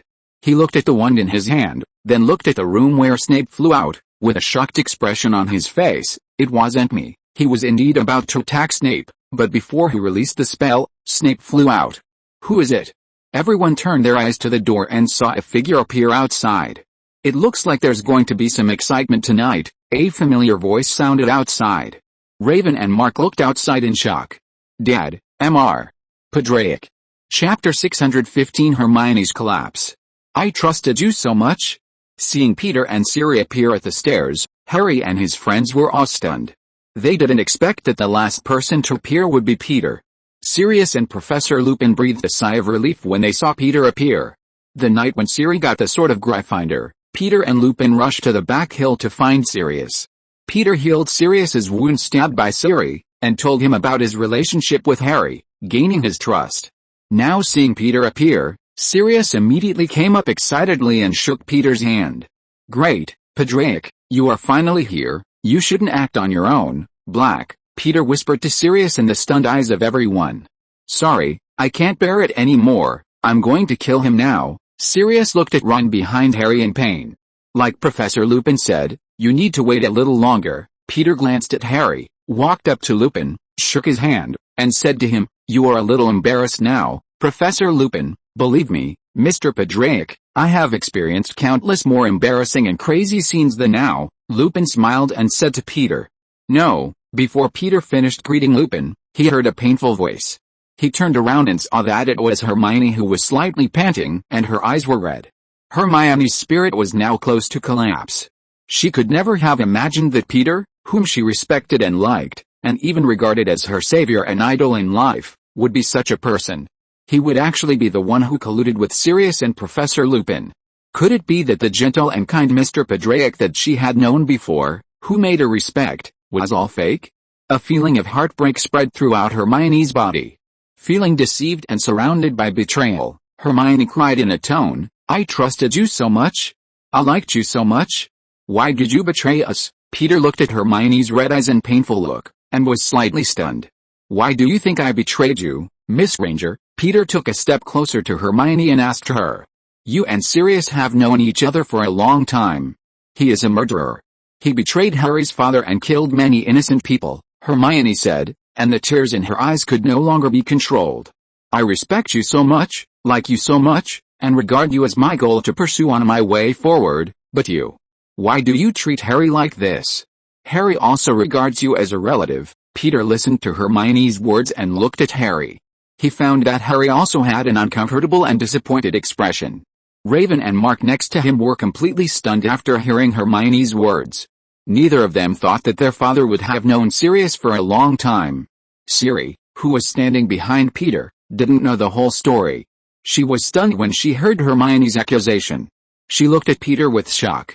She didn't believe that her master would be such a person. No, I believe Dad. Raven suddenly stood up and walked to Peter. I believe Dad must have a reason for doing this. Raven stretched out her hand and held Peter's hand tightly, expressing her unconditional support for her father. In her heart, no matter what decision her father made, he had his own reasons. If she couldn't understand that reason, it must be her own reason. As the eldest daughter of Patrick's family, Raven had formed unconditional trust in Peter. Raven, who had experienced countless adventures with Peter, would not be affected by such things. As for Mark, his face was full of entanglements. On the one hand, he wanted to help Harry, but he trusted Peter and knew that his father had his own considerations for everything. Dad, the entangled Mark raised his head and asked Peter, "Do you really know Sirius?" "Yes, I know Sirius." Peter nodded and reached out to touch his daughter's hair. He didn't expect Raven to trust him so much. Sure enough, his little cotton-padded jacket is the most caring. She will support him unconditionally at any time, and will stand up and express her opinion as soon as she hears someone say something wrong about him. Sometimes, we are always deceived by our eyes. Peter turned and walked towards Lupin and Sirius, saying, "Professor Lupin, can you tell Harry about Peter Pettigrew?" "Of course, Harry. Do you remember seeing Peter Pettigrew's name on the Marauders map at that time?" Lupin nodded, and when Peter came to him, he asked Harry. Harry was stunned for a moment. "Yes, I saw it, but isn't Pettigrew dead?" "I thought so too, but you saw him on the Marauders map." "That night, Mr. Padraic inspired me and made me doubt him. The map is lying." Hearing this, Sirius stood up and said to Harry, "No, the map never lies. Peter Pettigrew is not dead. He's here." Speaking of this, Sirius pointed his finger at Ron. Ron was startled and pointed at himself and asked, "Me? Are you crazy?" Sirius was speechless. "No, it's not you, it's your pet." "Impossible." Ron glanced at the pet mouse Scabbers in his arms. "Scabbers is my pet. He has been in our house." Sirius interrupted Ron before he finished speaking. 12 years, right? Can an ordinary mouse live that long? Is it missing a toe?" Ron still had an expression of disbelief. "So what?" Harry felt he had caught some clue when he heard this. He murmured, "At the scene of Sirius Black's murder, they only found fingers." "Yes, fingers." Sirius walked to Ron angrily, looked at the shivering mouse in his arms, and continued, "The coward cut off his own fingers, pretended to be killed, and then transformed into a mouse." Harry listened to Sirius' words, still a little skeptical. "Then prove it to me." Peter winked at Lupin and Sirius, and said to them, "Since Harry wants to see proof, prove it to him." Sirius nodded, walked to Ron, and grabbed the mouse in his arms. Seeing Sirius grab the squeaking Scabbers in his hands, Ron immediately stood up distressed. "No, what are you doing? Let it go." Harry saw that Ron was emotional and said to him, "Calm down, Ron, let him try." Hermione, who felt that things might be reversed, also pulled Ron's clothes to prevent him from making trouble. "Ron, I think we should trust Mr. Padraic." Ron looked at Hermione desperately. "It turned out that it was not your pet." Sirius put Scabbers on the long shelf. The freed mouse immediately ran forward. Sirius and Professor Lupin kept shooting the revealing spell at the escaping mouse. Bang! Bang! Bang! The wood chips of the shelf were flying everywhere due to the impact of the spell. The mouse jumped into the air and was hit by the revealing spell. The moment it was hit by the gray mouse, it turned into a short man with a half-bald head. Mark and others were shocked to see Scabbers turned into human, with unbelievable expressions in their eyes. The man with watery eyes had dull hair on his half-bald head. Under the short body was a mouse's face and a pointed nose. Ron looked at his Scabbers, who had turned into a wretched bald man, and suddenly he felt bad. Without waiting for Peter Pettigrew to react, Sirius and Lupin came over. The two of them grabbed the struggling opponent together, and then threw him to the floor in front of Peter with a bang. Peter Pettigrew groaned in pain and staggered to his feet. Then he pretended to be surprised to see his old friend, and opened his arms to Lupin and Sirius. "My old friends, Remus and Sirius, it's great to see you." The two ignored Peter Pettigrew's greetings and raised their wands to push the approaching party away. After being pushed away by Lupin and Sirius, Pettigrew pretended to be very excited and walked towards the stunned Harry. "Oh, Harry, you are really like your father. James and I are good friends." Seeing that this guy still wanted to play the emotional card, Sirius walked over, grabbed his clothes, lifted him into the air, and shouted at him, "How dare you talk to Harry? And you dare to say that you are James' friend? You betrayed James and Lily to Voldemort. I'm sorry, I didn't mean it. Who knows what weapons and torture methods the Dark Lord has? I had no choice at the time. If it were you, what would you do? Hearing that the other party dared to quibble, Sirius threw him heavily to the ground. I would rather die than betray my friends. Seeing that Peter Pettigrew had been caught, Peter shook his head and said to Siri, Siri, tie this guy up. Siri nodded, and walked towards Pettigrew with surprise on her face. She had never thought that there was such an incredible transfiguration in the world. People can actually change into animals. And Peter has been hiding behind it. I'm afraid he knows all these things. Hera glanced at the traitor who betrayed his parents, and then thanked Peter. Thank you, Mr. Patrick, we all misunderstood you. Hermione was a little embarrassed and secretly wiped away the tears on her face. She just said that Mr. Patrick betrayed her, and now she feels her face burning. Although she felt a little embarrassed, Hermione was very happy in her heart. The person she trusted in not only did not betray herself, but has been silently protecting Harry and herself behind her back, which touched her very much. Chapter 616, Teacher, I'm worried that you might be plotting something bad against Hermione. I'm sorry I bit you, does it still hurt? In the secret passage out of the Shrieking Shack, Sirius supported Ron and apologized to him. A little bit, you almost tore my leg off. Ron felt the pain from his leg and said to him with some resentment. Sorry, I went for the rats at that time, but most of the time, I am very gentle after I become a dog. James even advised me not to change back. Sirius stopped and shook his head, but there is one bad thing, a long tail is nothing, the most deadly thing is the fleas. At the same time, Hermione, who was walking behind, apologized to Peter. I'm sorry, Mr. Padraic, I misunderstood you. I thought you were the one who supported Sirius behind the scenes. I shouldn't have thought of you like that. That shows that you are very righteous and care about your friends. Peter didn't take it to heart. Don't take it to heart, Miss Granger, sir. Just call me Hermione. Hermione still felt a little ashamed. You once saved me, Mr. Padraic, but I doubted you.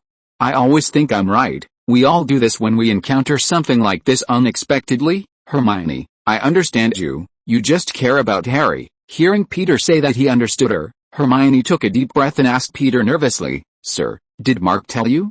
I mean, when you say you understand me, do you know about my experience? She suspected that Mark told Peter about her own affairs. Hermione now wanted to know if Peter knew about her embarrassing things. Yes, Mark told me. Peter had no psychological burden when he was cheating on his son.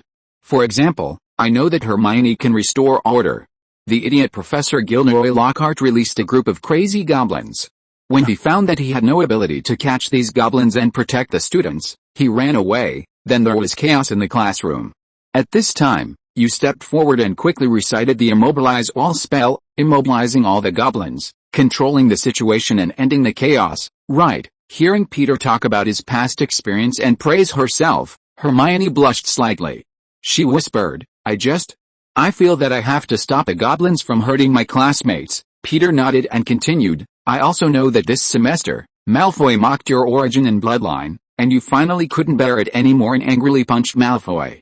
You are usually very impulsive and very rational and restrained, but this time, you made Draco quiet for a long time. Hearing Peter say that he punched Malfoy, Hermione's expression was a little unnatural. She raised her chin slightly, and soon felt a little proud of her actions. That guy always likes to discriminate against non-pure blood wizards, and he has called me a mudblood many times. In fact, I have wanted to punch him for a long time. Yeah, Peter nodded pretentiously, and I also know about your defense against the dark arts class with Professor Lupin. Hermione, hearing Peter talking about the defense against the dark arts class, Hermione was slightly stunned, and a panicked look appeared on her face. Could it be that Mark told Mr. Padraic about this most embarrassing thing of his? Previously, in Professor Lupin's defense against the dark arts class, Professor Lupin released a boggart. Boggart, this dark creature that can turn into the thing you fear most. Hermione hates it. What she couldn't accept was that this boggart turned into Professor McGonagall and told her that she failed every exam. This horrible thing scared her, and she screamed for help from the professor, and her tears were about to fall. So this incident also made her the object of everyone's ridicule. Now that Peter knew about her embarrassment in the defense against the dark arts class, Hermione was in a bad mood. After this matter was over, she would definitely go find trouble with Mark. This guy is really good at snitching. Although she was thinking about dealing with Mark, Hermione's expression did not change, and she pretended to be very calm on her face. I guess the rumors are a bit exaggerated, sir. I actually defeated the Boggart in the end. Well, although failure is your biggest fear, Hermione, every time you are laughed at, you can try to overcome this fear. This is another admirable quality in your character, Hermione. Sometimes, we are always easily discouraged when facing failure, teacher. As soon as Peter finished speaking, Siri's voice came from the front of the secret passage. Touching the slightly stunned Hermione's hair, Peter walked towards Siri. Hermione touched her hair and looked at Peter's back with a complicated expression. She felt that Mr. Padraic knew her better than she did. Teacher, I think if you continue like this, it will be easy to capture this girl's heart, Siri whispered to Peter. Peter looked at Siri in surprise. Do you know a lot about love and emotions? Siri, I think I know a little bit. Love can be expressed in many different ways, including loyal, secret, rough, shy, platonic, dissolute, fleeting, life and death, etc. Siri shrugged her shoulders and said to Peter, the more love I see, the more I feel the magic of emotions. If a person thinks you know her, the relationship between you will become very strange. Siri thought of the relationship between Yennefer and Geralt. The relationship between her adoptive father and mother can be described in this way. They started from understanding each other and fell in love with each other. Soon Siri thought of the woman she had a relationship with. It was the same thing between her and her. They understood each other's hearts and began to have a good impression of each other. She looked at Eartheye. There was a rose pierced there to commemorate that woman. The name of the gang was the Rat Gang. The team is full of young people, robbing the rich to help the poor, and thus has won the support of the poor people of Nilfgaard. During the festival, they will sing and dance with the villagers, and passers-by will throw coins once to win the hearts of the people, so as to help themselves disrupt the pursuit of the Imperial Guards. When killing members of other gangs, they have to pay a certain amount of money as compensation. After being caught by the Rat Gang, Siri fell into fear and had no one to rely on. Without the protection of Geralt and the guidance of Yennefer, even the more friendly peers around her, some people blatantly planned to have sex with her. At this moment, a protector appeared, Michelle. Michelle likes Siri and is willing to protect her bestie and help Siri adapt to the life of a Green Forest hero, but for her, this is just one of the ways to enjoy life in the short time. Siri's attitude towards Michelle is much more complicated. She admires and appreciates her protector, trusts her bestie, and desires a partner. Most importantly, the two understand each other. As for her attitude towards her relationship with Michelle, whether tolerance or acceptance is more important, Siri dare not make a conclusion, but Michelle is the only one who has had a relationship with her. As the youngest member, Siri was naturally influenced by the other members of the Rat Gang. Influenced by the rebellious psychology of adolescence, she led a lost life of robbing, breaking into other people's parties for fun, and even taking drugs and tattoos. She forgot that she also had the title of a princess, and no longer cared about her original ideal of becoming a demon hunter and warlock, because this was the first time she got along so well with her peers. You seem distracted, Siri. Peter's voice interrupted Siri's wild thoughts. He said to Siri with a somewhat calm expression, don't tell me that you thought of those love stories. Actually, I thought of my former lover. Siri smiled at Peter. We established a relationship because we understand each other. Really? You have love experience at such a young age? Siri. Peter shook his head at Siri, who pretended to be mature. That is your special psychological need in a special period, not a love problem. Also, do we know each other now? Does this have anything to do with love? Okay, let's get back to the topic. Siri, you called me here, not because you are worried that I will do something bad to Hermione, right? Peter asked her with a bad expression.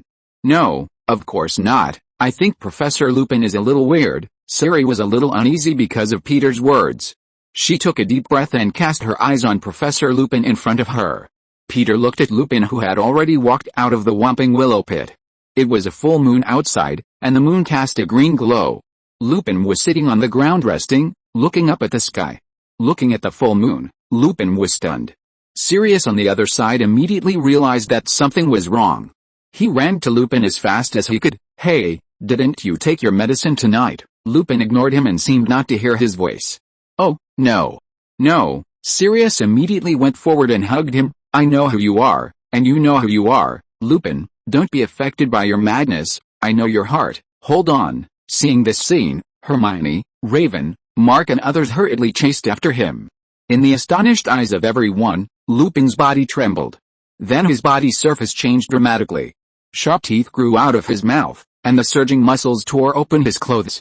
In the astonished eyes of everyone, Lupin's eyes began to flash with strange light, as if he could see everything through the night. With a bang, Lupin pushed Sirius out. In a flash, he had completely turned into a werewolf. The werewolf that Lupin transformed into was tall and mighty, with thick hair that shone with a silver luster. His bloodthirsty eyes were deep and sharp, as if he could see into people's hearts. Standing on the top of the forest, the werewolf that Lupin transformed into howled to the sky, announcing his new life. Oh my god, Ron looked at all this and was stunned on the spot. Chapter 617, Peter slacking off, Siri changing the ending. This is a bit bad. Raven looked at Professor Lupin who had turned into a werewolf and couldn't help complaining. Mark and Harry walked out of the Whomping Willow secret passage and looked at Professor Lupin who had torn his clothes and turned into a werewolf, with expressions of disbelief on their faces. Although they knew that Professor Lupin was a werewolf, they were still greatly shocked to see the werewolf in front of them. Professor, when everyone was stunned, Hermione stood up. Looking at Peter standing behind her, Hermione felt a little safe and walked towards him slowly. She knew that Peter would definitely not let herself get hurt. Professor Lupin, you can recognize me, right? You are Professor Lupin, you won't hurt us, right? The werewolf with bloodthirsty light in his eyes looked at Hermione, and a confused look appeared on his face.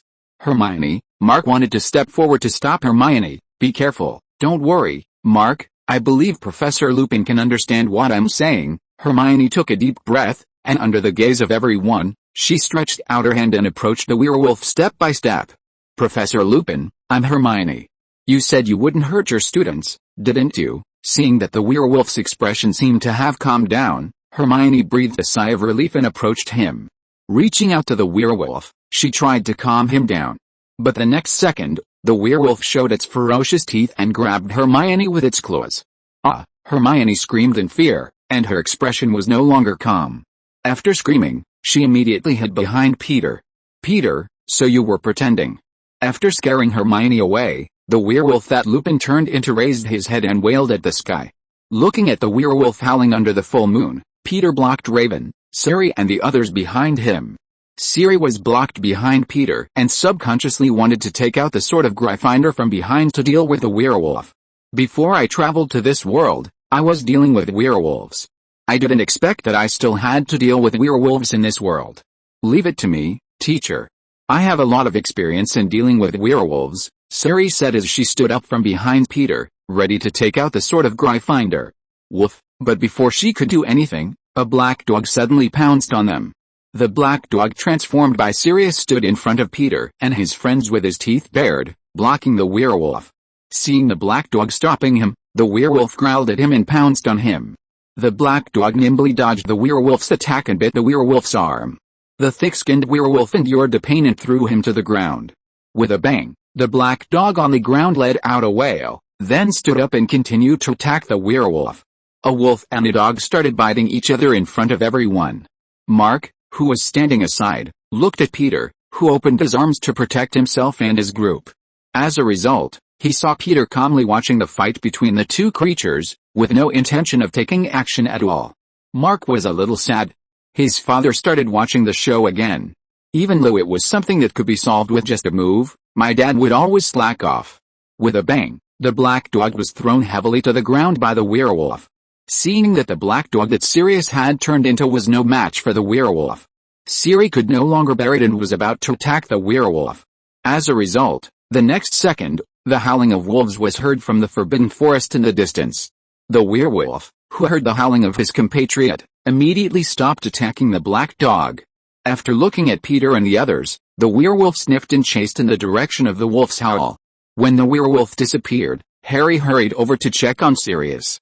Looking at Sirius lying in a pool of blood, Harry looked anxiously at Peter who was walking over. Mr. Padraic, can you save him? Harry asked Peter for help.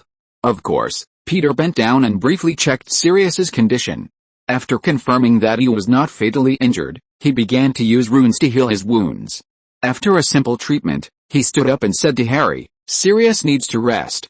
In addition, This guy must be sent to Hogwarts to be handed over to the Dementors. Peter pointed at Pettigrew, who was tied up and looked terrified. Peter, Raven, Mark, you send him to Hogwarts, and Siri and I will take Sirius back to the farm. I understand, Dad. Raven nodded to him. I will hand this guy over to Headmaster Dumbledore to prove Sirius' innocence. Harry listened to Peter's words, although he was reluctant to leave the godfather he had just met, but he still nodded. He believed that Peter would not hurt Sirius.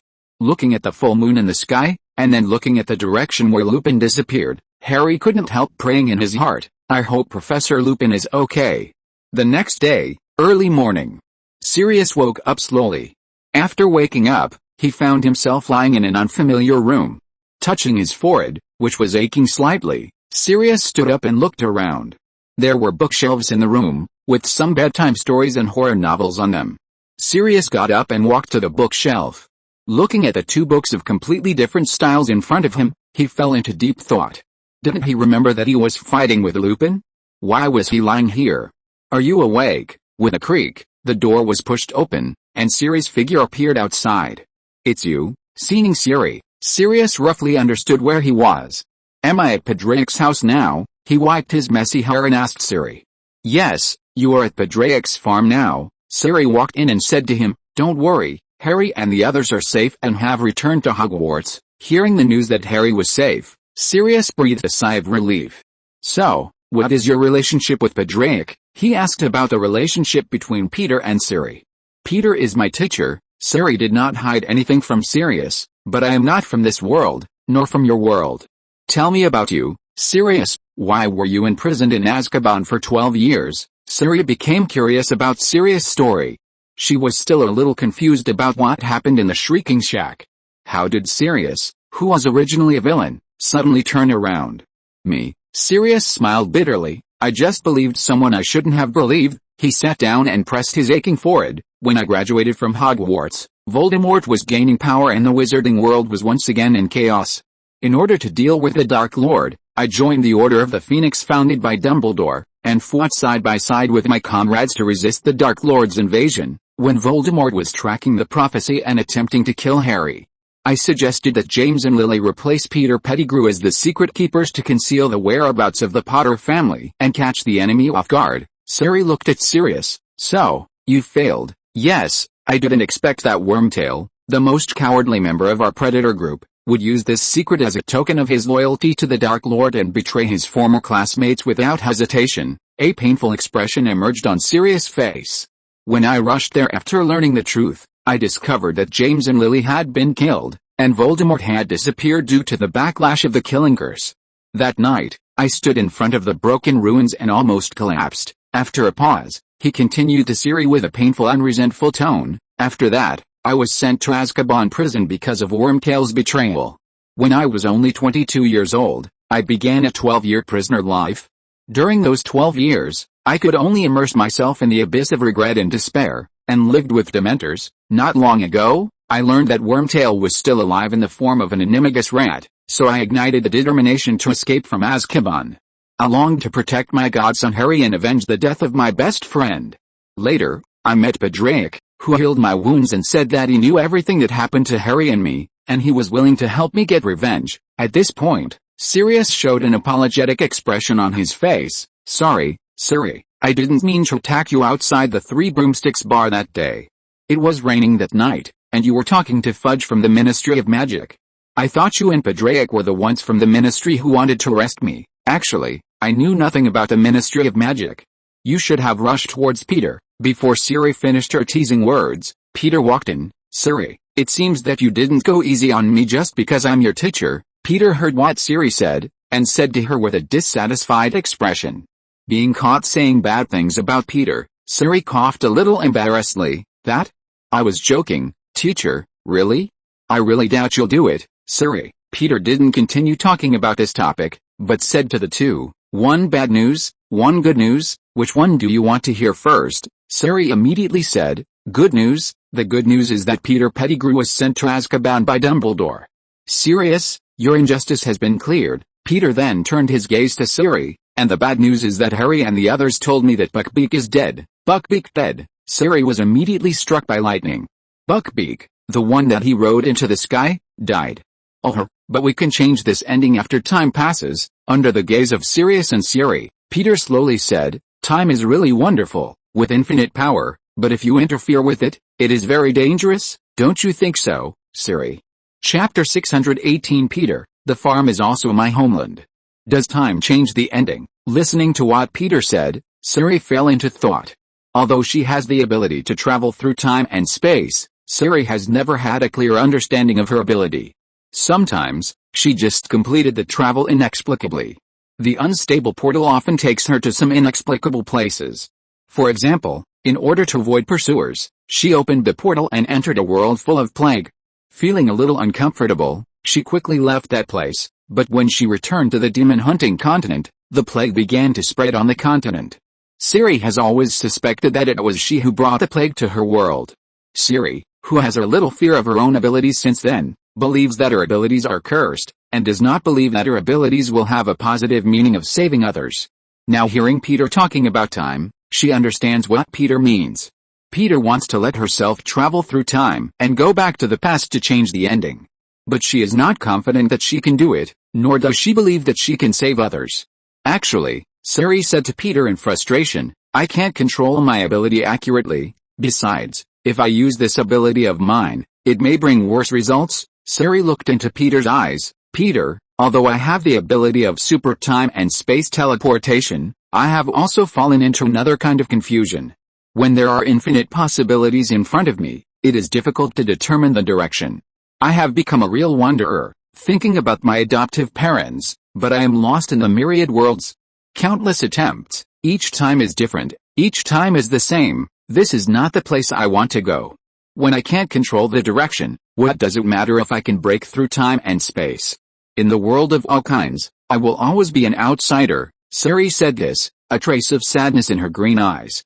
Repeated attempts, repeated loss, extreme freedom brings extreme loneliness. When I travel through time and space, I have never missed my relatives so much. No matter how friendly or hostile the next world I come to is, it will only make me miss the world of my hometown more. At this moment, the concept of hometown is no longer the homeland. I no longer believe that my ability can bring me a better result, Peter. I am just a wanderer. I may not be able to change anything. Listening to Siri's words quietly, Peter was slightly moved. He did not expect Siri to have such a life experience, nor did he expect that she would be so afraid and hate her own ability. But do you still feel lonely here, Siri? Peter took a deep breath and asked Siri. No, it's different here. Here, makes me feel the meaning of home. Here, everything seems to be different. Sometimes, Peter, you make me feel that we have been familiar with each other for a long time. If there is no fire of revenge in my heart, if I don't have hatred, maybe I will always hope to live here. While talking, Siri walked towards Peter and gently held his hand. Peter, during the time I have been with you, I know my heart. Whenever I think of the collapse of my homeland, my exile, and the darkness of the world's human nature, I used to feel that I had a responsibility to do something. At that time, I didn't know what I wanted to do. In fact, my original intention of learning swordsmanship and magic was to protect myself. And now, I have expanded it to protecting the few moral principles in this world to the best of my ability. You may have repeatedly warned me not to meddle in other people's business before, but you yourself are unwilling to stand idly by when something happens, even if you know there will be no good results. At this point, Siri looked at Peter with a hint of tenderness in her eyes. So I know I have to go back and finish some things.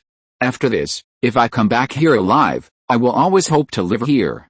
Peter, you talked about time. Yes, maybe by traveling through time I can change the ending, but I am also afraid of my curse, afraid that my ability will destroy everything and all the good memories I have here. Peter was slightly stunned when he heard Siri's true confession. He could understand Siri's feelings. On the one hand, Siri felt that she had the responsibility to do what she had to do, revenge or the bond of family affection. On the other hand, she was afraid of her own abilities, afraid of the curse of her abilities. We will eventually face fear and failure, and we will definitely take this step, Siri, although the results may not be satisfactory, but we have finally taken the first step towards a mature and confident life. It is exhausting, bloody, painful, and there is a long road of exile behind us, but I believe that your life must be beautiful. There will be happiness at the end. Peter reached out and stroked Siri's hair and said, Originally, he wanted to tell Siri that she could use her ability to go back in time and change Buckbeak's death. But after hearing Siri's inner feelings, he did not continue to talk about Buckbeak, but whispered to comfort Siri. Siri listened to Peter's words, did not speak, but leaned over and rested her head in Peter's arms. Sirius next to him was a little embarrassed. He wanted to leave, but felt it would be embarrassing to be discovered. But if he stayed here, it would be even more embarrassing to feel like a wooden man. He had never experienced such a situation before, so he had to sit here stiffly, not daring to move. At the same time, he kept praying in his heart that this torturous atmosphere would disappear quickly. Night. Hogwarts, Infirmary. Ron, with a leg injury, lay on the hospital bed, looking at Dumbledore, who had not seen him for a long time. Dumbledore had listened to the story of what happened in the Shrieking Shack told by Mark, Harry, Hermione and Ron. So, Padraic knew about Sirius and Lupin from the beginning, right? Dumbledore asked Harry. Yes, it was Mr. Padraic who has been helping us behind the scenes, Hermione said to him. I even misunderstood Mr. Padraic. Dumbledore nodded and said, well, that's surprising, but Buckbeak died, and we couldn't save it, Mark added from the side, with a frustrated expression on his face. Time is a wonderful thing. Dumbledore suddenly said something out of the blue, and then looked at the large clock opposite the infirmary. If we make good use of it, sometimes it will have unexpected effects. After Dumbledore finished this, he blinked at Hermione. You know the rules, Miss Gryffindor, don't be seen by anyone, otherwise there will be big trouble. As he said that, he walked up to Hermione and made a gesture of winding a clock, maybe turning it back 3 times is most appropriate. After saying this, Dumbledore left the infirmary directly. When closing the door, he suddenly turned around and smiled at several people. Oh, by the way, when I can't make up my mind, I often go back to the old way. Mark looked at the back of Headmaster Dumbledore in confusion and asked, what does the headmaster mean? Ron lay on the hospital bed, took a bite of sweet milk biscuits, puffed his cheeks and said, I don't know, maybe he is crazy. I know. Hermione acted as if she suddenly realized, it's the time converter. Harry looked at her in confusion. What time converter? We have to go back to the past and save Buckbeak. As Hermione said, she took out a necklace from her neck, on which hung a small shiny gold timer. We can use it to go back to the past. I got this thing from Professor McGonagall in order to take more courses. As she explained, Hermione hung the chain around her and Harry's necks, and said to Mark beside her, Mark, come here, we'll go together. When Mark, who looked confused, came over, Hermione shook her head regretfully at Ron on the bed. Sorry, Ron, we may not be able to take you this time. What? Before Ron had time to express his protest, Hermione turned the time converter. The moment he pressed the time converter, Mark immediately felt that he was flying backwards very quickly. Various vague cloud shapes passed by his eyes, something was knocking in his ears, and he could not hear his own voice. The surrounding scenery was changing rapidly, and Mark and Harry were all stunned. When the surrounding scenery stopped changing, Hermione opened her eyes and took off the time converter from her neck. What time is it now? Hermione asked Mark. I don't know. Mark looked at the big clock opposite the infirmary, swallowed his saliva and said to Hermione, it's about 7:30. Very good, we were probably at Hagrid's forest hut at 7:30 yesterday. We have to hurry and not be discovered by anyone. As she said this, she pulled Mark and Harry and quickly ran towards Hagrid's hut on the Forbidden Forest. At the same time, Padraic Farm. Siri, who was lying on the bed, opened her eyes. Time. Siri got off the bed and repeated the word. What Peter said to her during the day kept coming back to her mind. Maybe Peter was right, time travel was not her curse. Or rather, it was more than just a curse. If she escaped from her abilities because of fear, she might never grow up. She must take this step, even though the result might not be satisfactory, but it was the first step towards a mature and confident life. Thinking of Peter's words in her mind, Siri closed her eyes and opened the portal to enter the world of Hogwarts. She needed to be in the world of Hogwarts and try to return to the past time and space. After entering the world of Hogwarts through the portal, Siri recalled the feeling of traveling through time and space before, took a deep breath and tried to open the portal. Chapter 619. It turns out that I'm not the only girl who traveled through time and space. When Siri came out of the portal for the first time, she found herself at Hogwarts School of Witchcraft and Wizardry. Outside the school, a huge poster of the Triwizard Tournament was posted. Siri, who was a little confused, entered the school and found that when everyone was discussing the selection of the Hogwarts warriors for the Goblet of Fire, 5 warriors were selected for the first time: Harry Potter, Raven Padrick, Mark Padrick, Tom Padrick, and Rocky Padrick. After asking the students, Siri finally understood what the Triwizard Tournament was. The so-called Triwizard Tournament is a tournament in which one warrior is selected from each of the 3 major magic schools. The 3 warriors compete in 3 magic projects at different times of each school year. The competition will test the warriors from many different aspects, testing their talents, advantages, courage, theory, reasoning ability and ability to overcome danger and magic.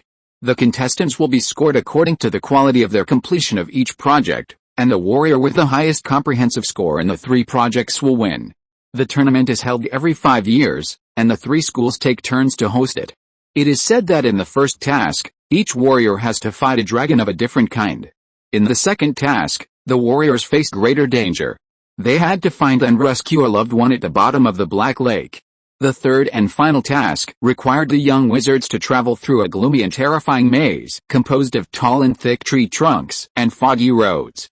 After figuring out what the tournament was, Siri couldn't help but complain, this Triwizard Tournament might as well be changed to the Padraic Farm Tournament. Anyway, it will be Raven and the other 4 who will compete in the end. I just hope that the 4 of them won't kill anyone.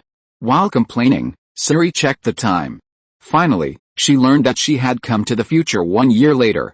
After knowing that she had made a mistake in the time, Siri traveled through time and space again.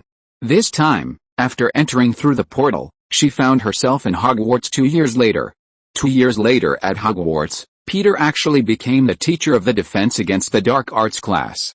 Secretly observing Hermione, who was becoming more and more beautiful in class and staring at Peter without blinking, Siri was completely sure.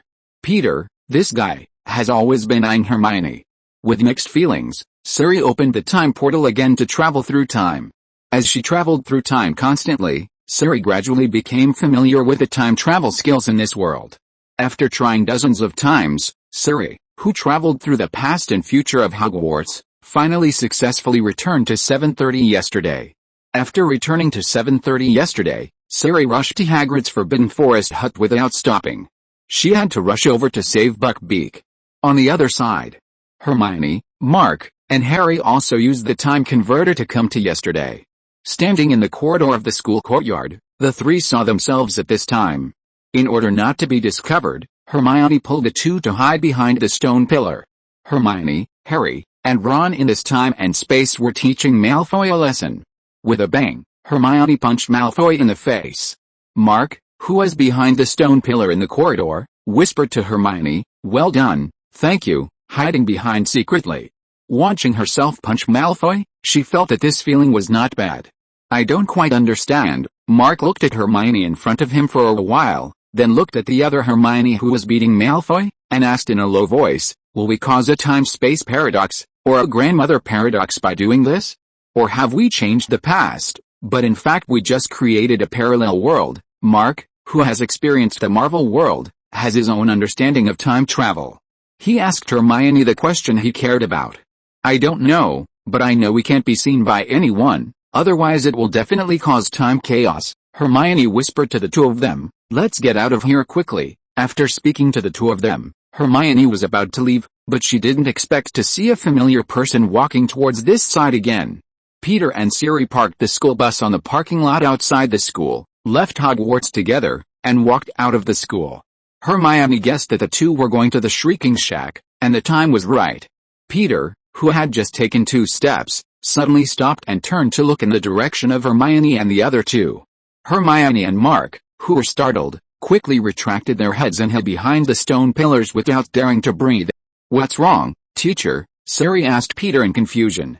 "Nothing, maybe I saw it wrong." Peter shook his head and said to Siri, "Are you sure you still want to go to the 3 broomsticks?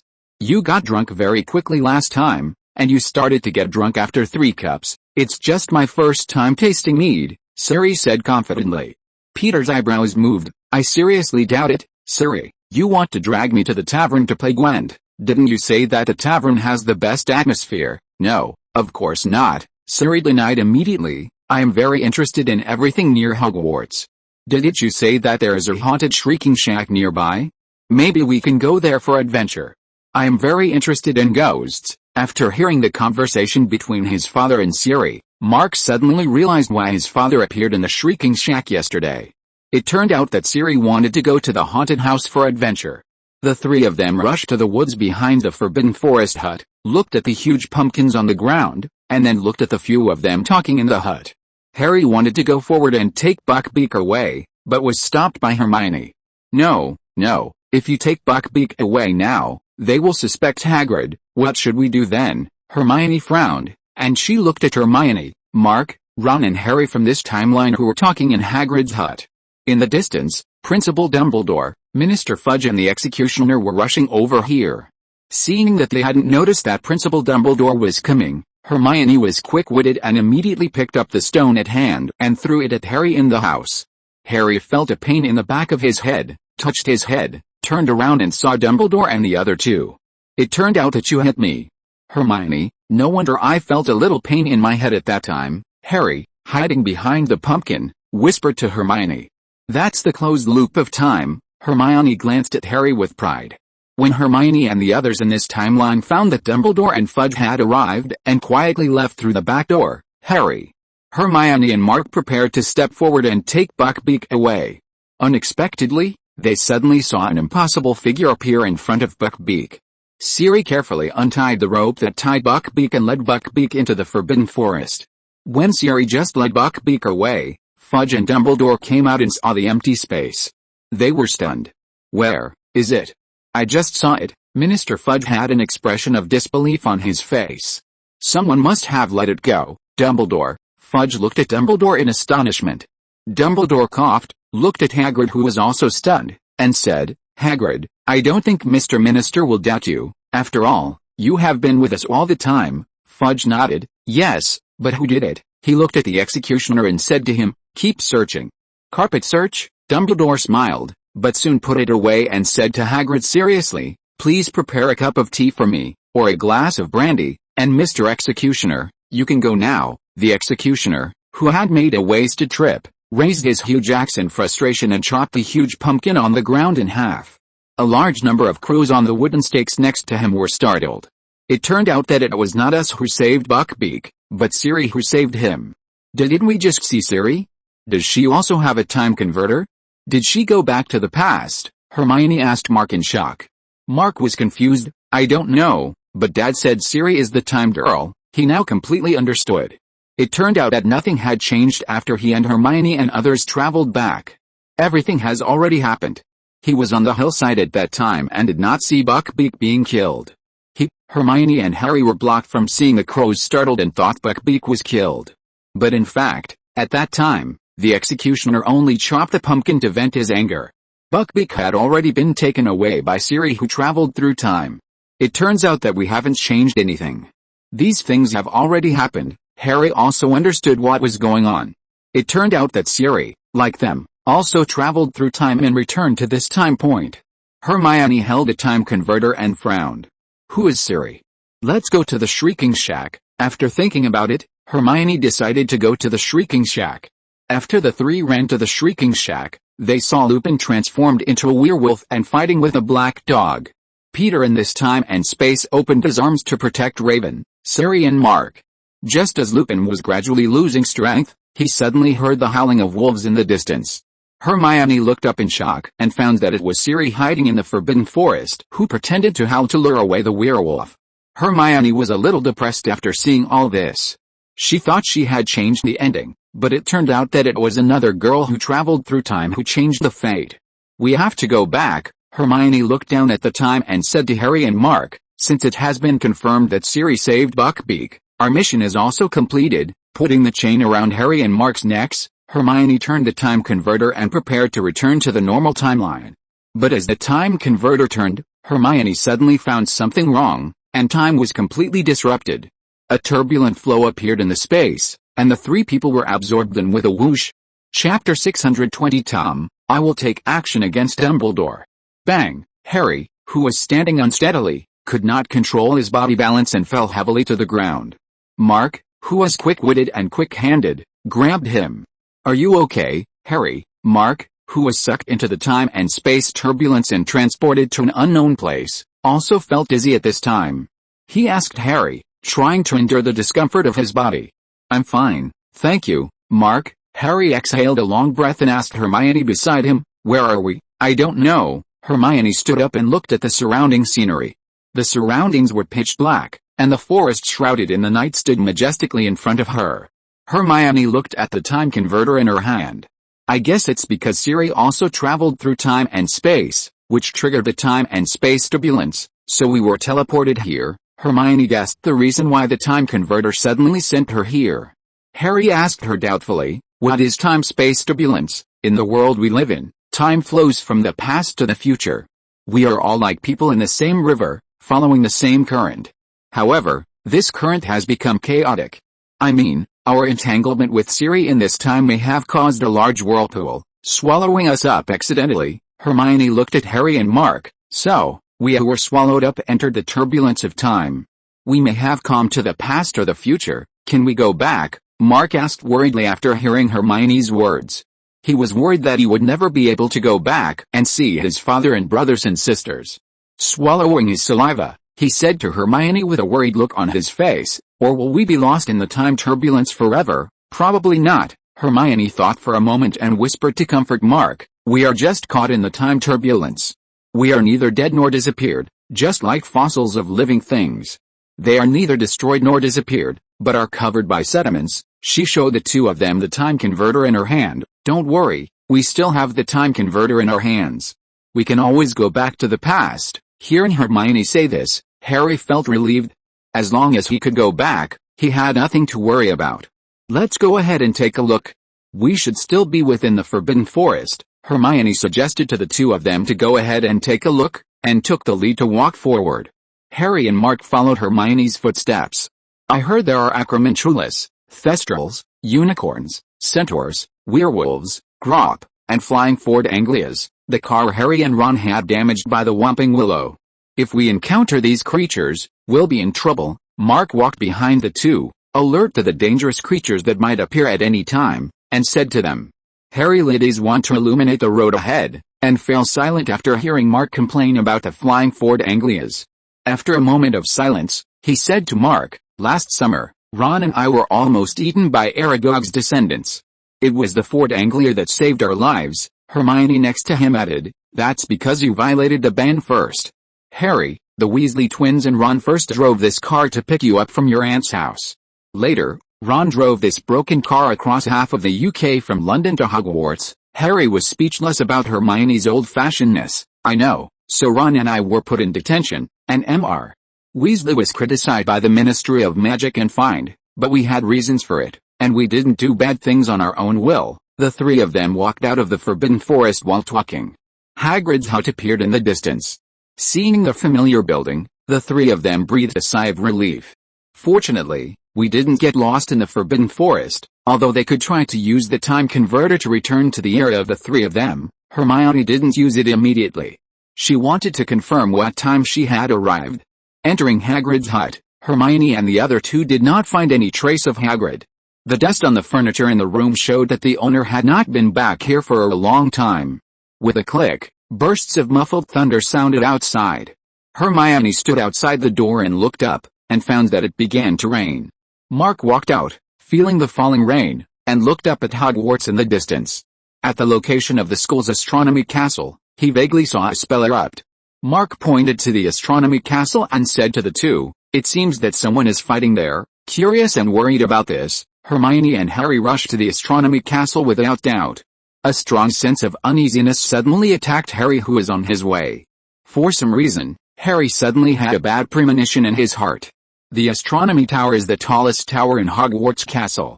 Normally, Professor Aurora Sinistra teaches astronomy classes here, allowing students to learn about stars and planets through telescopes.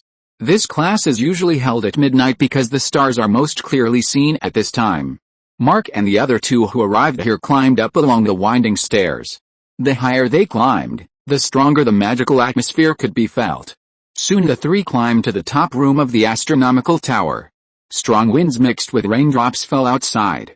Harry, who entered the room, looked up through the gap of the rotating planetary device and saw two people standing on the top of the observatory, facing each other. Is that Principal Dumbledore and Tom Patrick? Seeing the two people standing on the observatory, Harry was stunned for a moment.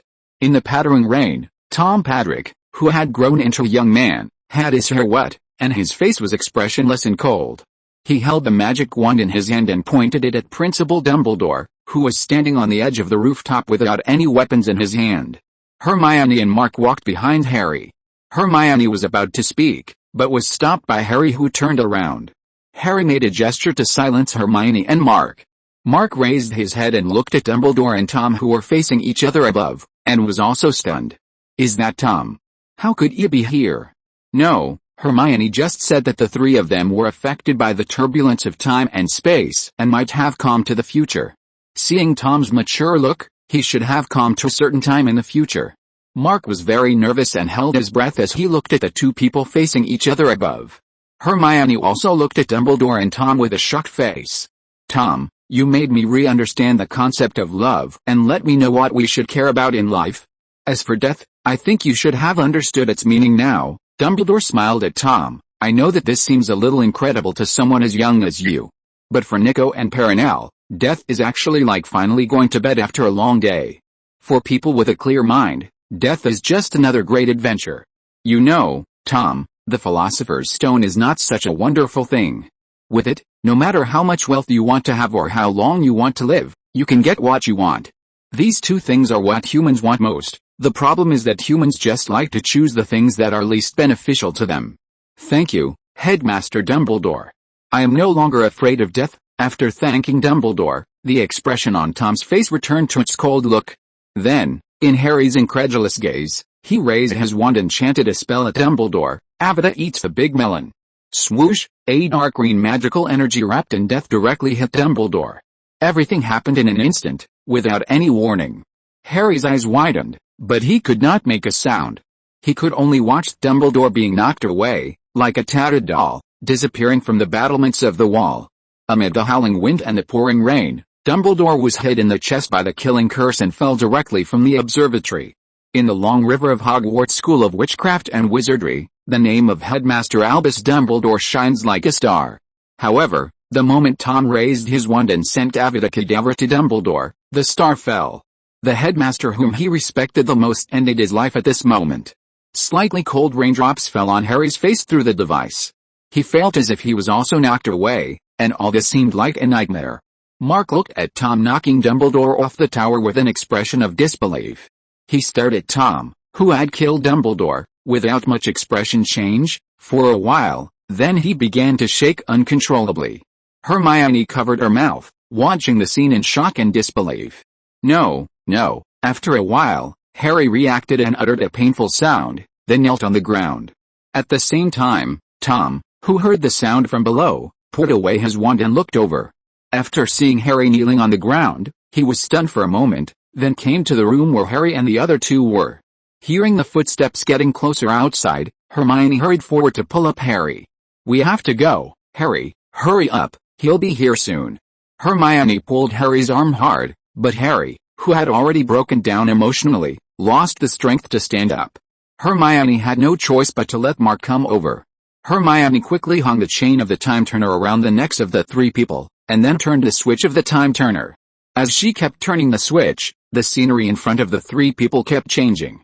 Although she didn't know how many turns of the time turner she had to turn to go back to the past, she just wanted to leave here now. The scene before their eyes was too shocking and incomprehensible for the three people. Could it be that the future Headmaster Dumbledore would die at the hands of Tom?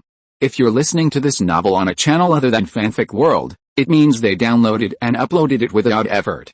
We cordially invite you to visit our channel, Mundo Fanfic Novelis. There you'll find the original version of this story and you can explore many other novels of various genres. We're waiting for you to immerse yourself in a world of incredible novels.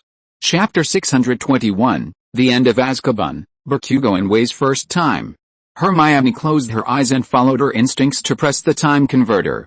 After a while, she opened her eyes. She found herself, Mark, and Harry still standing in the observatory. But the rain had stopped outside, and Tom had disappeared. Taking a deep breath, Hermione looked at the date on the observatory. The time could be clearly seen in the observatory under the lights. December 11th at 6:50 p.m., which is the time we traveled to before. Seeing that she had successfully returned to the original world line, Hermione couldn't help but breathe a sigh of relief. It seems that her luck is good enough. We succeeded in one try. Hermione removed the chain from Mark and Harry's necks and said to the two, "Harry, are you okay?" Seeing that Harry was still in a trance, Hermione asked him worriedly. I'm fine, Hermione. Mark, you all saw it, right? Tom killed Headmaster Dumbledore. Harry asked Hermione in shock. Why did that happen? That's just an uncertain future, Harry. Maybe what we saw is just a possibility. We don't know what it is. Hermione thought for a moment and said to him, that doesn't mean what we saw is necessarily the future. Mark also came over to comfort Harry. I believe Tom is not that kind of person. Although he is a little withdrawn, he is not the kind of person who would kill Headmaster Dumbledore. Listening to the two people's comfort, Harry felt better. Since it hasn't happened yet, it means that there is still a possibility of change in the future. I will definitely stop this from happening. And I must be wary of Tom Patrick. In Harry's mind, Tom was ranked as the most dangerous person in Hogwarts before Snape. Okay, we have to get back to the infirmary, Hermione said, holding Harry and Mark's hands, and trotted all the way to the infirmary. When the three panting people arrived at the infirmary, they saw Dumbledore pushing the door out. Headmaster, we succeeded. No, I mean, the ending has changed. Buckbeak didn't die. Siri saved her. Hermione panted slightly and said to Dumbledore, who looked confused.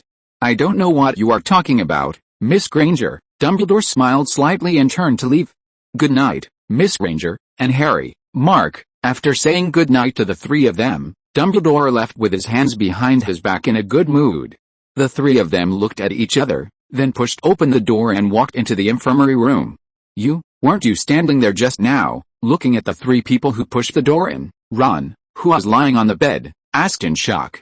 He clearly saw Hermione and the other two standing in the aisle just now, so how come they pushed the door in from outside the next second?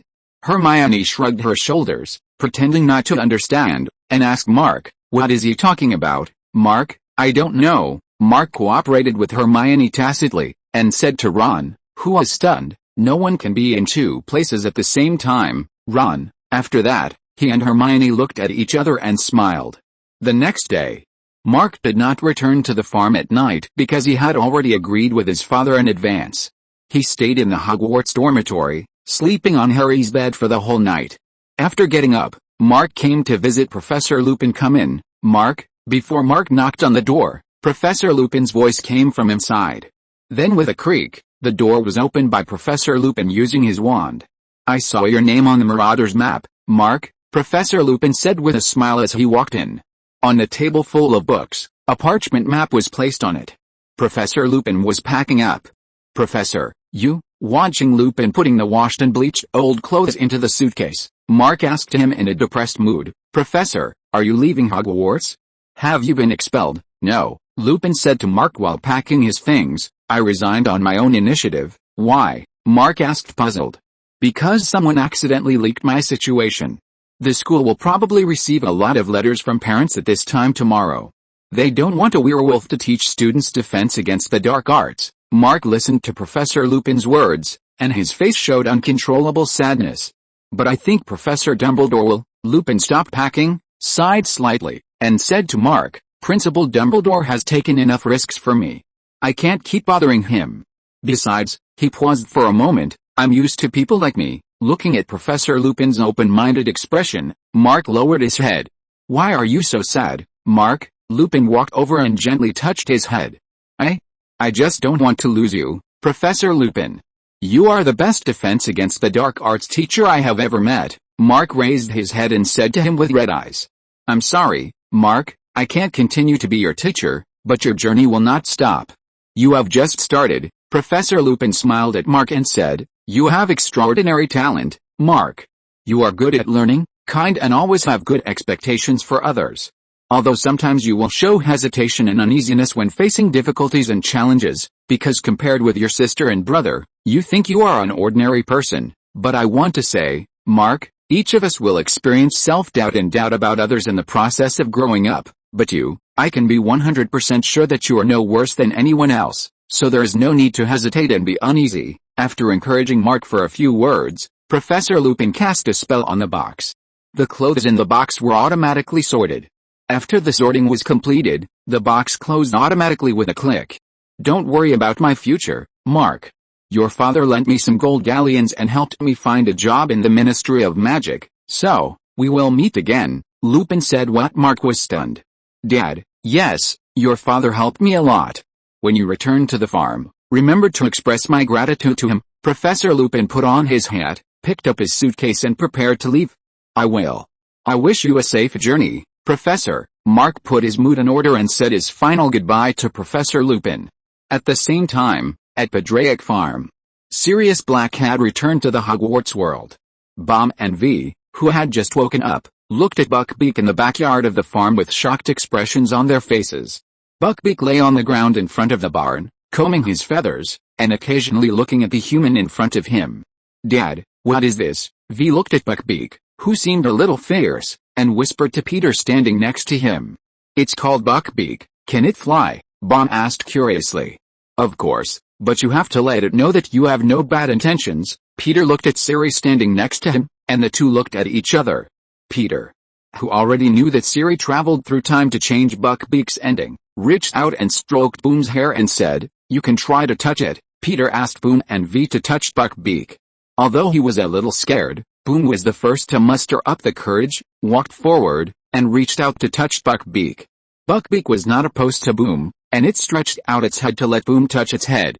"It's cute, Dad," Boom said to Peter excitedly, touching the feathers on Buckbeak's head.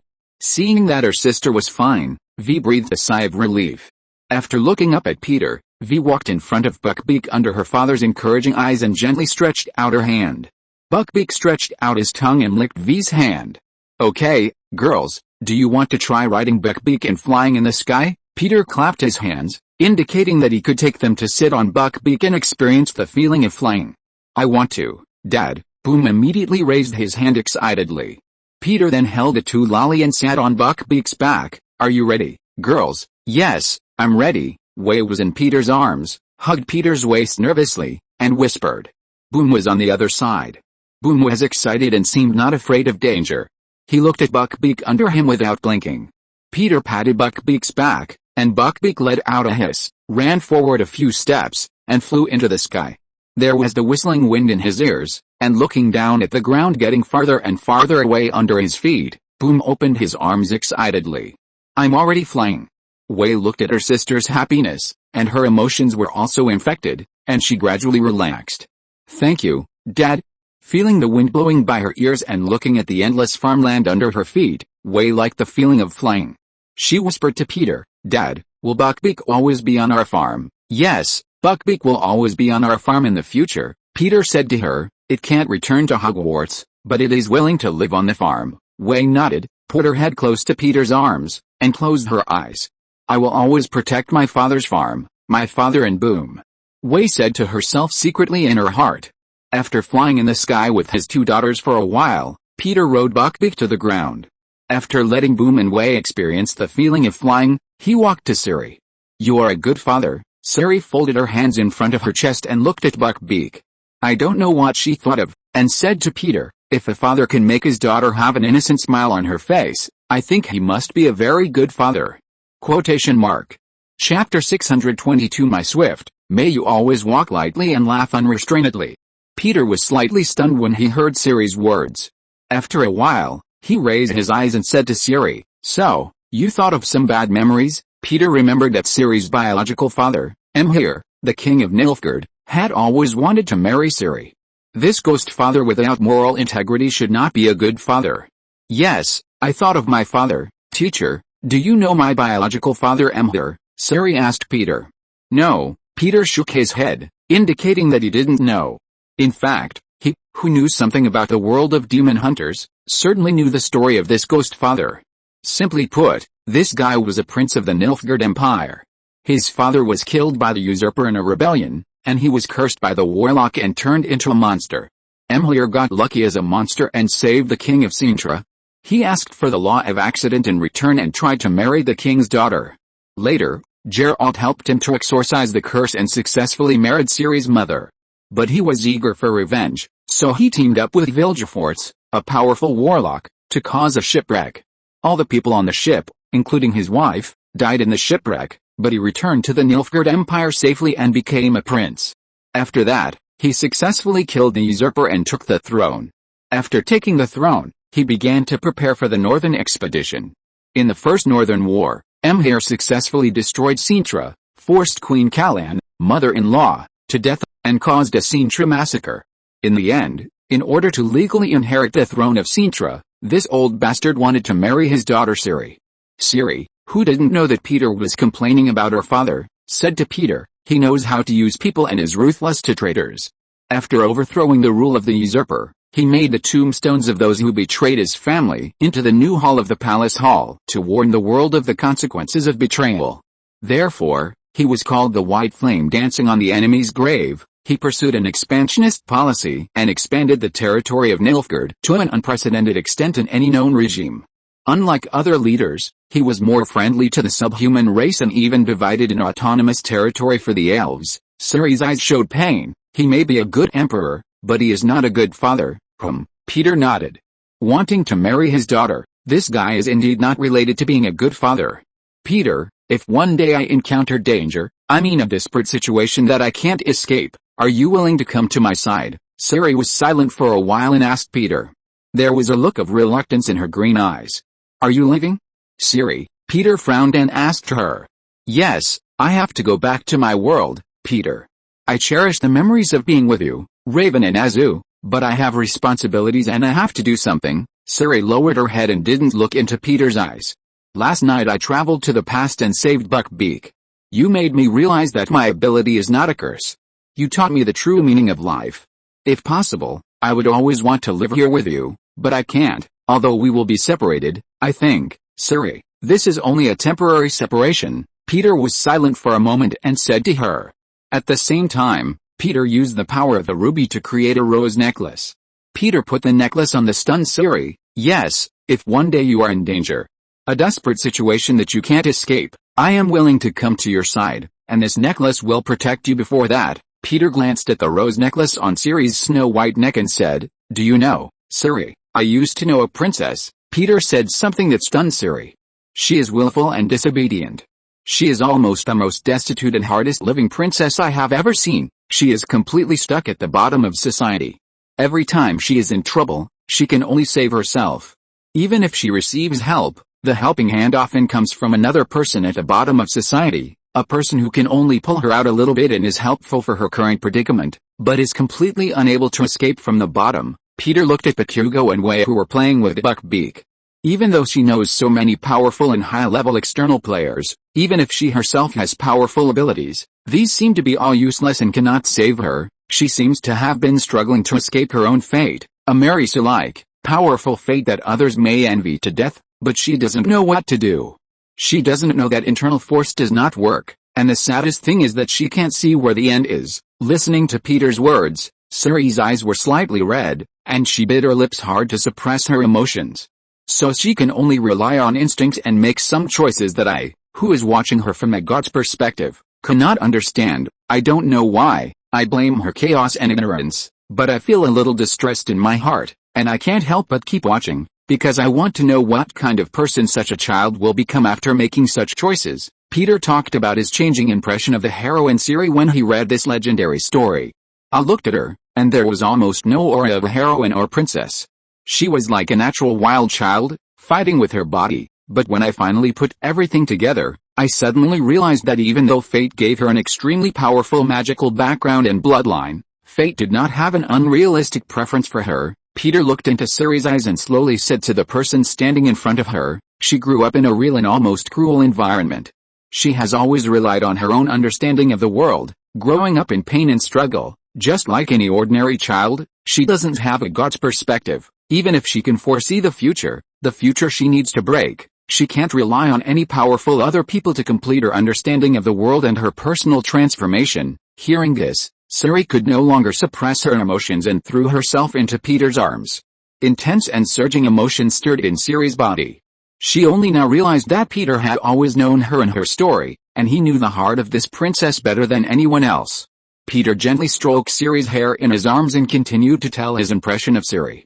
But, it is this almost cruel reality that finally made me understand that the reason I hated a princess in the story was because I projected myself onto her. I have all kinds of regrets growing up, and I hope that her powerful setting will be like the most common routine in night novels, and can give me the best ending I can see. However, as such a powerful character, she is as muddle-headed, willful, and impulsive as me. She does not care about the consequences because of justice, and she will never bow her head because of pride. When faced with choices, she can only watch the people she cherishes most disappear one by one before her eyes. Peter sighed slightly, paused for a moment and continued, living has never been an easy proposition. She used to be unaware of the power she possessed and could not protect the people she loved. Later, she could not control her power and dared not use it for fear of hurting innocent people. Now, every time she uses her power, she will be hunted down and bring disaster to where she is. Casting his eyes to the sky in the distance, Peter sighed and said, "This princess in the story is like each of us trapped in reality. It seems that there are choices, but every choice comes with a price." After hearing Peter's story about the princess, Siri raised her head and said to him with tears in her eyes, "This price is not painful or dark for the princess, because it is because of this that she met a father-like man named Peter Patrick." Peter, hearing Siri's words, he was slightly moved. He originally wanted to express his emotions, but how did he get himself into it? He lowered his head and kissed Siri's fair forehead. "I heard that demon hunters become noble because of pain. Darkness and pain are the sand thrown at us by the outside world. People who make wrong choices in pain can also be forgiven, but those who still fight in pain, still maintain kindness, and still have the ability to love, the scars left by pain on them will become the light of their souls." Siri, may you always walk lightly and laugh boldly. May you always have a sword in your hand and wine around you. My Swift. May you be free forever. In painful reluctance, Siri left Patrick Farm. Siri, carrying the sword of Gryffindor and wearing a rose necklace, walked out of the portal and found that she did not return to the world of the Witcher. Did she travel to another world? Siri's eyes revealed a trace of confusion. "Well, it seems that I can't master my ability very well," Siri couldn't help but complain. But looking at the modern city in front of her, Siri was in a good mood. It is better to have a modern city similar to the world where Peter is than a strange world. Siri took a step and walked forward. But soon her step stopped, and she looked at the statue in front of her with a dull look. "Is this Peter? How did the statue of Dad appear here?" Siri fell into a daze. At the same time, an interview video appeared on the big screen in the square. Azu talked to the reporter, No, I have never admitted that the soldier boy is my father. All this is slander by people with ulterior motives. My father has always been Peter Patrick." Chapter 623 Siri, my countryman's smile is so healing, he must be a kind boy. But it is said that you were born as an artificial superhero in what laboratory? Isn't that true? No, of course not. You know, I grew up on a farm. I even showed the farm where I lived to the media before. That is real. Everything can be seen. It can't be faked. Homelander sat on the sofa, crossed his legs and talked to reporters. As for the rumors that I grew up in the laboratory, it's just a conspiracy against me by people with ulterior motives. You know, they just want to see me fail. They want to influence you. Those conspirators behind me just want you to think that I'm a fake superhero. My father is Peter Patrick. He has been living here, but, at this point, Homelander showed a sad expression on his face. You know, sometimes we can't predict it. There are always all kinds of accidents in life. My father, Patrick, he was kidnapped by a guy and his whereabouts are still unknown. The female reporter's eyes lit up and asked Homelander, can you tell us about the person who kidnapped your father, Clark Kent? Homelander pushed Clark out as the mastermind without blushing or beating his heart. Anyway, this guy is in another world, and it's best for him to take the blame. Siri didn't know that the black robe Azu was talking nonsense. Standing in the city square, she was completely attracted by Homelander's words. Could it be that Azu in this world is also Peter's son? Or did Peter really live here and was kidnapped? Siri felt that she needed to talk to Azu in this world. If Peter was really his father, she could take him to Peter's world. On the big screen in the square, the interview with Homelander continued. You mentioned your son Ryan. You recently revealed his news to the public. He is also a natural superhero. What kind of person do you hope he will become? Homelander changed his sitting position and replied to the female host, "Of course I hope to leave him a better world than we have, a cleaner place. You asked about legacy. Ryan is my legacy. One day, many years later, people will seek salvation from him, not me. You can say that he is my gift to the world, like the Bible says, God gave us his only son. My father gave me to this world, and I also gave Ryan to this world, so I will teach him to the best of my ability, but he also has to forge his own path. He can't always cling to my thighs." The female host nodded and continued to ask Homelander, "We talked about your public breakup with Starlight before. In your life, you must have loved a lot and lost a lot. Homelander, what do you think heartbreak has taught you? Do you think you will date other colleagues again?" Homelander shrugged his shoulders and said to the other party in a good mood, "I have had a heartbreak, which also made me understand myself. My biggest shortcoming is that I trust others too easily, which made me pay a heavy price. But some people say that the strongest muscle in the human body is the heart. Even if you are as strong as me, you will always get hurt." The female host looked at Homelander's strong body and said, "Is it true? I heard that the strongest muscle is the jaw muscle. You should check the information. In any case, my heart is strong, and I will not give up looking for a lovely woman who is worthy of my trust." Listening to Homelander's interview, Zilly suddenly felt that this guy was a very good person. At least on the surface, he was a cheerful, optimistic and humorous person. Zilly had a good impression of Azu in this world at the beginning.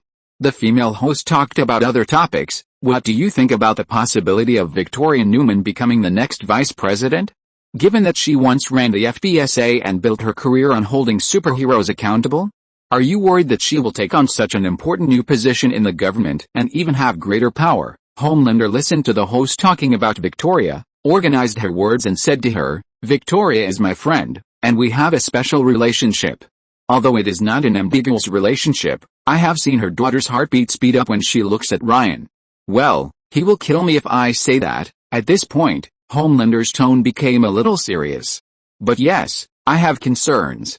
Under Victoria's nose, the FBSA, Bureau of Superhuman Affairs, has unfairly persecuted a lot of decent, hard-working superheroes, like Ezekiel, who is a God-loving Christian and a true patriot, but his life was ruined by a few anonymous whistleblowers making up some dirty talk. Anyway, Victoria claims that she and Robert Singer, presidential candidate, want to create new positions in the government to give superheroes a seat.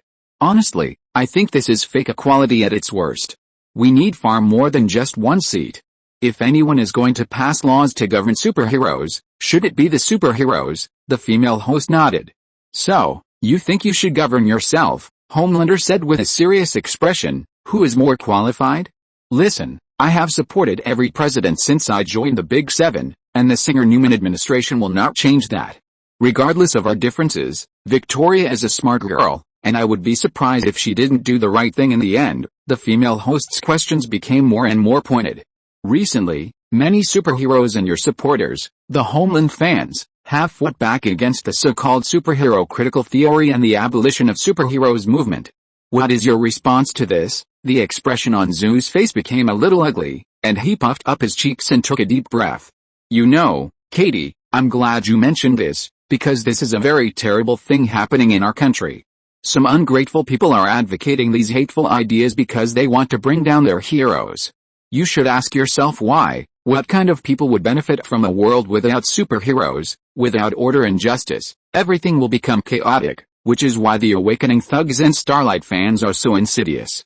They are trying to make our country collapse from within." The following interview content was completely incomprehensible to Siri.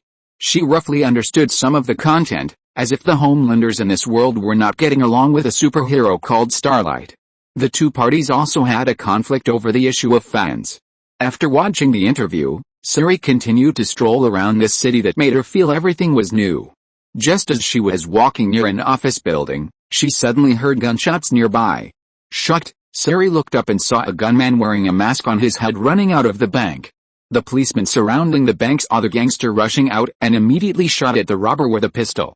The robbers holding rifles fought back against the police. Bang! Bang! Bang! The sound of bullets echoed in the air. And the passers-by screamed and fled in all directions, and the scene was in chaos. Soon, the policemen using pistols were suppressed by the robbers holding automatic rifles. The policemen who were suppressed had to hide behind the police car as a cover. The sound of ding ding dang dang rang out, and the police car was instantly riddled with holes. With a bang, the burning police car hit by the fuel tank exploded with a deafening sound. Seeing that the police were defeated, Siri was about to step forward to help. With a bang, she heard the sound of air exploding. Then Siri saw a familiar figure falling from the sky. The Homelander who fell from the sky, with the stars and stripes draped behind him, quickly attracted the attention of the robbers and the police with his high-profile appearance. Slowly standing up, Homelander looked at the bank robbers. Swoosh! Without any warning, the heat rays shot out of Homelander's eyes pierced through the chest of the robber closest to him. The remaining armed robbers saw Homelander kill his companion and immediately raised their automatic rifles to shoot at him. But the bullets of the automatic rifle did not break Homelander's defense. Homelander walked forward step by step under the terrified eyes of the robbers. Ding ding dang dang bullets shot at Homelander and all fell to the ground. Zizzy, the heat rays shot at the robber's automatic rifle. The melted rifle solution dripped onto the robber's hand, causing him to wail in pain. Homelander walked directly in front of the robber, grabbed the screaming robber, and threw him to the flagpole next to him. After quickly getting rid of the robbers, Homelander walked over to the two shocked teenagers hiding nearby.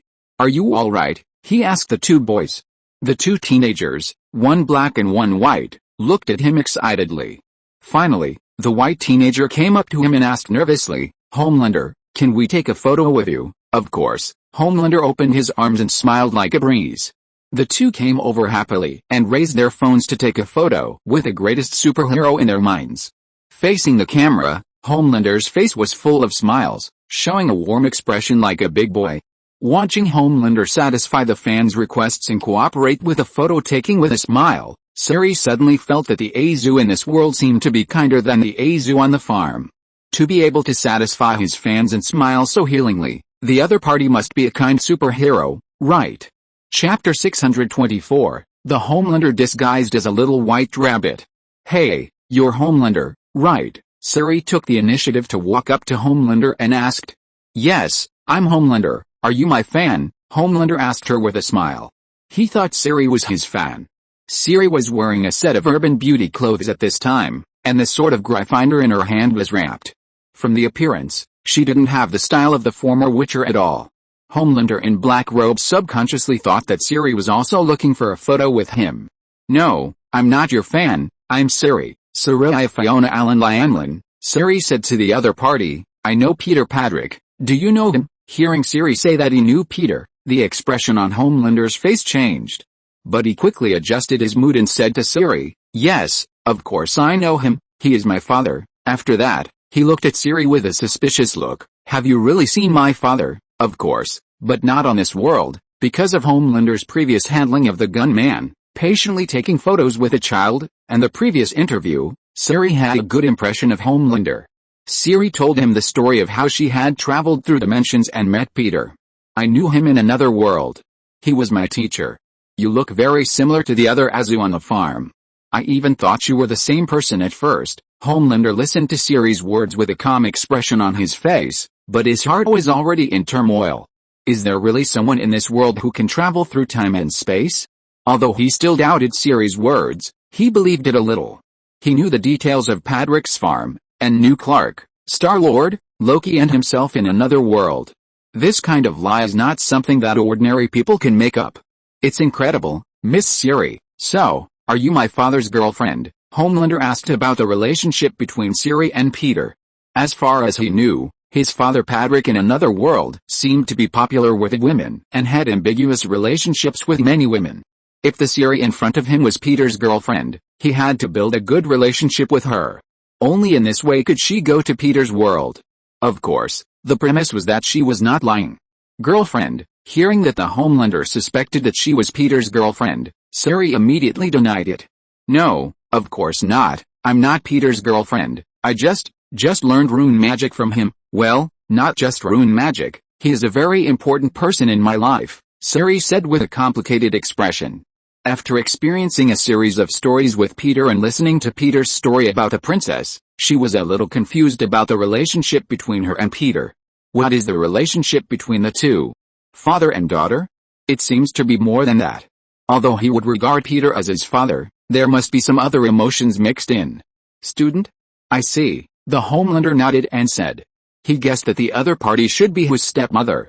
Otherwise, what was the matter with the other party's troubled and happy expression? Homelander, who thought he knew women's psychology very well, guessed that Siri was his stepmother based on Siri's expression and tone. Why don't I take you to visit the Padraic farm where I live? What do you think, Miss Siri? Homelander suggested to Siri. You also live on a farm? Siri asked in surprise. Homelander said to her, yes, there is also a Padraic farm in this world, where Ryan and I live. Siri had seen his interview before and knew that Ryan was his son. Siri, who did not doubt him, nodded and agreed to the other party. She was also very interested in the Padraic farm in this world. Half an hour later, Siri arrived at the Padraic farm in the Black Robe world. Looking at the farm in front of her, which was almost exactly the same as the original farm, Siri showed a surprised expression on her face.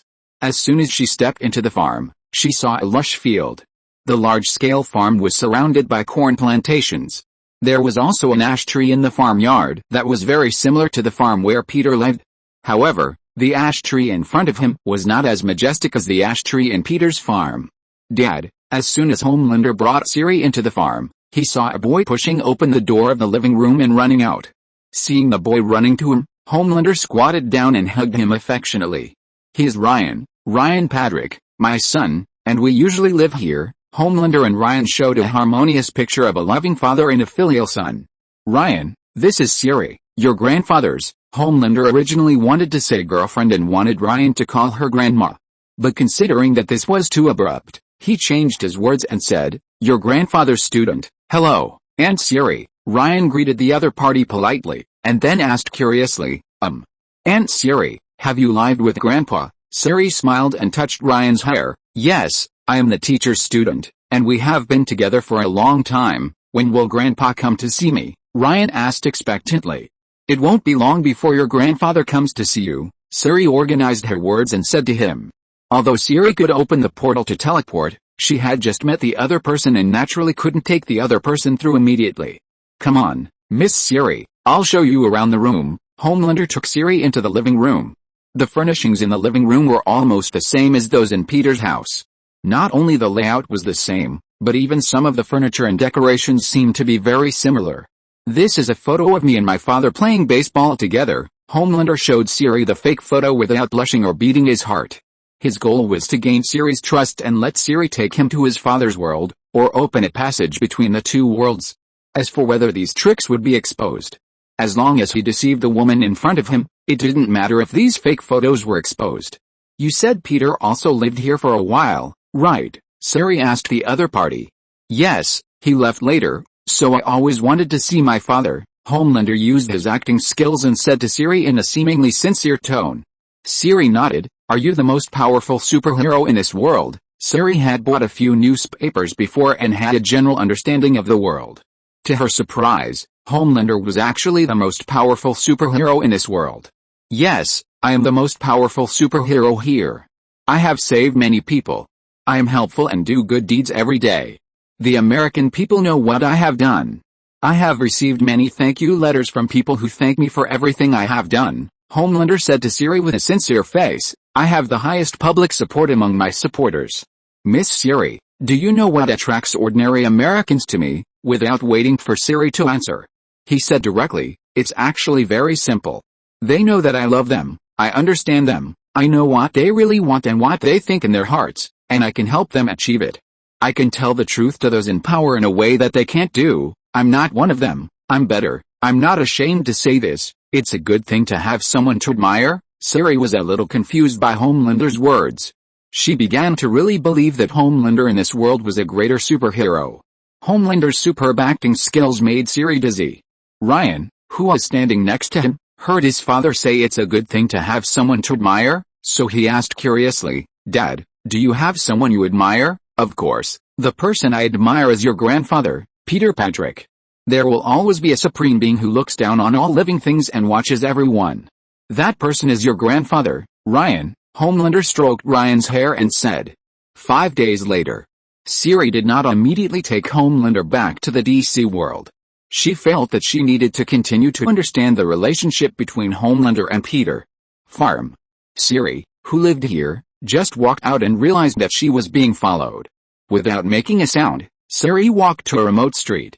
Putting her right hand on the hilt of the Gryffindor sword, Siri said to the back, "Come out, I have seen you." As soon as she finished speaking, she heard footsteps behind her. Siri looked back and found that a woman wearing a peaked cap was walking towards her. "Don't worry, I mean no harm, Miss Siri," the woman in the peaked cap indicated to Siri that she meant no harm. "Do you know me?" Siri looked at the woman with blonde hair that could not be covered by the peaked cap and asked her. "Yes, I know you, Miss Siri. You have appeared in many places recently as a friend of Homelander." The girl in the peaked cap raised her head to reveal her delicate features and whispered to her. "I am Starlight, Miss Siri. Do you mind if we find a place to talk?" "Starlight?" Siri looked at her in surprise. "Are you Starlight from the Super 7? Actually, I have already quit the Super 7, Starlight shrugged her shoulders. "I am now in the Black Robe Patrol."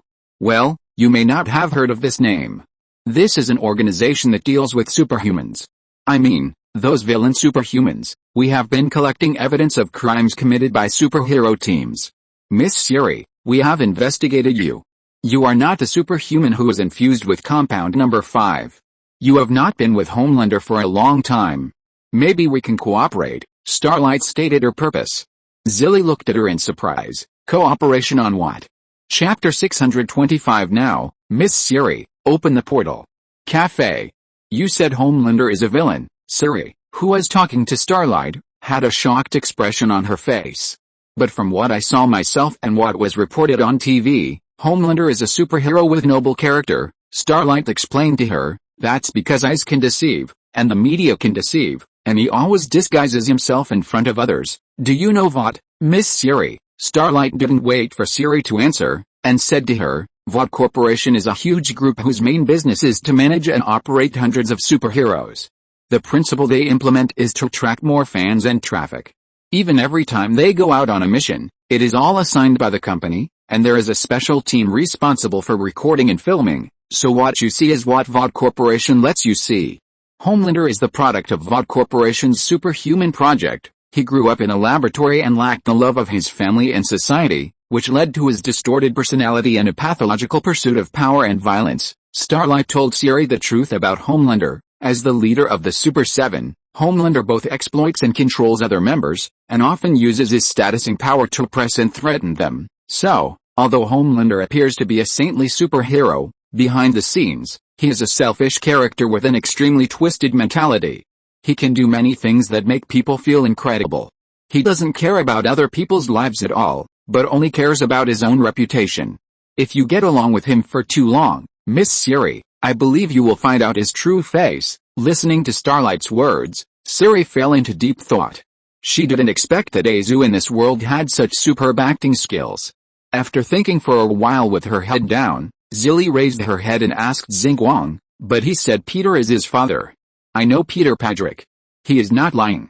I can feel that he really regards Peter as his father." Xinguang was stunned when she heard Zilly say Peter's name, and then asked Zilly, "Do you know Peter too, Miss Zilly?" "Yes, I'm his student," Zilly said to her. "I used to live with Peter. We spent a long time together on Padrick's farm." After listening to Zilly's story, Xinguang sighed slightly and said to her, "I believe Li may really regard Padrick as his father." After organizing her words, Xinguang put down the coffee in her hand and said to her, "Homelander's childhood was full of misfortune. He was born in a closed laboratory without parents and family warmth.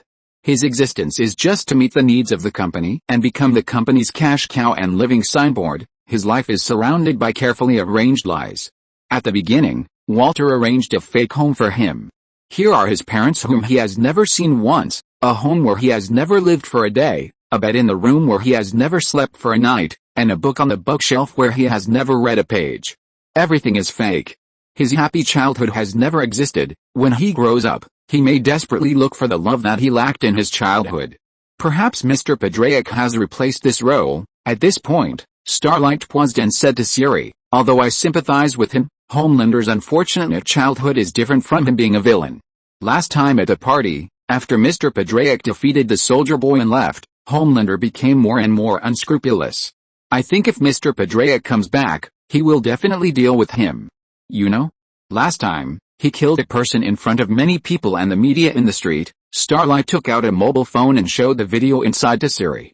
Siri saw the man who threw the drink bottle at Ryan and was shot in the head by the thermal vision, and was stunned. He's getting more arrogant now. Starlight put away his phone and said to Siri unhappily, someone has to punish him. After finishing the conversation with Starlight, Siri began to doubt Homelander's true character and began to secretly investigate Homelander. The next day. Water Tower. Homelander was talking to the company's shareholders. Many people don't know that my sense of smell is as sharp as my vision, so I know that you took a shower with Black Deep exfoliating shower gel this morning and brushed your teeth with Brave Mave Mango Mint toothpaste. What I want to say is that the products Americans use every day are produced by us, and this will not change, but we can do more. It is too narrow to regard a company, even a successful large company like water, as just a means of making money. We should participate in all aspects of public and private life. We should be everywhere. Victoria Newman wants to give us a seat. I say, why stop here? Maybe one day, superheroes will move into the White House. Homelander told the company's shareholders about his ambitions. He not only wants Vought Corporation to continue to develop, but also wants superheroes to enter the White House. After the meeting, Homelander came out and happened to meet Siri, who is walking over. Hey, Miss Siri. Homelander called Siri and planned to ask her about the time travel. Unexpectedly, Siri asked her about killing civilians first. Homelander was stunned at first, but quickly adjusted his mood. Well, I did it, but I have to say that I have objections to the term civilians. Civilians will not attack children. Many people say that the thug is a pedophile from the Antifa organization. Homelander paused and asked Siri, do you have children? Siri immediately denied. Me? Of course I don't. Oh, Miss Siri, so you don't know what it means to protect your family, but the American people know that I have received many thank you letters from people for everything I have done. Homelander quickly found a perfect reason for his killing of civilians. So, Miss Siri, I am a person who loves the people.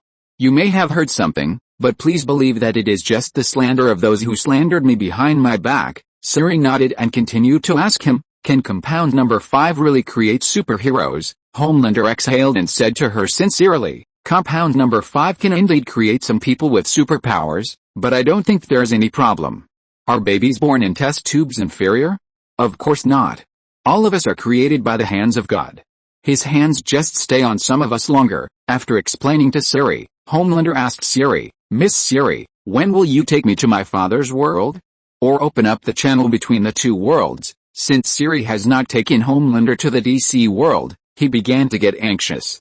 Wait a little longer. Siri continued to delay the other party. She was really a little worried now. Once the other party entered Peter's world, it might cause some trouble. The next day, Siri was going to return to the DC world and ask Peter about Azu in this world. At the farm. When Siri was about to open the portal and leave, she heard a voice behind her. Miss Siri, where are you going? Homelander stood behind Siri without her knowing when, and asked with a smile. Now Siri suddenly felt that Homelander's smile was a little malicious, and it looked like a fake smile. I'm going to Walmart. Siri immediately made an excuse. Go to Walmart? But the supermarket is not far, isn't it? Homelander walked towards her with a kind face. You know, Miss Siri, I have always believed that no one is perfect, even if a person is nobler than anyone else. It is difficult for us to say that he is 100% perfect and has no selfish desires. After all, in the material world, there is no perfect existence in the world, so I may not be so perfect and make some small mistakes. Exhaling, Homelander slowly stepped forward and said to Siri, I know Starlight has met you before, or she said something to slander me, but you must believe me, I am a kind person, and I have been trying to protect mankind. Can you take me to see my father now, Miss Siri? Siri shook her head at him and said, I'm sorry, I'm a little tired now and can't open the portal. Seeing that Siri didn't seem to be prepared to help him travel to the DC world, Homelander's expression suddenly became gloomy. Very good, Miss Siri, you have completely exhausted my patience. Homelander finally stopped pretending and revealed his true face. His face was ferocious, with a faint red light in his eyes. Now, Miss Siri, take me to see my father. Don't try to escape. My thermal vision will shoot through your legs.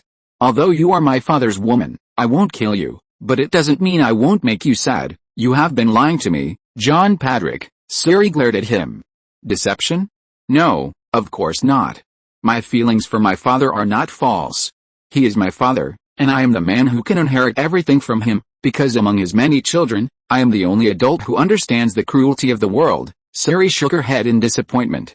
Not only do you not have the kindness to protect the world and mankind, you also don't have the slightest mercy for life. You can almost not control and restrain your own power. Your ideals and pursuits are only power and vanity. You are not worthy of being Peter's son. Homelander shrugged his shoulders. Isn't this a portrayal of many people who are eager for quick success and instant benefits in real life? Using any means necessary to gain power and money, betraying one's trust for vanity, and disregarding others for one's own selfish desires. These behaviors that we are accustomed to, in essence, how are they different from me? Now, Miss Siri, open the portal. End of this chapter. Thank you very much for reaching the end. Don't forget to like. Looking for more exclusive content and immediate access? Subscribe to our Patreon. Remember, every like, subscription, or donation encourages us to continue. Thanks to everyone. See you in the next video.